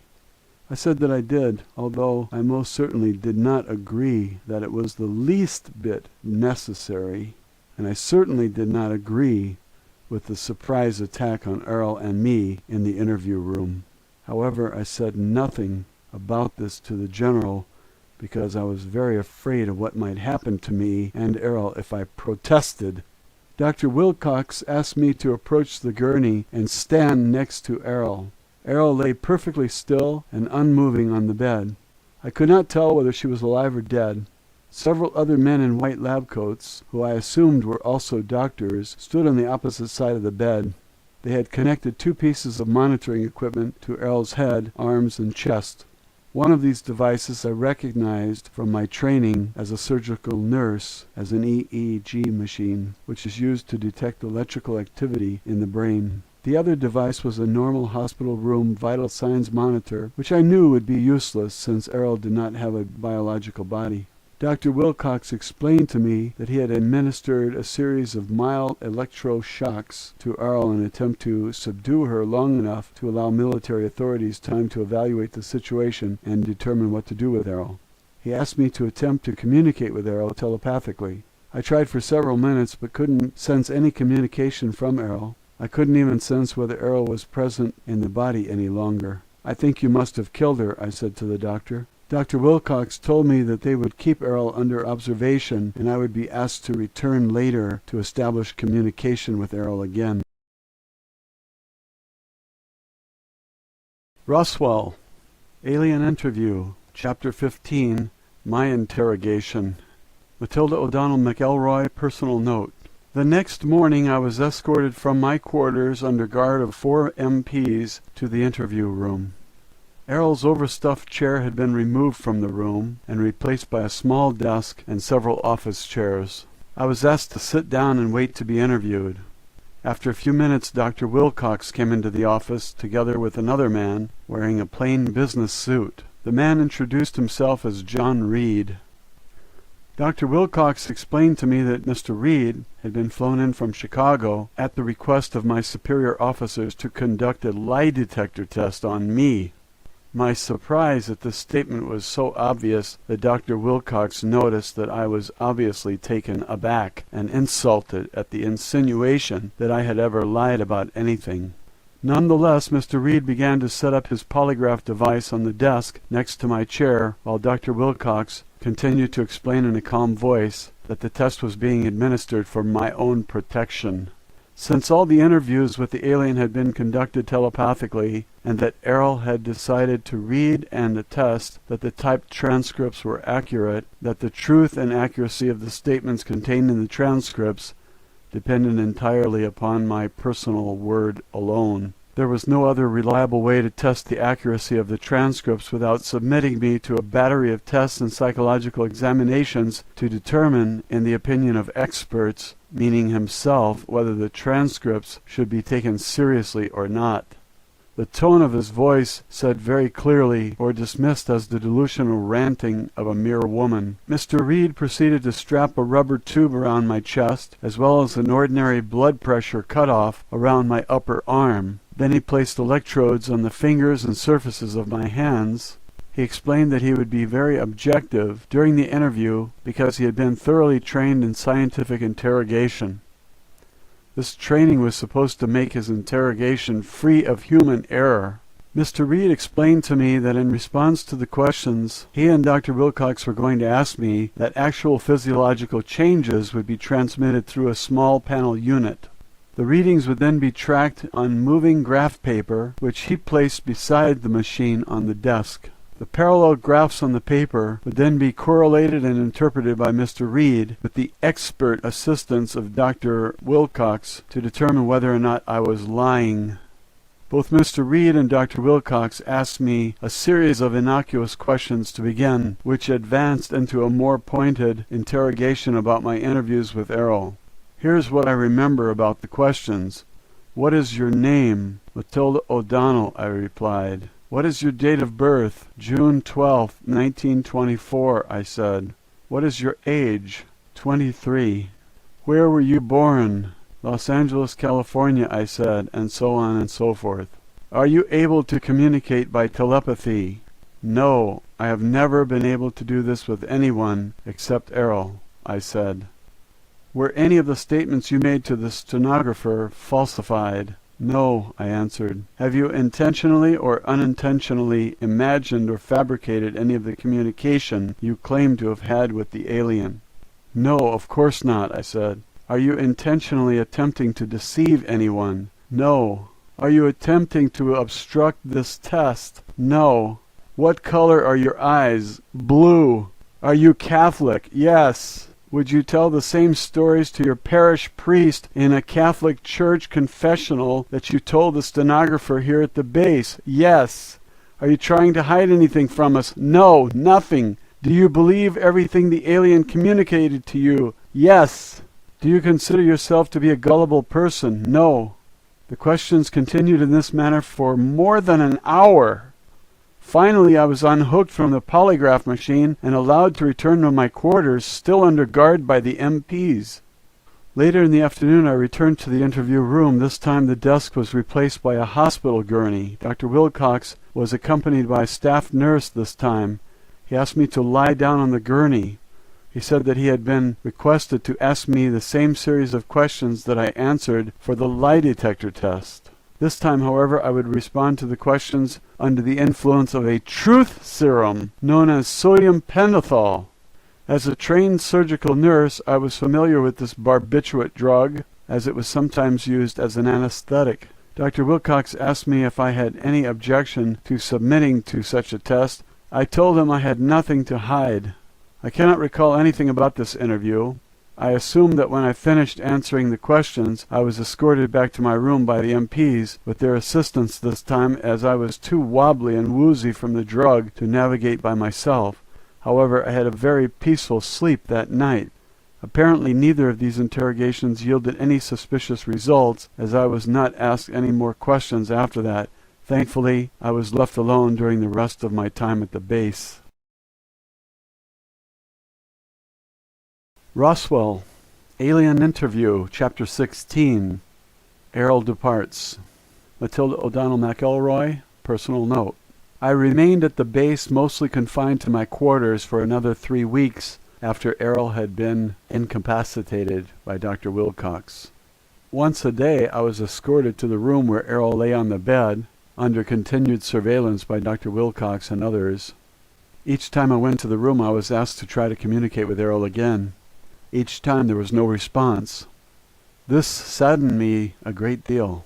As the days continued, I became increasingly more certain and distressed that Errol was dead, if that is the right word for it. Every day I reread the transcripts of my interviews with Errol, searching for a clue that might remind me of something or help me in some way to re-establish communication with Errol. I still had the envelope in my possession with copies of the transcripts that Errol was asked to sign. To this day, I don't understand why no one ever asked me to return them. I suppose they forgot about the copy of the transcripts in all the excitement. I did not offer to return them. I kept them concealed under the mattress of my bed all the time I remained at the base, and have kept them with me ever since then. You will be the first person to see these transcripts. Since Errol's body was not biological, the doctors could not detect whether the body was alive or dead unless it moved. Of course, I knew that if Errol was not consciously animating the body as an Isby, the body would not move. I explained this to Dr. Wilcox. I explained this to him several times. Each time he just gave me a patronizing sort of smile, patted my arm, and thanked me for trying again. At the end of the third week, I was told by Dr. Wilcox that my services would no longer be needed because it had been decided by the military to move Errol to a larger, more secure military medical facility that was better equipped to deal with the situation. He didn't say anything about where the facility was located. That was the last time I saw Errol's doll body. The following day I received written orders signed by General Twining. The orders said that I had completed my service to the U.S. military and was officially discharged from further duty, and that I would receive an honorable discharge and a generous military pension. I would be also relocated by the military and given a new identity with the appropriate documents. Along with the orders, I received a document that I was instructed to read and sign. It was an oath of secrecy. The language of the document was full of legalese, but the point was very clearly made that I was to never, ever discuss anything whatsoever with anyone about anything whatsoever that I had seen, heard, or experienced during my service in the military under pain of death as an act of treason against the United States of America. As it turned out, I was placed into a federal government witness protection program, except that I would be protected from the government by the government. In other words, as long as I stayed quiet, I could stay alive. The following morning, I was placed aboard a small military transport plane and flown to a relocation destination. After being shuttled to several locations for short periods, I eventually ended up in Glasgow, Montana, near Fort Peck. The night before I was scheduled to board the transport plane, I lay in bed, contemplating the whole affair and wondering what happened to Errol and to me. I suddenly heard Errol's voice. I sat bolt upright in my bed and turned on the light on the nightstand. I looked around the room frantically for a few seconds. Then I realized that it was Errol, the Isby. Her body was not in the room with me, of course, and it didn't need to be. She said hello. The tone of her thought was plain and friendly. It was unmistakably Errol. I did not have the least doubt about that. I thought, Errol, are you still here? She answered that she was here, but not in a body on Earth. She had returned to her post at the domain base when the doctor and the MPs attacked us in the interview room. She was pleased to perceive that I was well and that I was going to be released unharmed. I wondered how she escaped from them. I was worried that they might have injured Errol by the shock machine. Errol said that she was able to leave the body before the shock was administered and avoid the electric current running through the body. She wanted to let me know that she was safe and not to worry about her. I was very relieved, to say the least. I asked Errol if I would ever see her again. Errol reassured me that we are both Isbys. We are not physical bodies. Now that she had located me in space and time, we would always stay in communication. Errol wished me well, and my communication with her ended for the moment.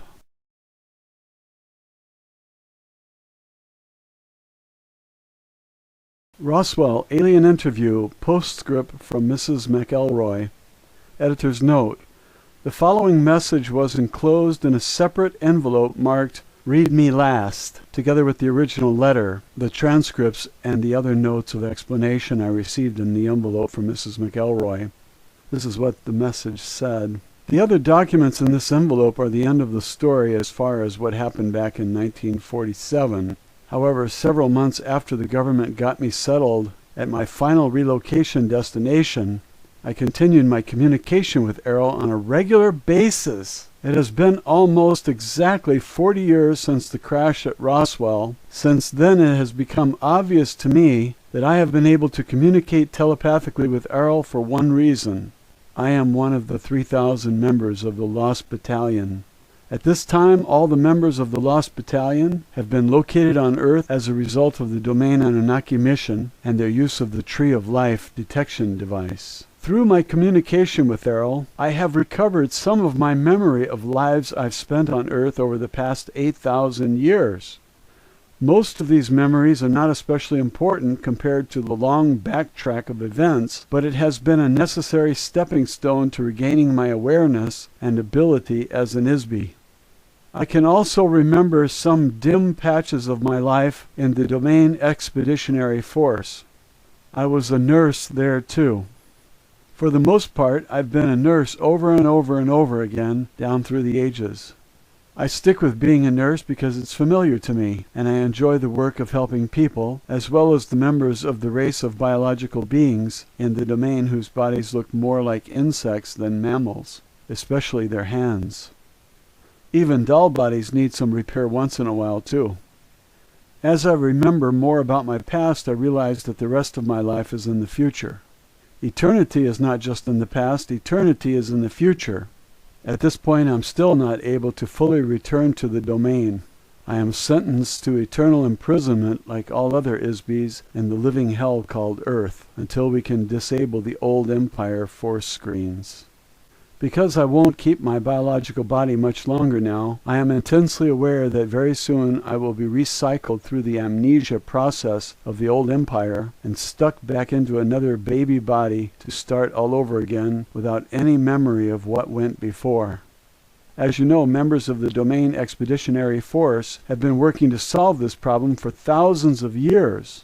Errol said that even though the Domain has located all of the lost battalion officers and crew, the success of freeing them depends on the Isbys who are already on Earth. The Domain Central Command cannot authorize any personnel or resources at this time to conduct a rescue mission, as this is not the primary mission of the Domain Expeditionary Force in this galaxy. So if Isbys on Earth are going to escape from this prison, it will have to be an inside job, so to speak. The inmates will have to figure out how to get themselves out.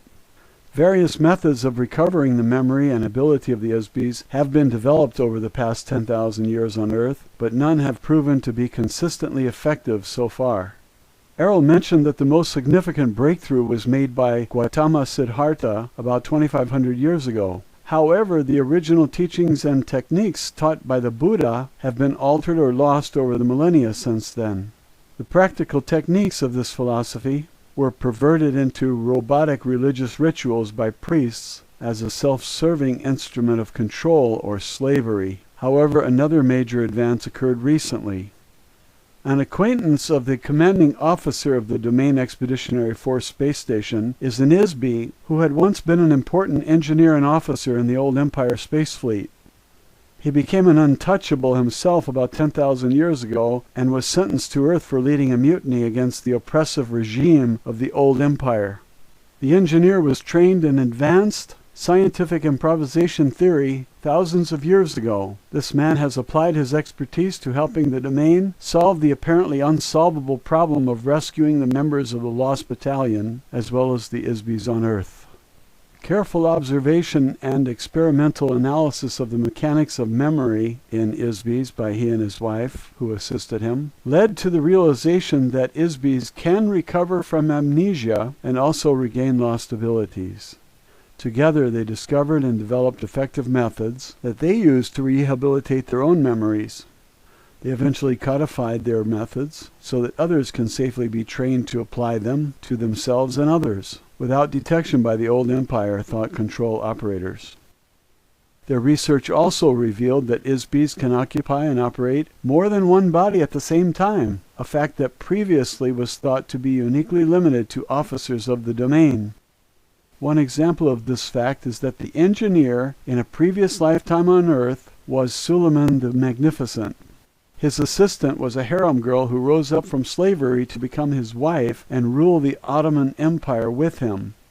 Simultaneously, she inhabited another body and ruled her own empire as Queen Elizabeth. As the Queen of England, she never married because she was already married to the Sultan of the Ottoman Empire. In a later life, he was incarnated as Cecil Rhodes. During his life as Rhodes, she was again a princess, this time from Poland.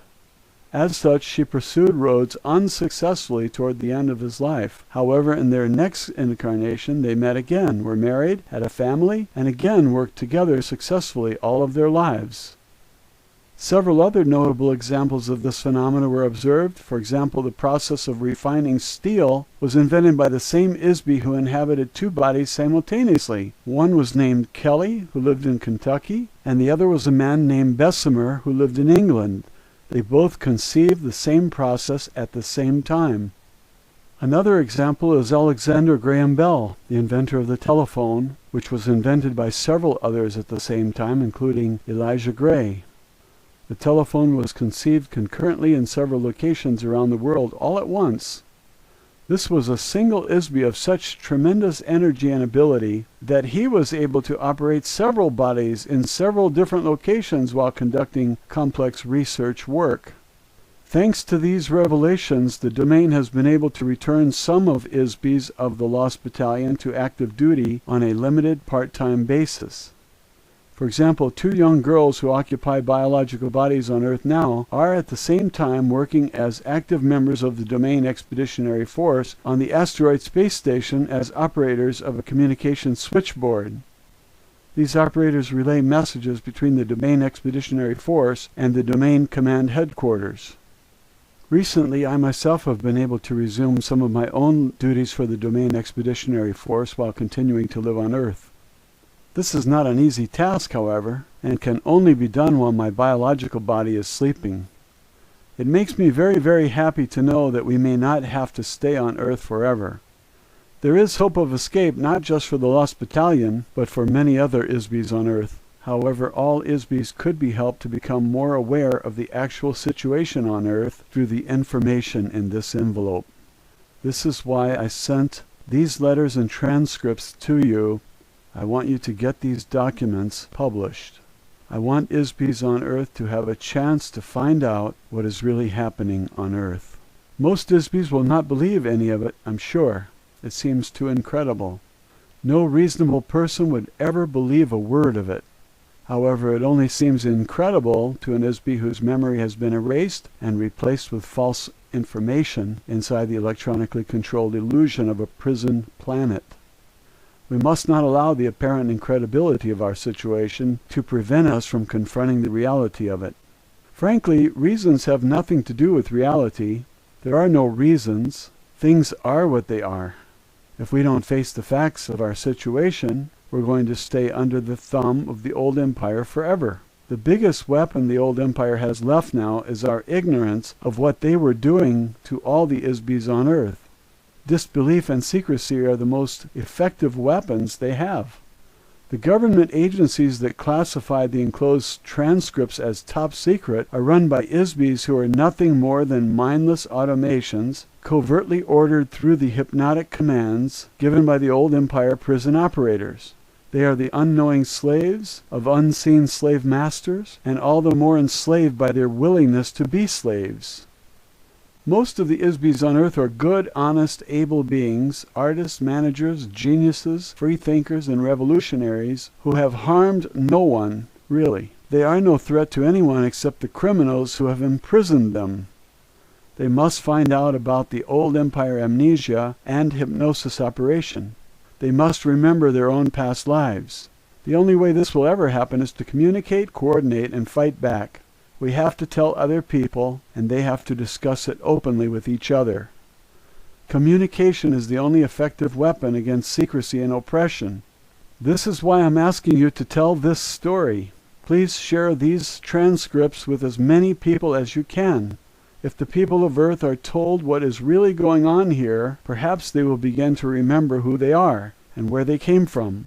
For now we can begin our own release and rescue with words. We can be free again. We can be ourselves again. Perhaps I will meet you in person, with or without a body, somewhere in our eternal future. Good luck to all of us. Matilda O'Donnell McElroy. End of Mrs. McElroy documents.